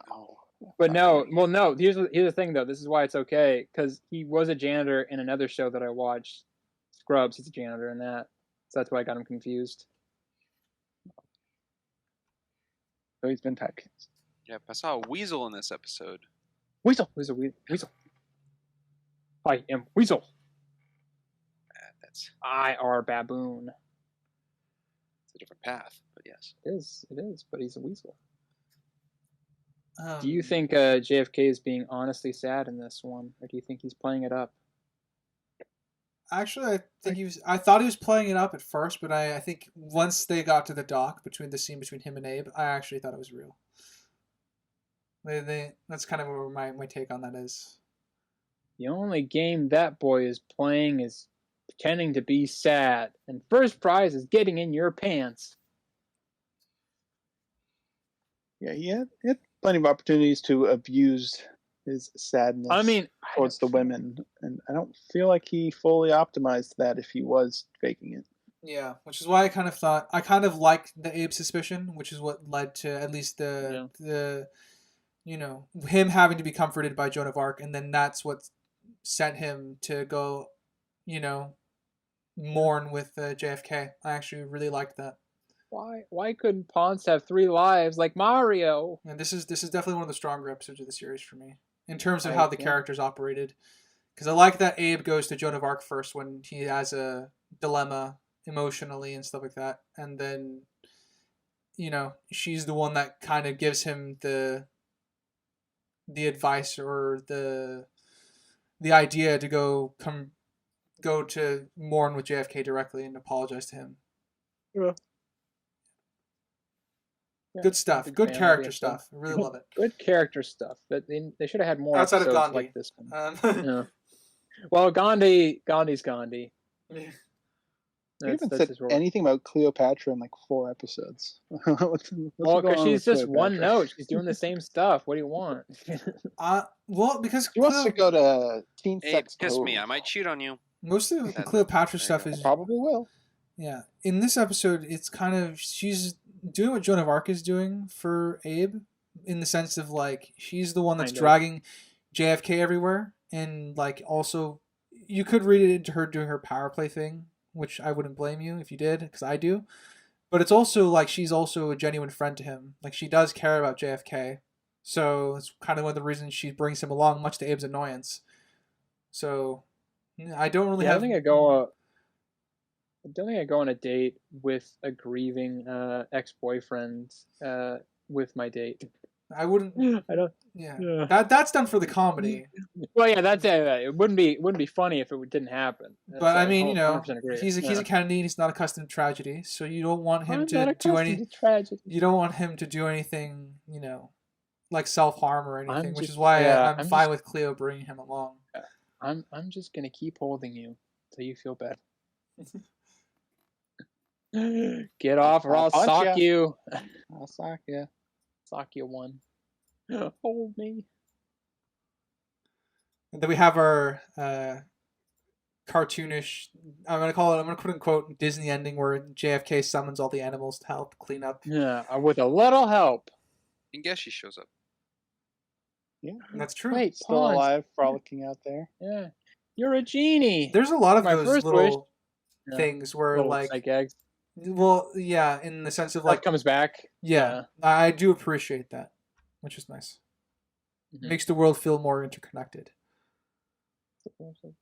Now, was Ponce actually a figment or a ghost? Because we've established ghosts are real in this. He's a figment. I think he was a ghost. Figment. All right, we got ghost, figment, right? Or what do you think? Could be either, but I'm gonna go with ghost just because that's been previously established. Middle of the road. Yeah. I could also buy that JFK is just so like traumatized by it that it is a figment of his imagination. But I think it's more meaningful if he's just a ghost. I would prefer it if it was a ghost, yeah. Yeah. But if it's a ghost, that begs more questions. Why aren't more ghosts showing up in the show? Shouldn't there be them everywhere? The question for anything with ghosts. Yeah. Just like Santa being real.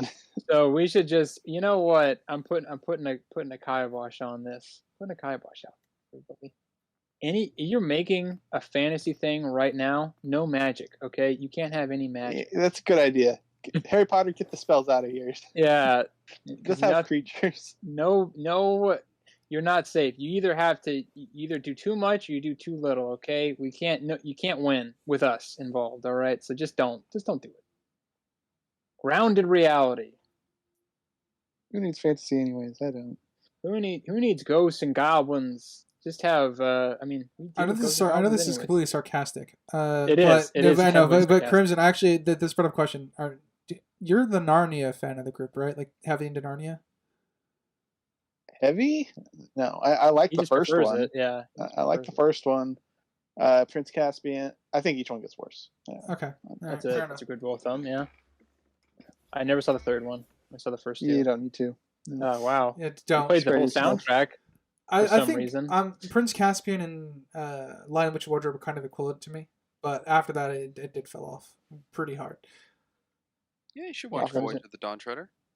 Yeah, you should listen to the soundtrack though. Mostly, that's what Crimson showed us for some reason.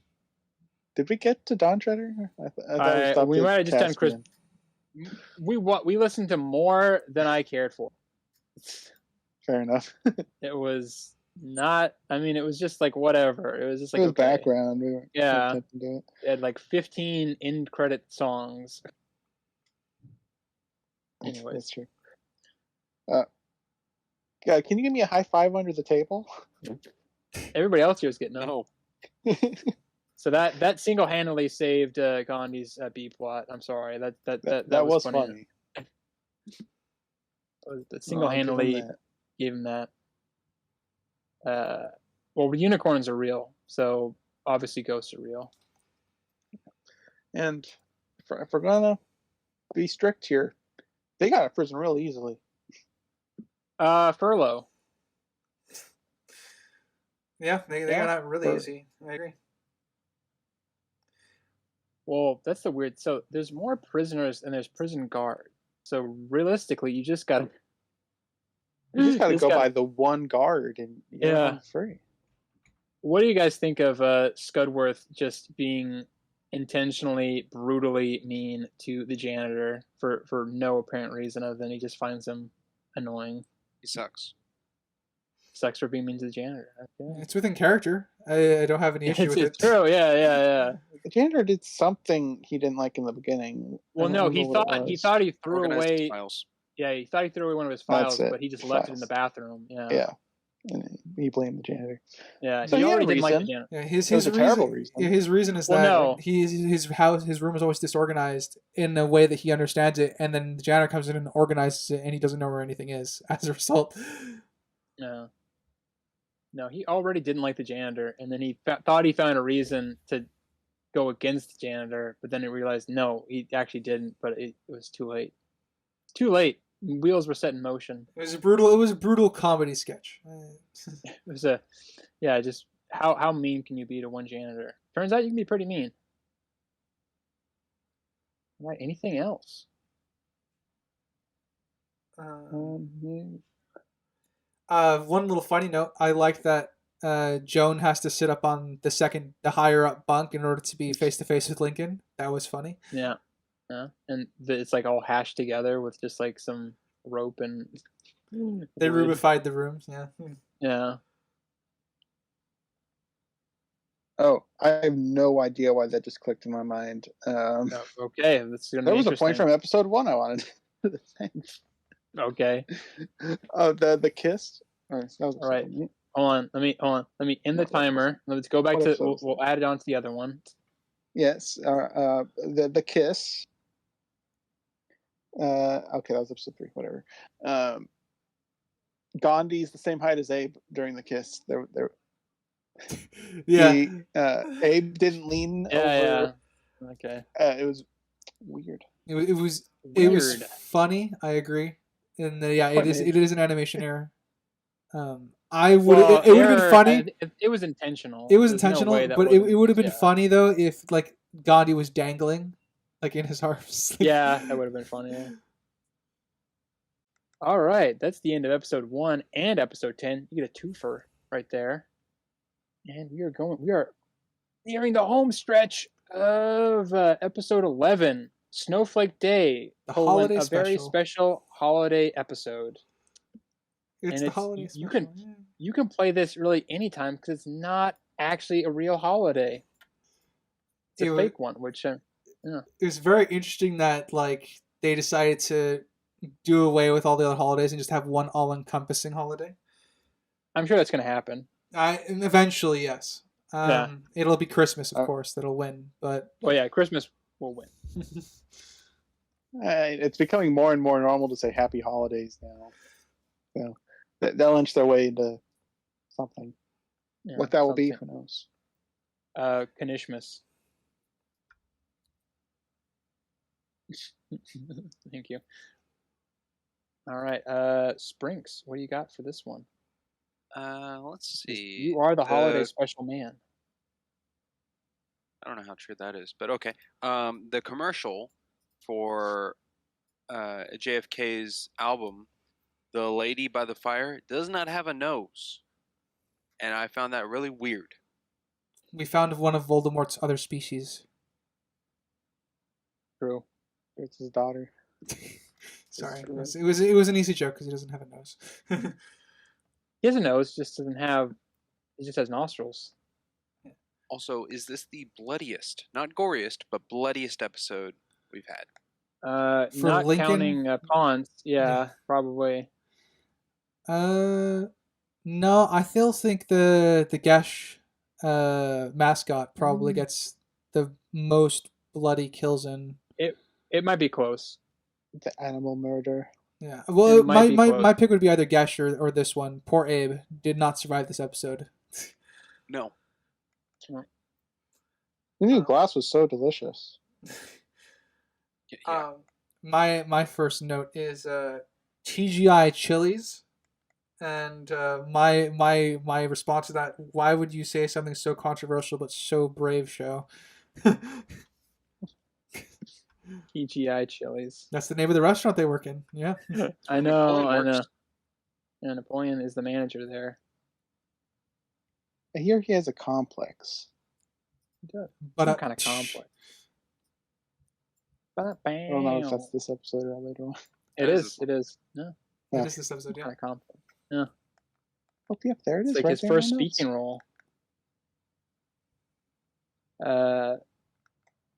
Yeah, like this is probably my least favorite. This is one I usually skip. I've only probably seen it all the way through probably a handful of times. And I've definitely watched the series more than that. It's certainly lacking in a holiday special.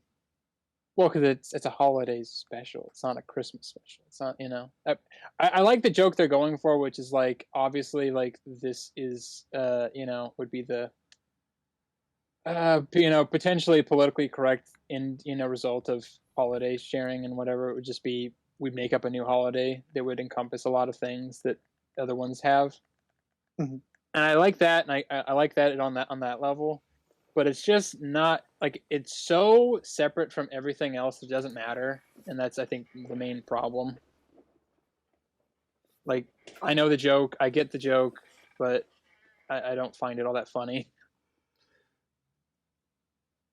Yeah, I can agree with that.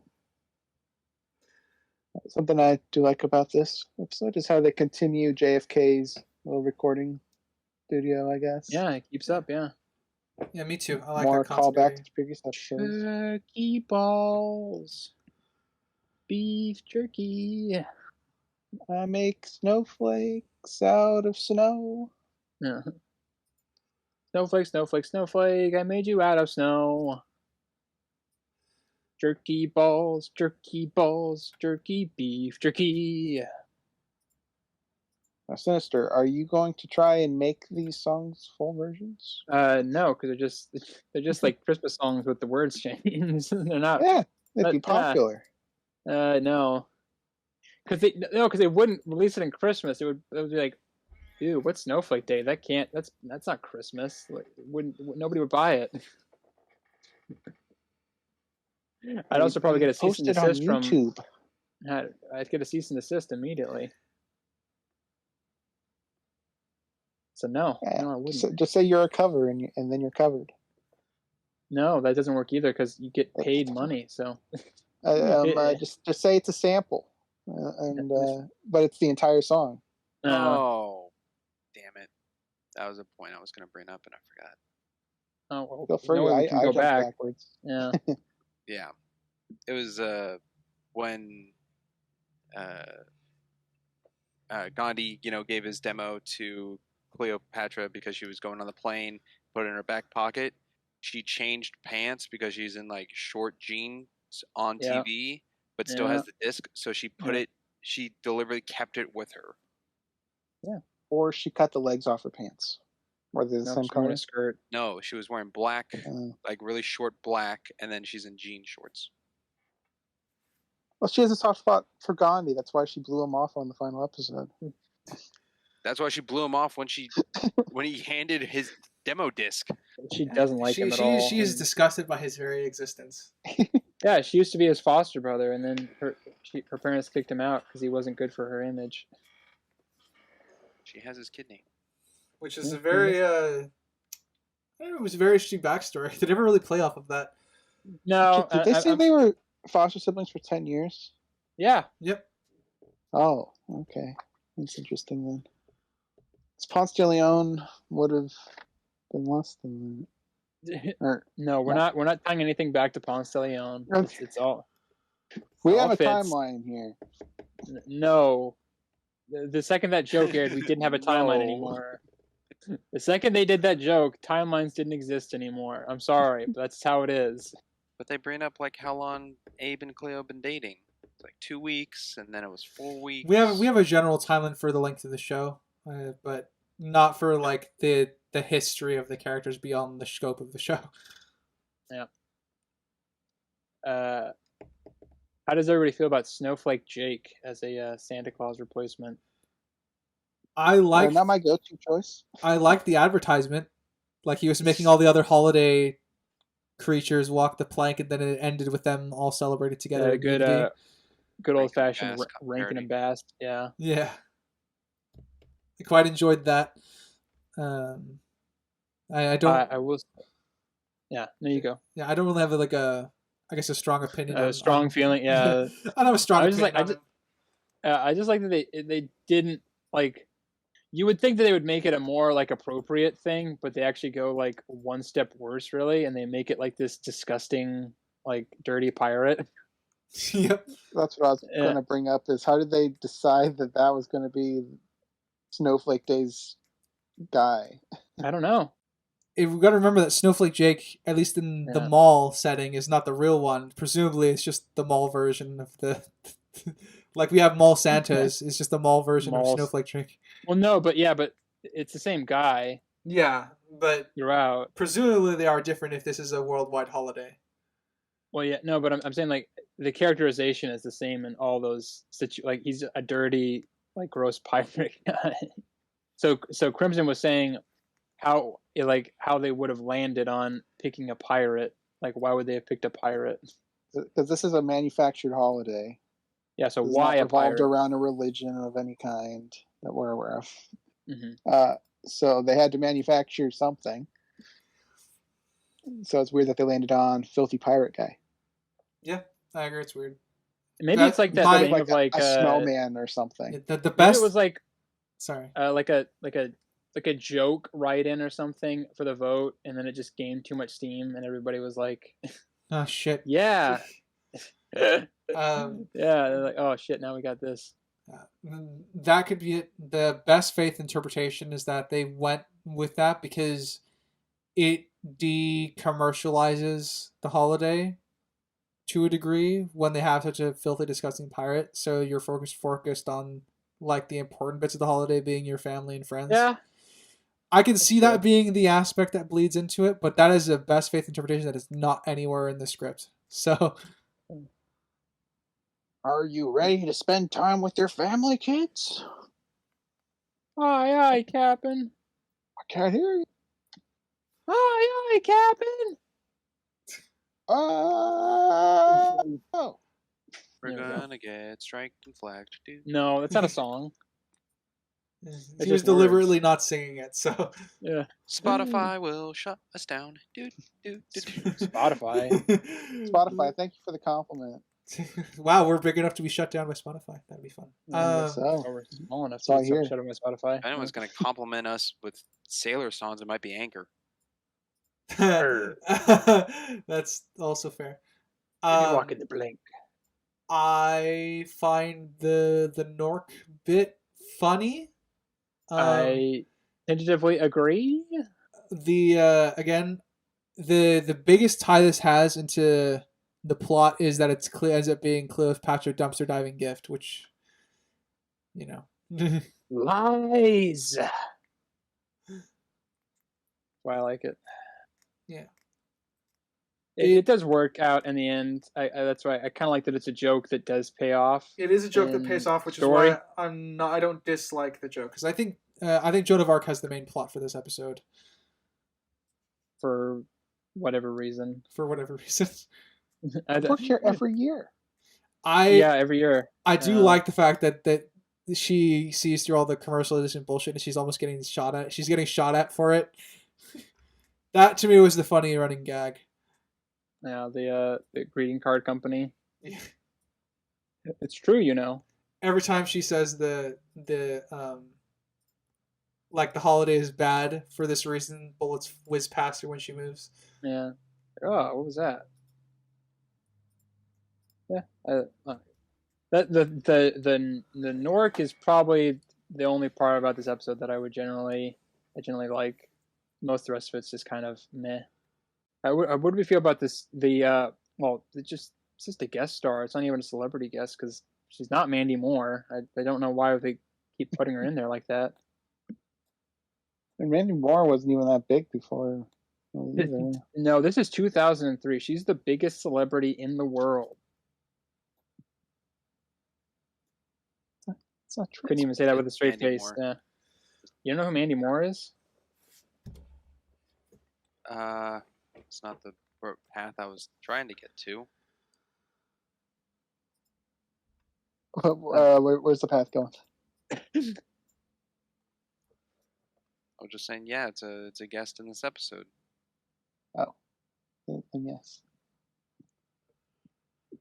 I lost track of what was going on, so I'm just gonna push forward like nothing happened. We get I like Toot. Toots is good. Yeah, fighting a saber-toothed tiger, or just a tiger. Well, Joni, the best I part thought you was when died. he killed it, thinking it was Joan. I had to kill you from biting me so much. That's My Achilles tendon, my only Achilles heel. I like that she says Joan's some of the kind best of little lines. Yeah, I like that Joan of Arc's kind of like the Grinch for this holiday. A little bit, kind of goes on a very, very miniaturized Grinch arc, pretty much.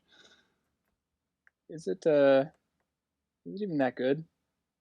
Is it like a miniaturized Grinch thing? Her heart shrunk 3 sizes for this holiday. It didn't grow. It's serviceable. Okay. I don't. There's like all the stuff is there. Someone teaches her the meaning of the holiday and stuff like that. I guess It turns out to be a subversion, obviously, because they're there to steal all their shit. Which I think would worsen her holiday spirit ultimately overall. But I think the sentiment is there that she did go on a bit of an arc for regretting her actions for ruining the holiday for everybody else. I love every time you say arc, makes me smile. Like I rarely get to say it with such a double entendre. Yeah, okay? I know. I think like more and more, it's just like because there's just too many cliches in this episode that I just can't. I'm just kind of bored by it. I think is the big problem. Like, it's so many like references to things that I've already seen. I'm just like I'm not into it. Not really saying anything new. With it. They're not original with it. Yeah. Scudworth's. I know probably somebody will find something that I said was like really good, a bunch of references, and it'll come back on me. But I don't care. This is I feel like this is undeniably different. It's just kind of annoying. Yeah, it's a pretty archetypal episode. I would agree with that. They don't really they're not really going out of their way to make something new and stuff like that. I mean, they kind of are with, I guess, like Snowflake Jake. You could argue like that would be the something new part of it, like, but I don't know. Like, again, I think it's kind of similar to a problem that writers had with a couple of them. That like they're trying to get like a message, and they don't actually have a message really. Like this one would be like, oh, you know, you be thankful for what you have, but then homeless people just steal their shit. And Yeah, then nothing's it's a really swing and a learned, you know. miss. Yeah. Which I Um, guess maybe that's like the point is that like it's you know, overriding that and like being like, well, sometimes there's not a point, but you know, this one definitely was like feeling like, okay, we're swinging for a point here, but we're not going to actually do it. yeah, I again, I really like that Abe stands up for himself to Cleo again. Yeah, when he's genuinely I kind of angry. wanted more to happen with that. Yeah, Yeah, but it's still good for what it is. I mean, like, you know, it's they do it enough to where it's in sense makes sense for both characters, but they also patch themselves up because of the lesson Joan is imparting in quotes. Yeah. It's yeah, like I said, I think the character work is pretty simple for this one because, like I said, it's an archetypal episode, but it's a objectively good episode that's subjectively just meh. Yeah, I guess it's written really well. It's just it's not really what I want out of the show. Really, it's a little bit too safe. I've seen this story before, and I don't care for it. What do you think of Abe's gift? Do you think it's a good gift, even though it's not what you wanted? Absolutely. She made it from the heart. That's good enough for me. Like I said, it's in character for Abe, which is the main thing. Whenever someone is doing gestures like that, it's in character for Abe, which is why I appreciate that. In the same way that Cleopatra's gift for Abe is also really in character for her. Yeah, you didn't tell me what you wanted. I told you I wanted expensive, bought. All right. Anybody else have anything else for this episode? No. It is a shame that Crimson did not get to watch this all the way through because streaming is stupid. I think technical issues. Yeah, technical issues. I guess I'll end with a fun fact. This was the only episode to not have a U.S. airing. Oh. So this wasn't aired originally in the U.S.? Yeah, well, I couldn't really find any, so I couldn't find if it was aired in Canada but not aired here. It kind of was just like it wasn't aired at all, which seemed weird. That's why I was like, I'm tentatively just going to say it just wasn't aired in the U.S., but unsure of that. Because the whatever station they were going through for like MTV or whatever didn't air holiday specials outside of the holiday season. So they technically counted this as it's a holiday episode, and I think they were airing in like the spring or the summer or something, so they didn't go out.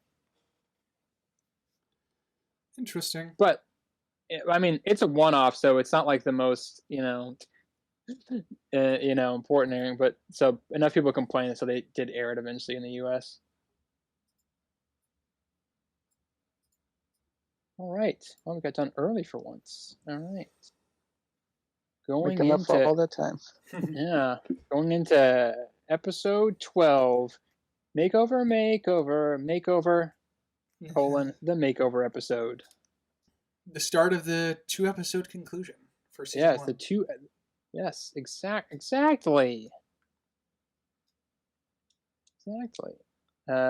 Sprinks, start us off, please. Let's see. Scudsworth got his Clone Island idea because of Jurassic Park 3. Indeed, he did. Don't really know why. It's a good business plan. I think it's like you would like, because obviously you'd assume it would be Jurassic Park, but he says Jurassic Park 3, so he only saw Jurassic Park 3. Yeah, which kind is of how odd, I interpreted that. Yeah. Yeah. It's humorous. That's what it's based on. That's yeah. Well, especially because that would be the one that has all the references to the first one, so it would be really weird to see that in isolation. And then there's the second one where there's actually a mock-up of a park for Jurassic Park. Yeah. So the third one would have been the worst one to choose, which adds to it. That's why it was chosen. Yeah. Yeah, that's exactly. And we start off in this one with another clone death that we've known for a long time. Marie Antoinette. Marie Antoinette. She lost her head famously twice. Again. Darn it, Sinister! You spoiled it. Yeah. I was going to ask Sprinks if he knew. He Knew didn't. this one. This one's That's pretty French. well known. That's French. That's French history. That one I actually did know.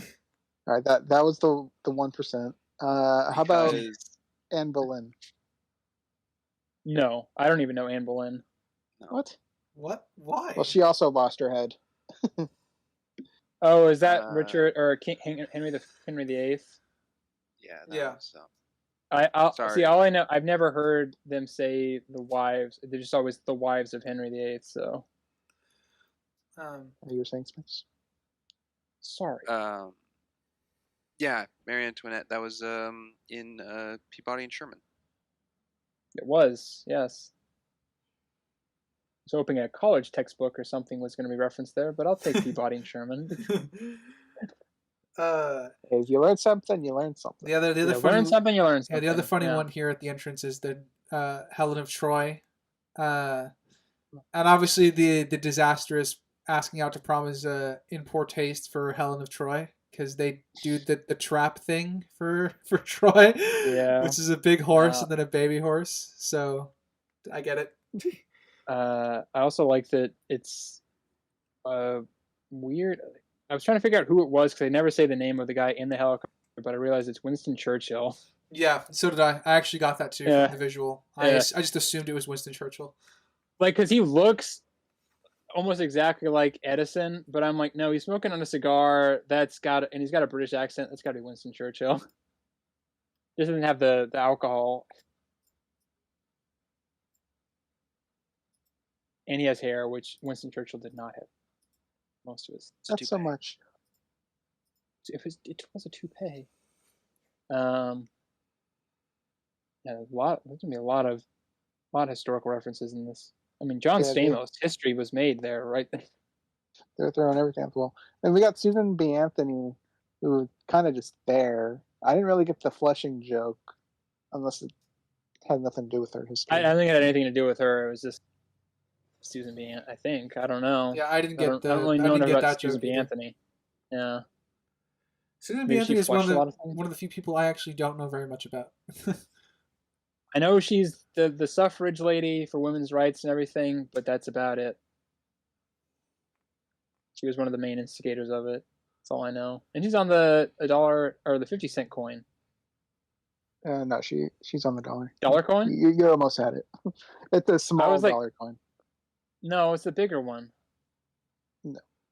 Yeah. Careful, your Sprinks is showing. No, it's actually not because I'm actually right, but no, it's the no. She's on the large. No, she's on the silver dollar. Big one's Eisenhower.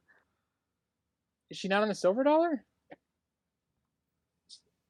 She's on a dollar coin that is silver. The gold. Oh, really? Huh. It's Sacagawea. Yeah, that's why I was confused. Now you understand, because I'm like, Sacagawea is on the $1. Well, now it's the president. There's a lot of dollar coins. Yeah, now there's a lot of dollar coins, but Sacagawea is the main one. There's a Benjamin Franklin one, Susan B. Anthony, Sacagawea. And obviously there's also a JFK 50-cent coin, so there we go. Which there's some silver ones out there for any silver collectors. Yeah. Okay, so I was just confused by your definition of dollars. Definition of dollar, it's a dollar. Well, no, I was confused because there's multiple dollar coins, and I'm just like thinking, oh yeah, the big dollar coins are the only silver ones, and those must have Susan B. Anthony on them. I forgot about the Dwight Eisenhower because I never had any of those. I only had Susan B. Anthony's, JFK's, and Sacagawea dollar coins, but JFK is 50 cents. Yeah. So I was confused, but I knew that I was correct, just in a different way. Susan B. Anthony, what a lady! She's on a coin. Go get her. Indeed, I have a few. I don't have any. I don't even have any Sacagaweas anymore. I need to go to a train station because they always have dollars and get my change. Oh boy, Ryder, how you holding up? We got a couple JFKs talking about historical ladies here. Hey, for any wannabe coin collectors, get the Sacagawea Cheerio dollar. That's a $2,000 dollar right there. Boom. Yeah. There you go. To be honest, I'm Now- just using this to write my conclusion. There we go. All right, back But to now- the book. Yeah, but who are the Bronte sisters? That's a real humdinger right there. I didn't know that one. You don't know the Bronte sisters? No. Oh, Yeah, come on, Crimson. You don't know who they are? Yeah, Sprinks, you and I were flipped. Where yours was like 99%. You said 80%. You knew. Never No. mind. He said- that was well, the he didn't get 99% 99% Jokes of the was joke. 99. historical humor went over my head. Yeah, No. but you knew 80% of the figures. That's right. That's right. Well, the twins were one of the few I did not know. they're not twins; they're triplets. Triplets. And actually, they weren't even triplets in real life. I think they looked different. Siblings. But siblings, yes. Charlotte wrote Jane Eyre. Emily wrote Wuthering Heights, and Anne wrote Tenant of the Wildfell Hall, which is probably the least well known. But yeah, Bronte sisters. Overhead. Over my head. Well, it would make sense because they're books, so that wouldn't be familiar. Not a big reader. Hey, I know Robert Frost. All right. Yeah, give me a Robert Frost poem right now. Rearrange it. Path diverge into two roads. I took the one less traveled by. There we go. I really would like you to do a full thing of that at some point, please. I would love to have your word mixed in, but the Bronte sisters. Writers all. So where did Abe So get so we're done much, with this like, episode. hair- That's what happens when you wait too long. Wait too long. It's less than a second. Okay, do you want to go, or does Crimson want to go? Which rock paper scissors? Because we can't see each I other, was so saying it won't Joe. make it matter Go anyways. All right, there we go.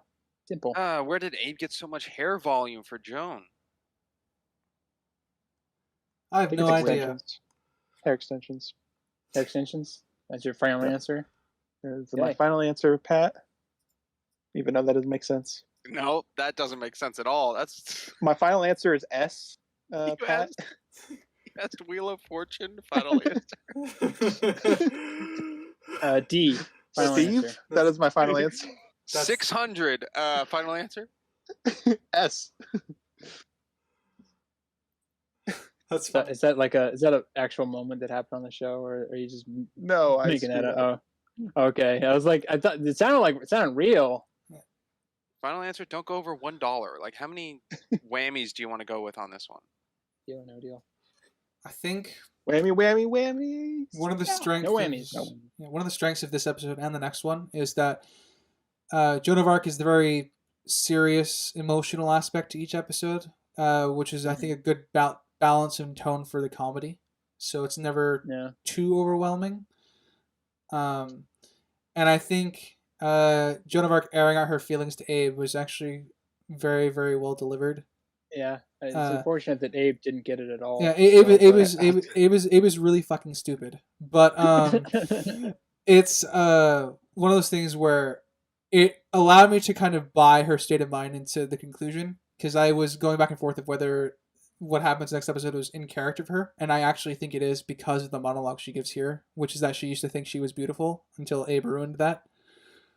oh. Which very, very clues you really into her state of mind, which is very tragic. Yeah. Like I said, it's When part of the drama really became a drama. It's kind of like I said, it's the serious part that makes the comedy in a lot of when Black you're comedy. whenever you're watching a comedy movie, typically it's the serious parts that help make the comedy worthwhile. And I think Joan of Arc plays a very important role to that in these final 2 episodes. So I quite like her in both, and then that's probably my favorite scene in the whole show was this. I'm a big fan of the discourse that seems to be going on Twitter in the last year or so of the show The Bear, because it keeps getting nominated for like best comedy or whatever, and everybody's like, it's not funny at all. It's just deadly serious, and it's like, but I laughed at it because I could get the sense of where the comedy was, and it was helped by the drama to feel more real. So I don't know what you guys are talking about, but so yeah, I agree. I think sometimes you need drama to help along the comedy. You need comedy to help along the drama. Works. Let me know if it's just me. I see more of a built relationship between JFK and Joan by the end. Abe and Joan. Yeah. No, like the whole time. By the end, yeah, I would agree. I think they did more with them than with Abe. Because JFK hits on her. Yeah. He didn't see her as a romantic interest the entire season. Mm-hmm. And then out of the blue, I said her name for some reason. She looks pretty now. I'm superficial Abe. Who cares about honest Abe? I'm superficial Abe. Yeah. How would you feel if in season 2 they flipped it so that Abe was super into Joan of Arc, and Joan of Arc didn't even know he was into her, and then in the last minute she did the exact same thing again? I would say that's really stupid. Okay. It's really, really stupid. Don't watch season 2. It's not worth it. Yeah. How far into season 2 did you get, right? I'm like 6 episodes in. So. Oh, you have like 4 episodes left. Yeah, so you got it. It's not good. It is. That's exactly what I didn't want. I went from a real high, from this to a real low with the next season. It's bad, really bad.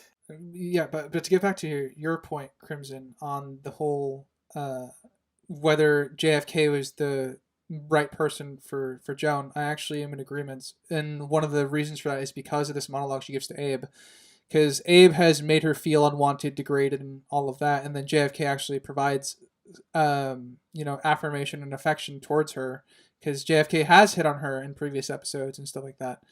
So for me, it adds another layer as to why I'm perfectly fine with the ending, where they end up. Even when she was a man and had him questioning himself, his sexuality, yeah. Yeah. One could argue that he's a little bit more uncouth, but he still is pretty much the only guy who really goes after her. But I think it doesn't. Yeah, it fits in my book. What about Springs? What does Springs think about the JFK Joan dynamic? Not great. I don't know. It's just Joan's just doing it out of jealousy for Abe, and then I think goes too far. Okay. So you don't think by the end, I guess, you think she regretted it by the end? Oh, yeah. Okay. Oh, I felt like it started off being spiteful, but once she actually got talking with them, I think she actually was liking the prospect. Yeah. Until Abe walked in. She's like, "Oh my god, what did I do?" I showed my. No, I'm conflicted. Did anybody? Well, we're not on that episode yet, so we're gonna stop talking about that. I think both scenes are valid. That's kind of how I think Sprinks' his thought process on it was kind of similar to how I thought about it on my first kind of viewing. So I think on my several since I kind of seem to think of it a little bit more of a match together than originally. Yeah, I'll say this, that I also when I first watched it, I was more along your line of thought, Springs. The reason it was because I've been sitting on it and thinking about it pretty much since I watched the episode. that I've slowly kind of turned around. I'm like, no, I think it's in character. I think it fits. It's not really. There's a level of where it stopped being spite and jealousy. Now, I have a question for the whole crew. How would you feel if John Stamos called you every year and bragged about winning the prom king? I don't care about him, so I probably wouldn't care. I wouldn't pick up. If anything, I would just be a little annoyed to get the call. I wouldn't care what the call's about. Just the fact that I get the call would be a little annoying. But okay, in this situation, you wanted to be prom king. Okay, with you had an actual stake in it. Yeah, that I'd be angry. I'd just not answer the phone call. If it was once a year, he just calls and I had nothing to do with it, I would play along every. You'd be like, I love Full House. Thank you for calling me John Stamos. No, I wouldn't fan. I would. No, I know. Yeah. He's like, I won prom king, and I'm like, dude, I know it's so great for you, John. I just want to let you know I had 30 Taco Bell orders in the last week. So I outdid you in that. Can't wait to hear from you next year. Like something like that. Like I had one of them with something of my own that he doesn't have. I don't think you would call him John. You'd call him Mr. Stamos. No, I'd call if he's calling me, call him John. No, because then you get confused. You'd be like, "Oh, wait, which John is this?" I'm talking to John Stamos on the phone. Yeah, but okay, never mind. But maybe. Yeah, I don't know. I personally, I would be annoyed. Don't think I'd be that petty, but it's one of those situations where I don't know unless I'm in the situation, I guess. Yeah, you didn't go to prom, so his purpose every year is to call me about prom. But it's John Stamos. He seemed really genuinely like a good guy in this, not trying to be mean to him. Yeah. Yeah, but like, how many times are you gonna take it before you just like either get bored or angry at him or avoiding? I mean, like year 12, are you gonna have the same mentality of like, oh yeah, dude, totally forgot? Oh, it's a starting point of a conversation. Like, hey man, cool. How's your year been? Oh man, like, you lost like $4 million. It's a curse. He has to like do it to get out of his system, and then he can just have a normal chat. It'd be his excuse to call, I guess. I mean, yeah, there's just a weird conversation. It's a weird conversation to have, even if it wasn't John Stamos. John Stamos just makes it even weirder. I don't know. I think it's just they were like, oh, you know what? Let's get John Stamos on. They were like, okay, well, what is he going to be? Well, he has to win the prom king over Scudworth. They're like, all right, there we go. That fits. No, I think Crimson would get mad. Well, yeah, he would get annoyed. If I called Crimson every time Crimson and I had a talk, I think, and I said like, you know, eat more vegetables. That's how I started every conversation. Like, eat more vegetables. You get so sick of me. You guys talk about my diet all the time. Exactly, but that's like brought up later, not like a starting point of like a have to kind of thing. Or yeah, so Crimson, how many donuts you eat today instead of broccoli or whatever? Like, if we started like every conversation like that, you would not answer the phone anymore. You'd just be like, oh, more of this bullshit. All right. Do the same. I'll take your guys' words for it. I guess I see myself differently. Let's try that. Let's start doing that then. Every time we call you every day, and we'll be like running a personal friend experiment. I'll tally down reactions if you want to do the experimentation part. Okay. So I get to be the bad guy. Don't do it while I'm at work because I won't have my phone on me. Oh, that's right. You mean right now? Don't call you right now. Oh, a work. Anyways, Toots gets some funny jokes in this one too. The whole makeover thing. Oh my god! Looking at the wall. That was pretty good. That was awesome. The JFK and Ghandi mini-me arc was kind of fun. Yeah, I'm sad they ended it so bad. Yeah, it's me too. But again, I actually think it facilitates some of JFK's character because we don't really get much character work on JFK, but I actually quite like what they do with him and the minimal focus that he gets. Yeah, I it is very JFK to have an argument with his reflection and start a bet with it. I think they played that off pretty accurately. I like that his reflection is an independent being. Somewhat. That is revealed later, yeah. Yeah. Later on, it's like, yeah, I'll just go wait here. I'm not leaving. You leave. And then he checks his watch and the reflection. It's good. Funny. Why? Maybe that's Ponce de Leon as a specter taking on the shape of JFK. Could be. Yeah. And, Could be. And be the trucker. you know, yeah, the trucker. And Who has no Cleo has a tiebreaker. moment. Cleo has a moment of sympathy as well. So both Almost. kind of Almost. have a almost. moment. She has it and then it disappears. So Yeah. she goes against it. She pushes against it. But yeah. And then they have a fun makeover that turns into Payday. Yeah. Do you guys think the makeover was better handled than the airport? Because they pretty much did the same thing where it's just repeating the same joke. Think it's about the Yes. same or better? Yes. Yeah, this yes. one's much better. I'm saying yes. The reason I say Yeah, it's better is because the context is different for each scene. Like they're not played. For Yeah, because the other one, same it was the level. same thing both times or every time. This one, they change it up a little bit. Where one time it's like an actual makeover, one time it's like a bank robbery. You know, they do different stuff with it, which is I think better. Bank robbery. Glad to bring that up. What was that? That was just funny. That was just expectations being changed. Like you think it's going to be the same thing, but nope, they rob a bank. They go to an ammunition store. Yeah, Ammunition. I think Uh, it's not. I do like that they have like Abe's subconscious conflicting with itself, so he kind of just wakes up out of a dream like he fell asleep in class.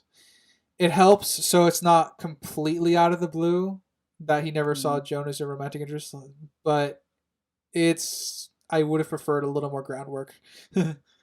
yeah, I mean, just kind for of really any groundwork. Yeah. I think they realized they were coming to the end of the show. Not like they end, like they weren't going to get the season, but like they just kind of rushed it, which is unfortunate. I would have liked maybe like 2 or 3 more episodes worth of stuff leading up to it because it did feel just like shoehorned. But because there were definitely points in the show where they could have had Abe start questioning things, but they just didn't, which is a shame because I actually think that would lead to this ending a little bit better. I agree. Certainly. Any advancements they put in this episode, I treat as the same as the finale because they count it as a 2-parter. Yeah. Yeah. So Yeah. It's not real setup for itself.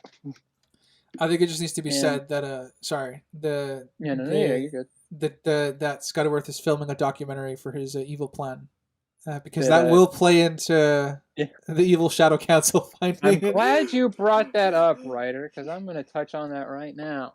Somehow the shadowy figures get a hold of the tape and fire Scudworth and are going to take all the clones back on prom night. Somehow. Was it Glenn? Da-da-da-da. Was it Mr. B? Probably.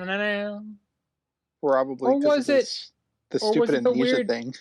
Or was it the weird peanut guy? The weird peanut guy. Yeah.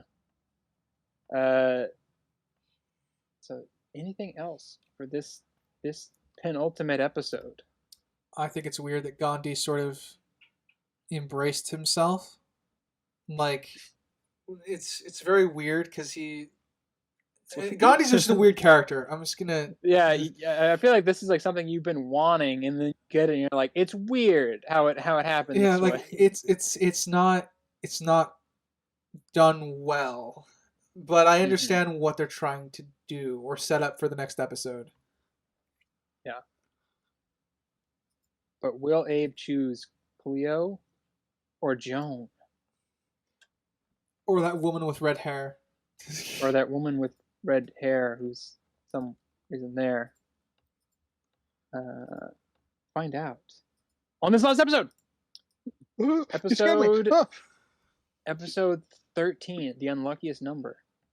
The Big Prom, the sex romp. And that the floor is open to anyone who has the the most grating thought that they need to get out. All right, Abe. Joking aside, just the start of this, the whole chuckle.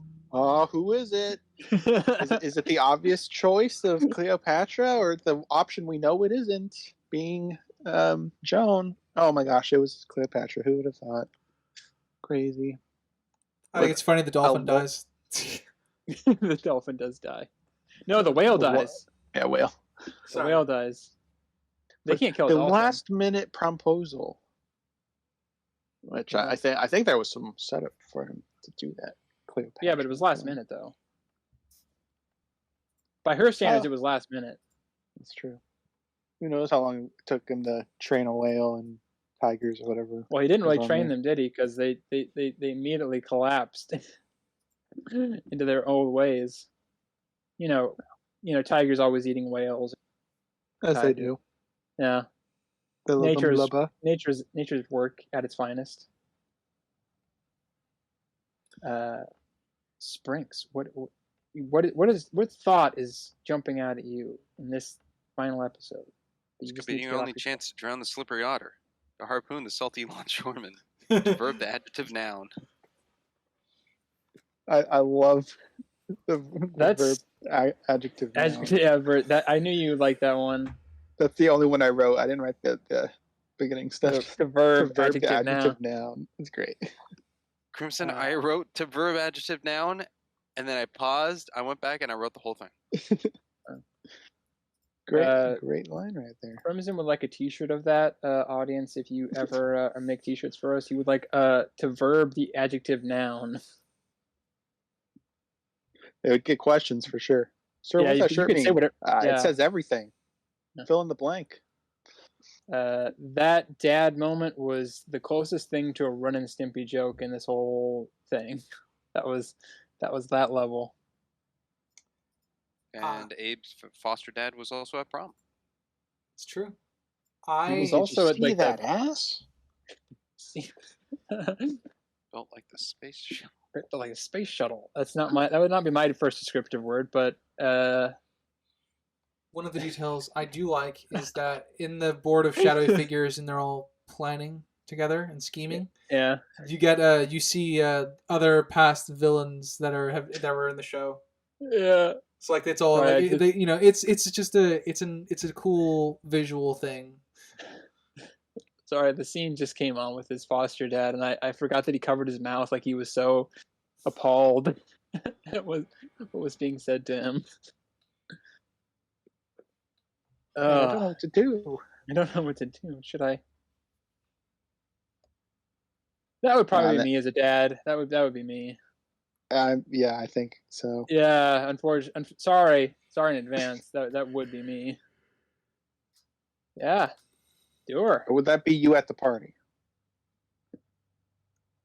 No, I wouldn't. No, I would never. I would never chaperone any kids thing.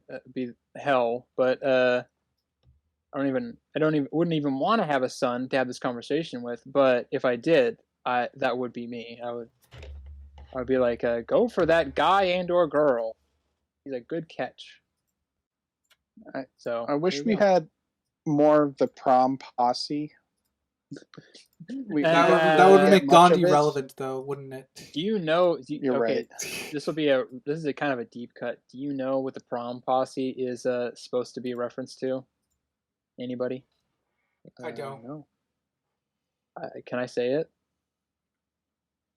If you want. I don't know. Can you? I might get bleeped. We'll see. I'm gonna do it. It's the Pussy Posse. From what? Okay. It's a real they're like celebrities. So in like the 90s, Tobey Maguire, Leonardo DiCaprio, a bunch of like kind of B people or whatever were all like hung out together. It was mostly like ex-child stars or people that hadn't really done anything really big yet in their like late teens, early 20s, and they called themselves the Pussy Posse. Interesting. So it's the 90s version of the Brat Pack? I wouldn't even call it that, because I think those guys were a little not even. It was like, I don't even know how many people were in it, but Yeah, so I don't know. That might, you know what? That might not be an actual reference. That just might be what my brain went to because I just used the word posse. But I'm pretty sure that might be accurate. 100 ladies. Do the math. Well, Sinister, I 10 think ladies that's each. going to stay in. I don't see any reason that needs to be bleeped. Oh, but anything else I say is all right. Good to know. Well, I'm you joking. now know that word is I'm safe. joking. Past the That word first is minute. safe. Well, it's safe for it being left in. Is it safe for me to say? We're gonna find out. One of the things I did like about this episode is because Cleopatra is super superficial, she starts getting territorial over Abe, kind of showing that she actually likes him. It's on him, yeah. Yeah.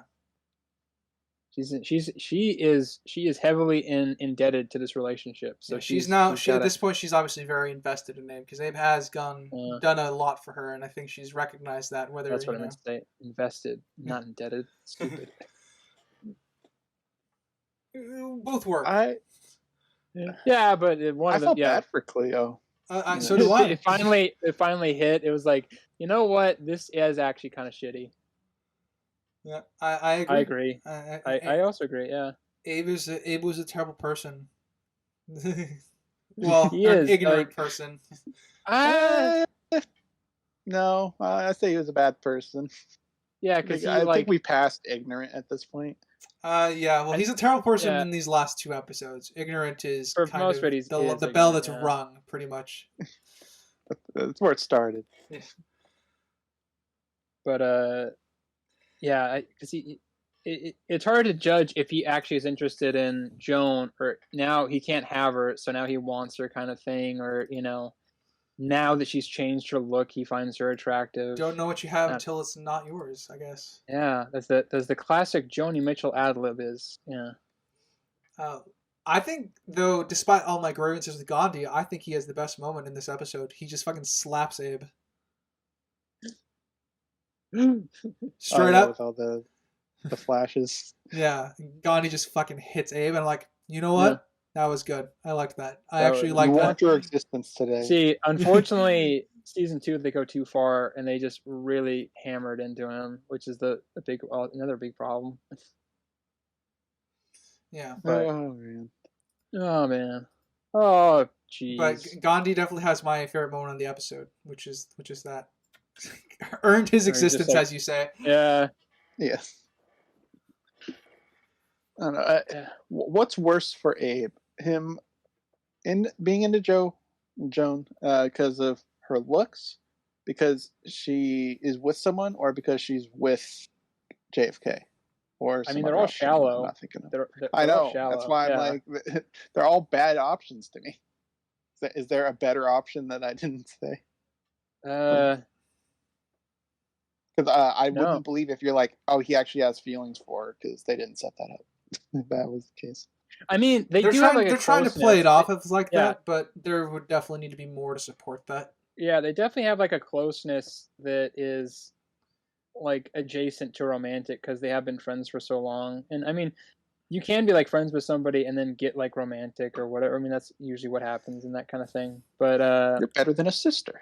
Do we want to rehash our age-old argument over this, Crimson? No, not really. Not really. Let's not. But so I think I could see them being in a relationship, but literally Abe does nothing but kind of ignore any of her advances or anything throughout, and then finally gains interest in her after she does a makeover and changes most of her stuff about her. So yeah, it's really shallow no matter what. It really butchers. I wouldn't say it butchers Abe's character, but it highlights the shallowness of what he feels like, or what he feels pretty much.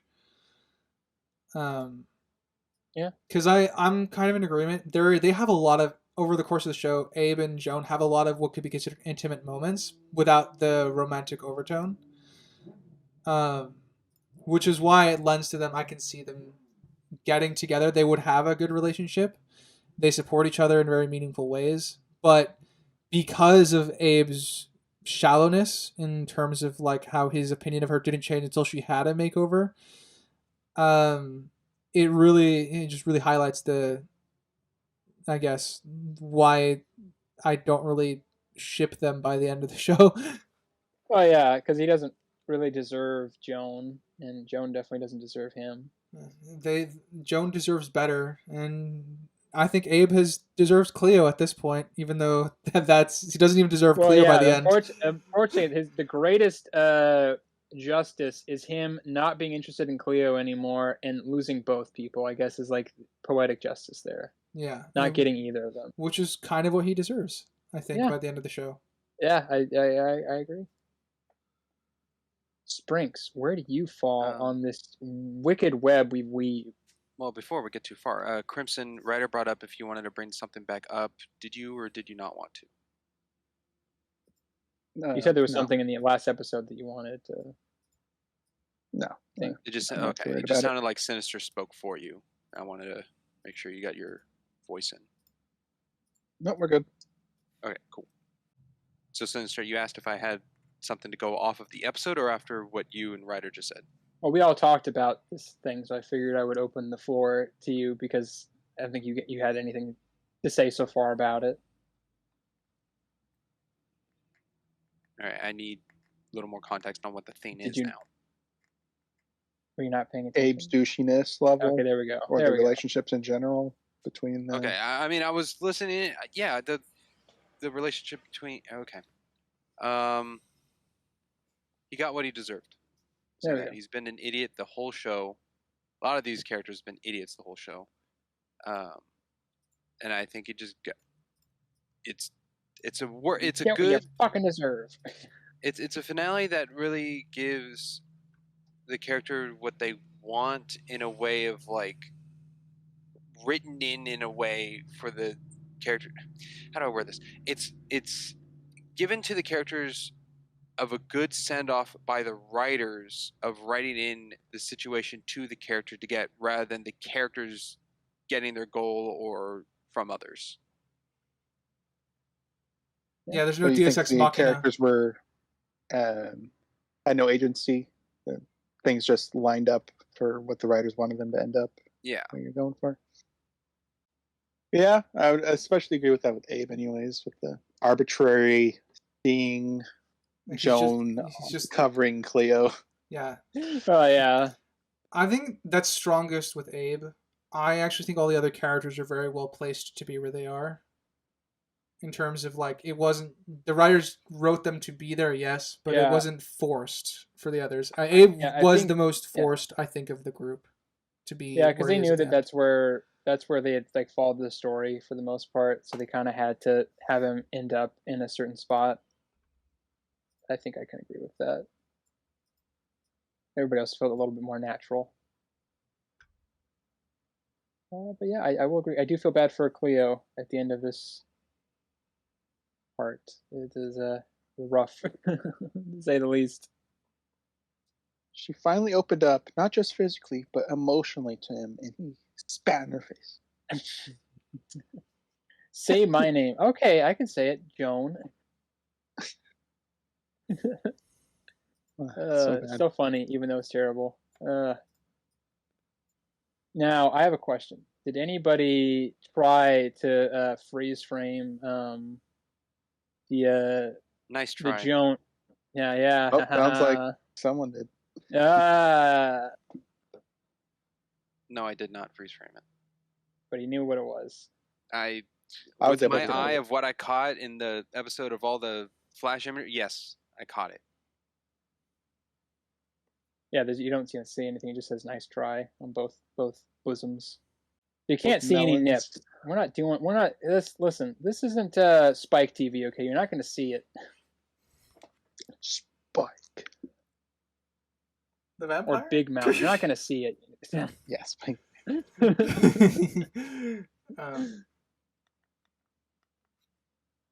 What do you think about John Stamos? No, I don't like his addition, actually. Oh, you don't? But he gets like bashed in the face with. I like Scudworth's use of John Stamos, but I don't like the character John Stamos in the show. He's just a filler character. Shoehorned in. Well, yeah, he did. You can't set up Stamos. Important. He wasn't just a cameo. He actually had relevant presence to the story. Listen, Listen, you can't set up Stamos and then not use them. Okay, you gotta use them, or you gotta set them up and use them. Can't set them up and not use them. Could use it with any other character. But yeah, who?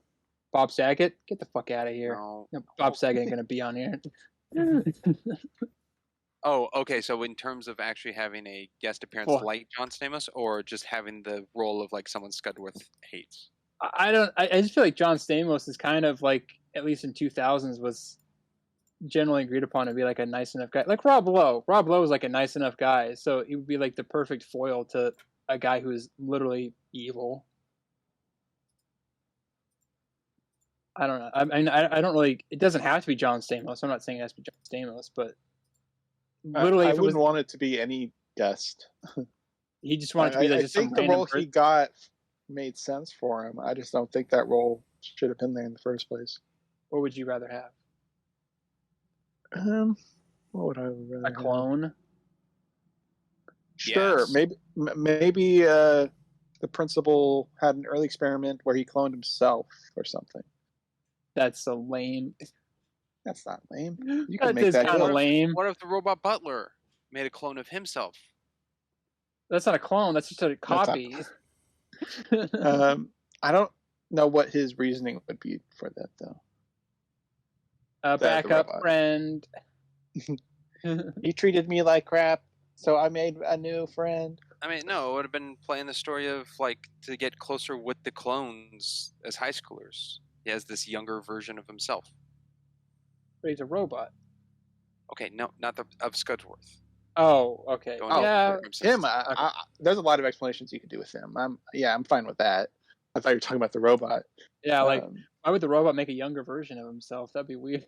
But yeah, I think they could have a clone of him be his assistant here, or his rival, because I could see him being petty enough to hate himself for whatever reasons. So yeah, but then you gotta like somebody has to, you know. I mean, you can set it up through the season.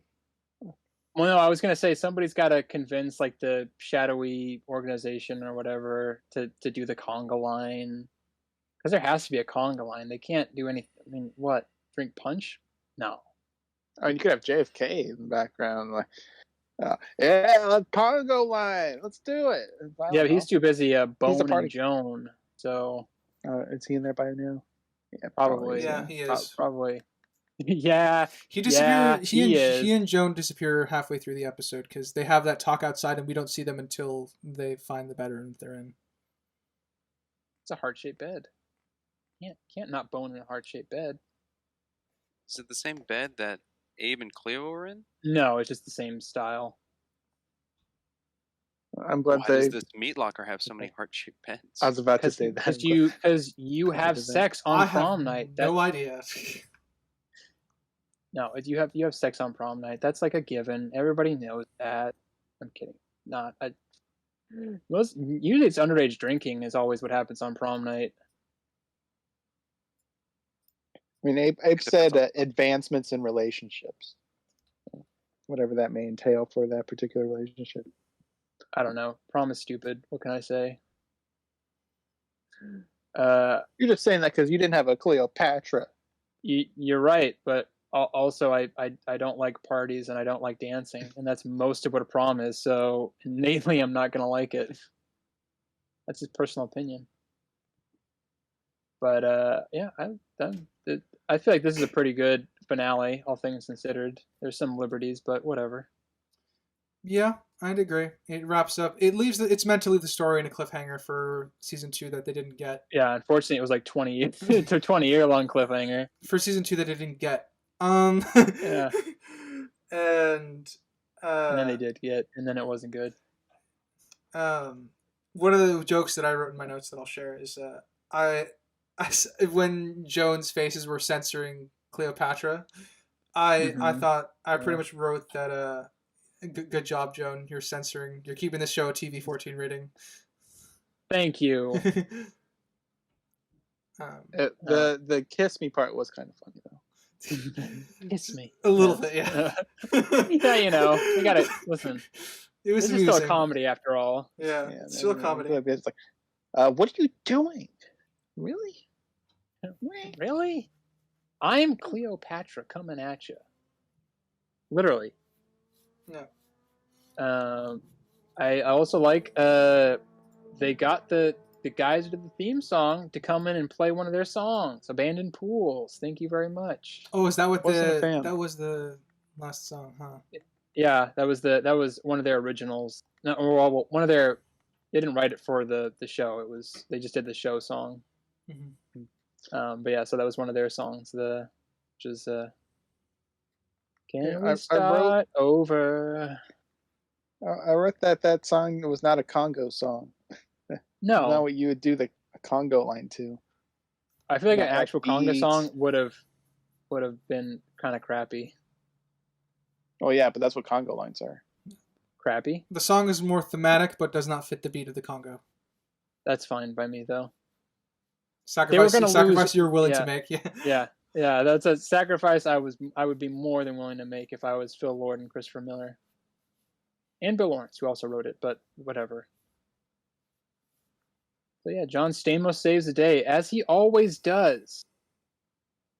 Yeah, I just don't like that. He just comes out of nowhere and is like, let's just freeze them.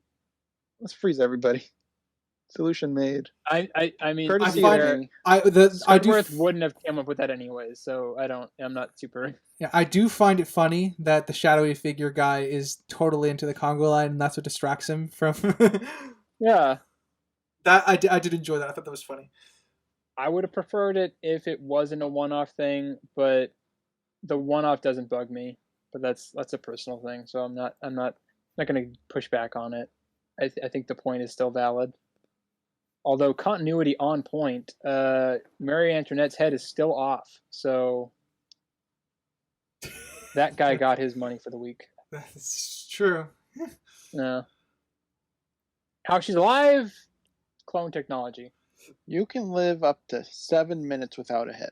Okay? So this is- entire party takes place in 7 minutes. Well, 7 minutes from the head cutting off. So they were at school for a whole day. Wow, time really doesn't work in this. But also the trucker's there too. So and he gets frozen.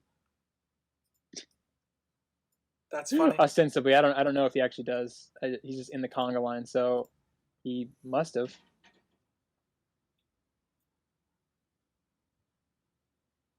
We'll say.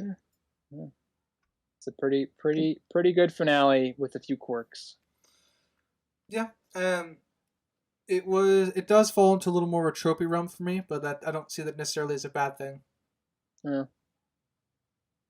I guess last thing, everyone's thoughts on Gandhi's ending. Of him going with Settling. Yeah. I guess his eyes, because that's not what he wanted going in. Unsupported. It fits thematically with the whole of the episode, but it doesn't really fit his character. Of just being I like, agree. we don't need to. Abstinence is the driest of sex. Yeah. So, I said, he wanted 10 women, and then he wanted Cleo because she was naked in there, and then he just lands with her. I would gladly exchange 10 women for a Cleo if I was at that age. What about this age? I would go to jail. Well, okay. Cleo's 18 then. No, she's like 6. Okay, yeah, sure. I'm saying fine. the hypothetical. Okay, yeah. To make it work for you. Yes, if I don't know. I saw like that's I don't know. I would have to be the same 23. age. Yeah, there we go. Fine. So yeah, I guess on my input on this hypothetical is Cleo's not Joan, so no. I would rather have if like it was like the like fuck, marry, kill or whatever. So you would fuck Cleopatra, you would marry Joan, and you would kill Abe or Ghandi. Kill Abe or Ghandi. Yeah, there you go. Sure. All if we were the right age.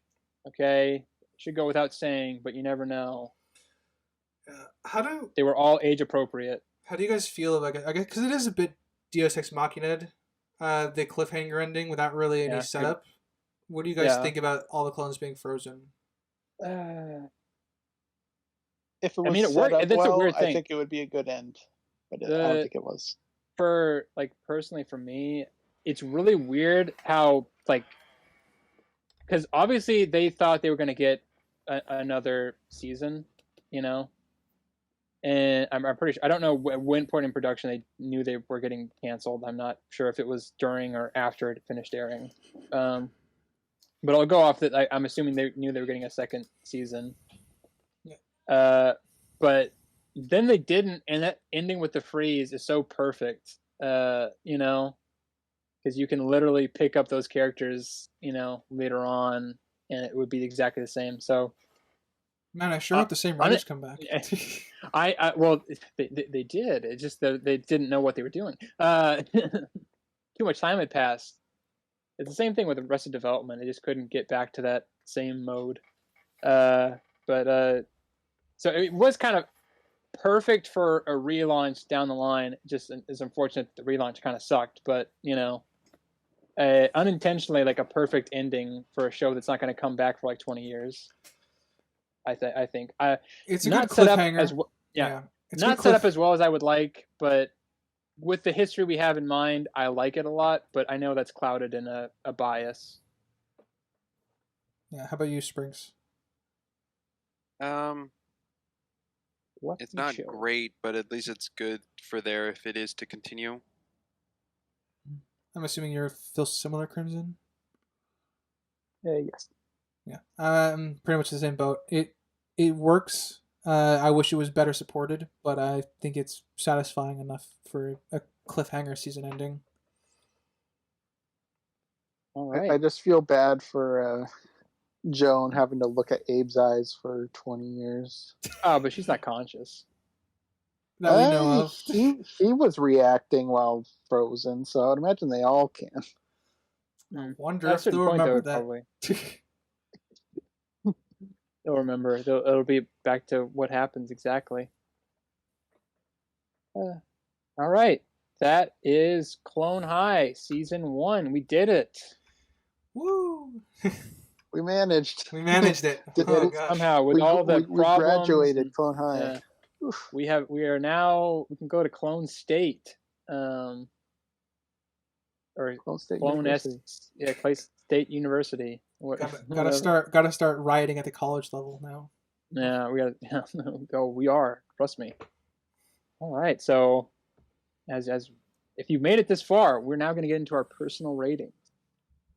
And I would like very much to hear first from Springs. How did I know? Such a surprise. We got a 33% chance. Oh, yeah, I guess 25. No, he could have gone. It was 25%. Actually, it could have been less than that if Sinister didn't want anyone to do any ratings. Yeah, it could have just been like, that would change things up. Yeah, screw you guys. My rating is final. Screw you guys. I'm going home. I'm going home. Well, I have some questions. Oh, this was the first.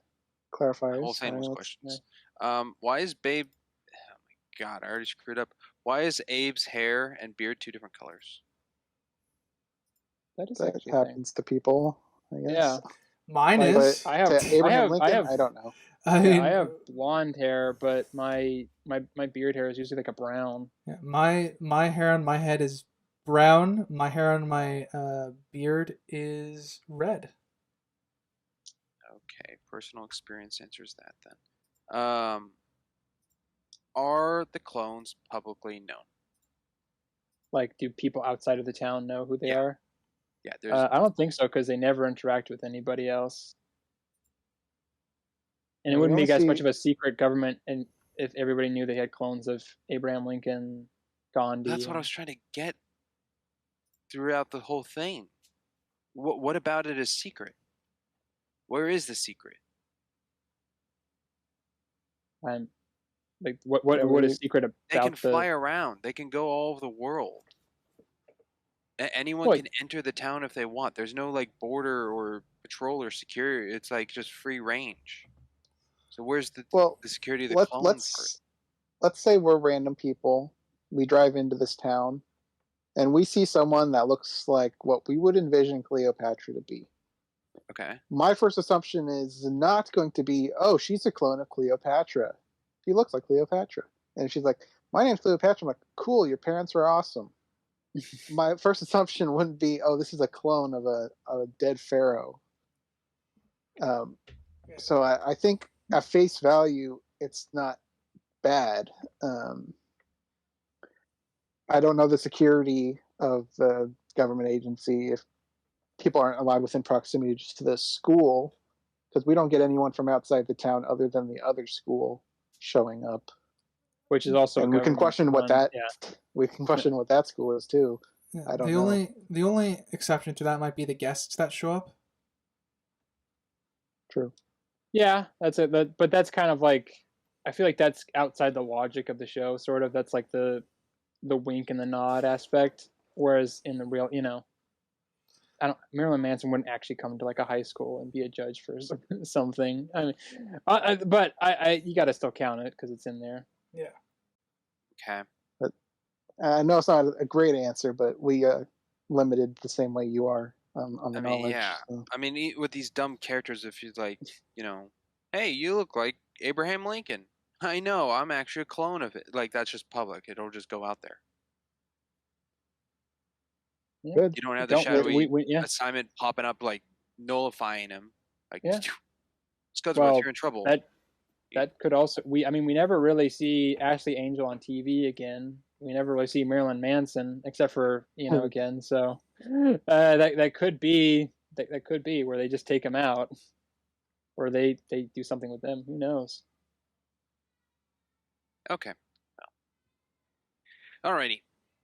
That was kind of my just questions because that's changed stuff. I'm sure I have more, but they don't really change stuff. The last episode did get another airport gag in, so there was 9 total. But let me start with my objective. Let's see. Animation's really well done.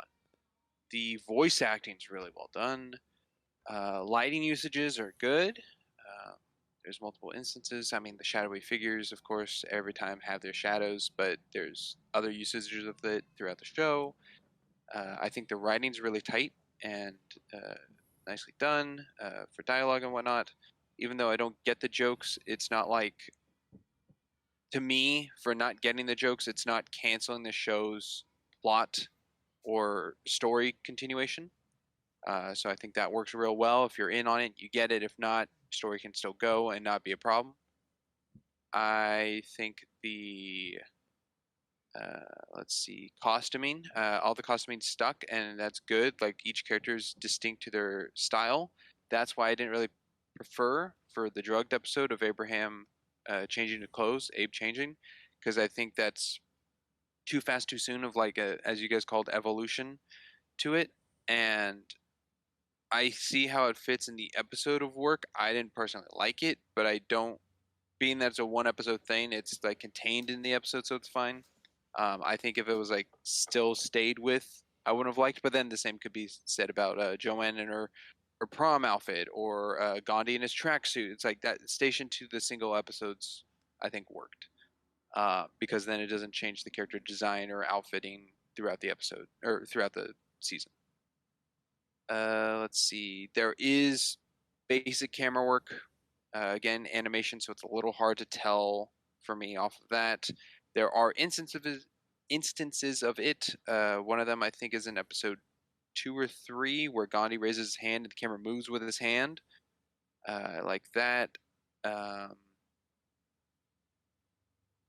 don't know anything else I haven't touched on, of course, as always. Stuff was brought up of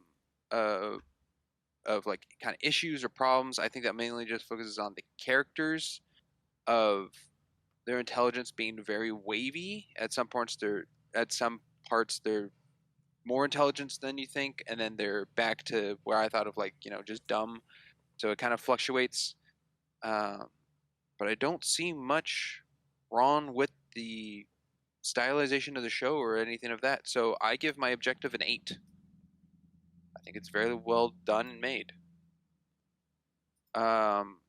my subjective before I get into this, I think it was episode 2 it hit me, and I couldn't shake it off for the rest of the episodes throughout. Of the characters in this show reminded me of the Casper High School students from Danny Phantom. And the parallels I saw between those, I could not shake. To me, Abe was Danny, Joanne was Sam, Ghandi was Tucker, JFK was Dash, Cleopatra was Paulina, Scudsworth was it Mr. Lawrence, the teacher, Mr. Lancer, the teacher. You could say that Ponce or Genghis Khan could have been Quan. I don't know really fit this role of Star, or I guess it's like any of the other characters if you want to go with, like Lunch Lady or anything like that. But I just couldn't get that out of my head of the connection of that. So I wouldn't say that it kind of did a little subjectivity, because I'm like, I've seen this before, but I've never seen the show before. And I enjoy Danny Phantom far more than this, but it's not the same. It just felt the same in that range. So it was odd for me. Nothing over talking about it in the pod. My subjective did drop by half a point. Because the more we talked about it, the more I realized my enjoyment level was going down over discussing things on my first viewing, like what I've just watched and viewed altogether. Yes, I said it before. I gave something a rating that I said I hate, and then I went back and said I don't hate it. Hate was too strong of a word for the rating I gave it. And this show is not a show I hate. Oh, what was that, Crimson? Halloween Town 2. Halloween Town 2, thank you. Yeah, this is not a show I hate. I think hate gets a worse score for it. But this is a show I don't think I'll ever need to watch again. And I didn't enjoy it, and I know my enjoyment level is all because of the history stuff I didn't get. There wasn't a single joke I laughed at. There was little things I found humorous, and I smiled at one joke, which was the narrator about it's live. That's it. For a comedy show, I don't think that's great. But then again, that's all on me. So my subjective score is a 3.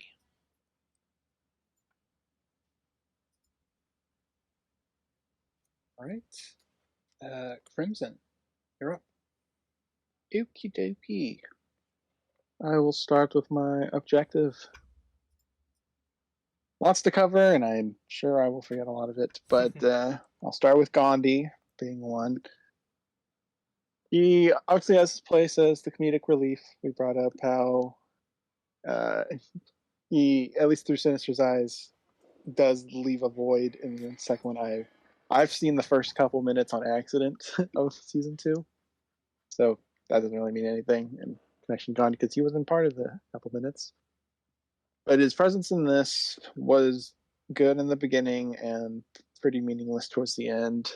He didn't grow really at the end. It was just situational where he ended up, which is a little lacking, unfortunately. A lot of his side stories, I mean, I like the trucker one, but overall that's still pointless. That didn't contribute anything. He didn't really learn anything from the truck driver. It's all so meaningless. With Schoonover, I don't know. I can forget his name. The principal. Scudworth. Personally, subjective. Gallery. I did not subjectively enjoy him. Objectively, I think he has a lot of the same issues Ghandi does, where his side stories don't contribute to anything. The ones that do are better, but even still a little on the weak side. I do like the him contributing to the drug episode, him being in the pilot with the crew, even though it's a little lacking, but it's serviceable for what they're going for. I think it works. The villains in this, there aren't too many, and the ones that are there aren't really large threats. And the the test scanner guy felt like he was going to be a big threat, and then they had this battle, which I was having trouble deciding objectively whether it was a good or battle or not. Because I imagine a computer smart enough not to just like, all right, I'll do this multiple test thing, multiple question thing, blah blah. So I'll leave that one ambiguous. I don't know if that's good or bad. I'll just leave that there as acknowledgement that I've thought on it. The animation Sprinks thought was brought up. He thought it was good. I think it was average or below average. I brought up a couple examples of how the line's not connecting properly when they're going for the limited animation. But overall, my score did go down half a point. It was at a 7.5. It is now at a 7. Subjectively, I found some stuff amusing. The love triangle or square, I guess, by the end, because JFK and Joan was somewhat engaging. Abe really got annoying to me the second half. And I didn't really care for him for the first half that much either, but he was really bugging me by the second half. Like Ryder, I really enjoyed Joan. I thought she was really well characterized and really down to earth. Anything else? I'll leave it at that. I'm giving it a 6.5, potentially a 7 if I watch it again, because I did watch this sleep deprived. But currently 6.5. All right. I'll go. This is a show that I really enjoy because it hits a lot of niches for me, and is definitely one that I was excited to share at some point. So we were doing it.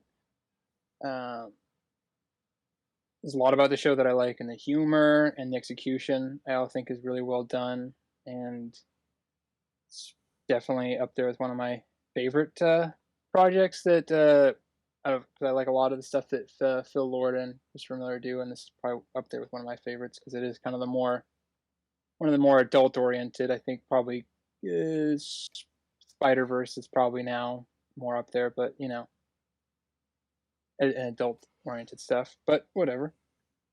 So yeah, it's really I like the history jokes. I like that it's not really. It can be really lowbrow humor at times, but it can also be pretty high, you know, literature based or history based stuff, and it's very hard to come by, especially in the early 2000s. I don't really know of another show kind of really getting that high of it and still like having an audience that can kind of still keep track of it for the most part. Problems are a little bit in the character arcs, the overall development. Most people tend to stay exact same into the last couple episodes, and some don't change at all, which some of that's fine. Some of them aren't really developed, but the ones that get a lot of screen time and still have that, Ghandi being the obvious example, is not so hot. Like I did mention in episode or in season 2, him not being there represents a void as well. So I don't know. I think he still could have been better used in this, but I think not having him at all wasn't really the correct answer.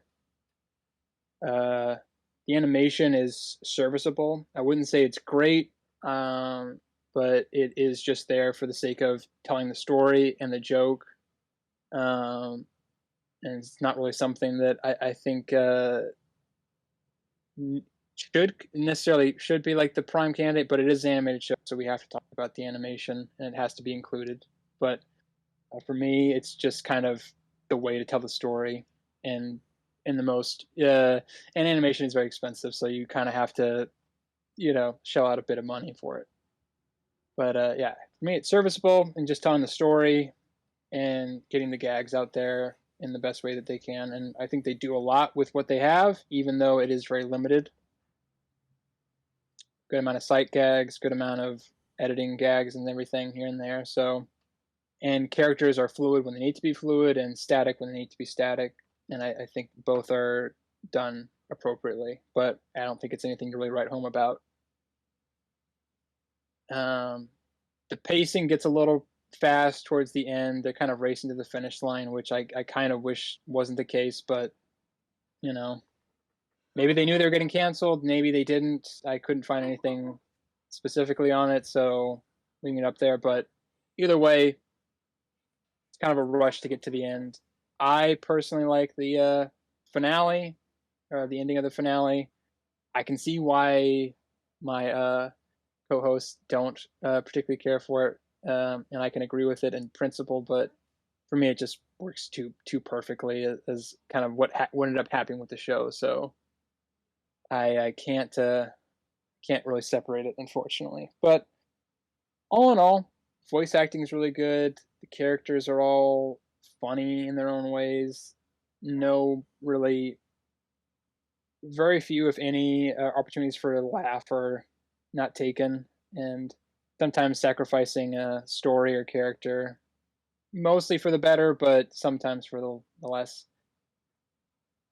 Music's really good. I like that they kind of chose some more underground, lesser known stuff. The Abandoned Pools, I think his name's Tim Walters, who did the intro, is really good. I think he wrote a very good song that captures the spirit of it. And they brought him back for season 2, so you know, he was a factor in it. Yeah, everybody did a good job. The guest stars are all pretty good, I think, for the most part. Mandy Moore is probably the most obvious, sort of just there. John Stamos is just kind of there, but he does serve a purpose. However necessary it is, who knows? Marilyn Manson, of course, and a bunch of just other people, which I'm sure we mentioned it in the thing, but if we forgot, it's there. Yeah, all in all, I was at a 9, and I moved down to an 8. So here we go. I guess Writer, that leaves you me. are, yeah, you're last. You get the most. Yeah. All right. I'll do my subjective first, as I tend to do. This show is like tailor-made for my niche, being a huge history buff and all the other history-related things that I'm fans of. Because I'm fans of a bunch of alternate history stuff because I'm into that. So this show is very much tailor-made for me. The jokes were pretty great. I quite enjoyed a lot of them. I enjoyed all the characters intermingling, and it was very, very fun. I'm at a 9.5 subjectively. I am going to absolutely rewatch the show, and I will force myself to finish the new season. Unfortunately, to my detriment. Good luck. Yeah, I know. From what I hear. Yeah. So my objective rating. I'm kind of happy we didn't do the individual episodes ratings, because I would have probably shocked everybody, as I had 2 objective 10s in regards to episodes for this season. But overall, those are specific to those episodes and contained within those episodes. Overall, however, my objective score did go down half a point from where it was. And I'll just... my notes are going to get a little more tapered off here, because I'm going to start really organized, and then I'm going to end up not organized, because I never, unfortunately, finished my conclusion for my thoughts on the show. But I'll start with the plot. So, the plot itself for the show is largely dependent on its individual episodes. The main plot of each episode, following usually either Joan of Arc or Abe, is usually the best part of each episode. The biggest blow to the show in terms of its like overall plot health is usually the B and C plots, and usually those typically entail the worst parts of the episode. Going through most of the show, they don't tie it in very well sometimes, and there's various issues that are just crop up with the B plots and C plots of the show. The world building is simple. It has left me with a lot of lingering questions. Is how Scudworth got the job, though you can kind of intuit like why the government kept him on. There's other aspects to it, which is which we Crimson's brought up, which was the cloning doesn't necessarily make sense. There's an issue with security. That's all part of it, though, which is enough to kind of does some damage to the world building. Though I don't think it necessarily breaks the show. But there's definitely some damage done. For characters, I started with Scudworth with my notes. He can be described as comically evil. He tends to hide his feelings with regards to Mr. B. He can't deal with people's feelings, often diverts to insulting others when it comes to being flabbergasted. He is smart, but he tends to be used as a sort of comic foil. The largest issues with him, again, kind of pertain to the plot that is sort of handed to him. But one of the biggest issues that is around him is he's the one that's tied to the world building the most in terms of the government and the situation of this particular clone thriving city. And we don't really get much on that. But it's just all within, I guess, a lot of that surrounds Scudworth as a character. Ghandi, there's really not much to be said about him. I've kind of hinted at it throughout the show. He serves as comedic relief, and he does care about his friends to a very strong degree. He's impulsive, has a short attention span. The biggest detriment is the writers had no idea what to do with him in the show to justify his place. I agree. There is a level of where his comedy is important to the show, but I don't think he's justified in being in the show for at least the second half of the season, especially. Because I do like him in the first half. He was used a little more sparingly. And then when he's the focal point, like in episode 3, it's used to highlight Abe Lincoln as a character. Which I guess we'll move on to Cleopatra. She's very similar to her historical counterpart. In a teenage version of her, she dislikes poor people. She's also likes being popular. She's flexible. She likes to pity people who are beneath her, and it kind of rears its head in the episode where Joan loses her house. There was a funny note that we kind of glossed over, is that Joan implies she has fake boobs, which was signed in their NDA as roommates. Cleopatra comes off as a very interested in the shallow parts of other characters, though I think that starts to shift with Lincoln towards the end, where she actually has some investments in Lincoln being her boyfriend because Abe Lincoln went to great lengths to try and please her. But she's very interested in those grand gestures and the more shallow aspects of her relationship. She wants those to be very grandiose, and that's what she's into. JFK kind of starts out as your typical bully character, I think. He's a good workout routine. Has good public speaker.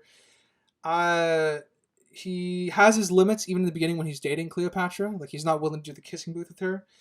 But one of the important things about him that I liked him is that when JFK befriends somebody, it's very meaningful to him.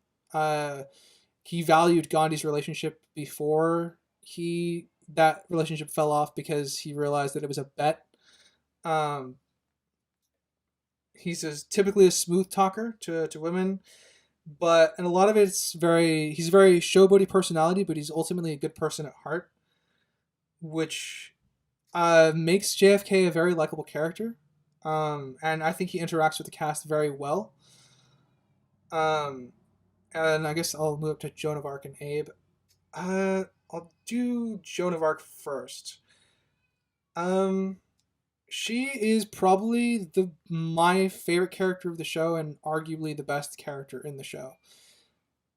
She's very consistent. She rarely ever compromises her principles. She's often willing to support her friends, even if it's a detriment to herself. She's cynical, angst-ridden, goth, clever, charismatic, doesn't like to be pitied, likes to see the best in people, she's usually quick to open up, and I add this at the very end of her character trait list is she used to think she was pretty, and that's mostly due to Abe Lincoln. But she also has the sarcastic. She's also sarcastic. She's snarky. Has a lot of good person traits attached to her character that I think really, really help flesh her out. And that leaves Abe. Abe is a very weird character to me. I found him to be an interesting character in the first half of the show, when the show was more leaning into the moral lessons to be attributed to the episodes and stories that they were telling. And as those fell off, so did Abe Lincoln's character. He became more one note in the sense of he's just obsessively supporting Cleopatra and was really into their relationship up until the last. And pretty much his character becomes ignoring Joan and being over for Cleopatra, and up until the last 2 episodes where that starts to change, which I view as a not necessarily as a problem, but I do think it's poorly set up. Because he's changing and developing in the first half of the show, and it's less so in the second half of the show. They're more like paying homage to the idea that he's getting developments rather than following through with them.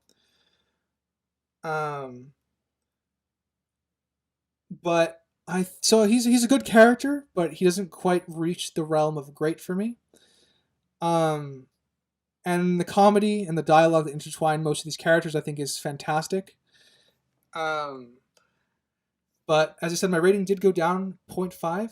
I'm at a 7.5 overall, objectively, for this show. All right. Am I able to ask which 2 are 10s? Yeah, I can tell you. Episode 1 and episode 4. I think episode 1 was a 10 because it did its job. All the characters were introduced. All the characters were introduced really well. The side plot was worth something on episode. I think it's one of the most meaningful side plots in the show. And I think the dialogue is great. I like the moral lesson that the character arc that Abe goes on and contained within the episode. And I think the comedy was kind of on point. It's very slapsticky, but it was good. And like I said, it would not have made it into. I would have mentioned it. So a lot of my how best to describe this. So a lot of my ratings for individual episodes are higher because I'm doing them usually contained within the episode, but because it's not a big overarching story, so it benefits from that in the sense of that it's not a huge overarching story between each episode, which is why one. There you go. Yeah, which is one of the reasons why my individual scores are higher than you might expect them to be per individual episode, because I treated it that way. But yeah, and then obviously episode 4, which was the movie one, which is my other 10, because that one was also very good on the character end of things. Comedy was great. Plot was good. The B plot was worth something, and that's pretty much why those 2 got the 10s for me. Nice. There we go.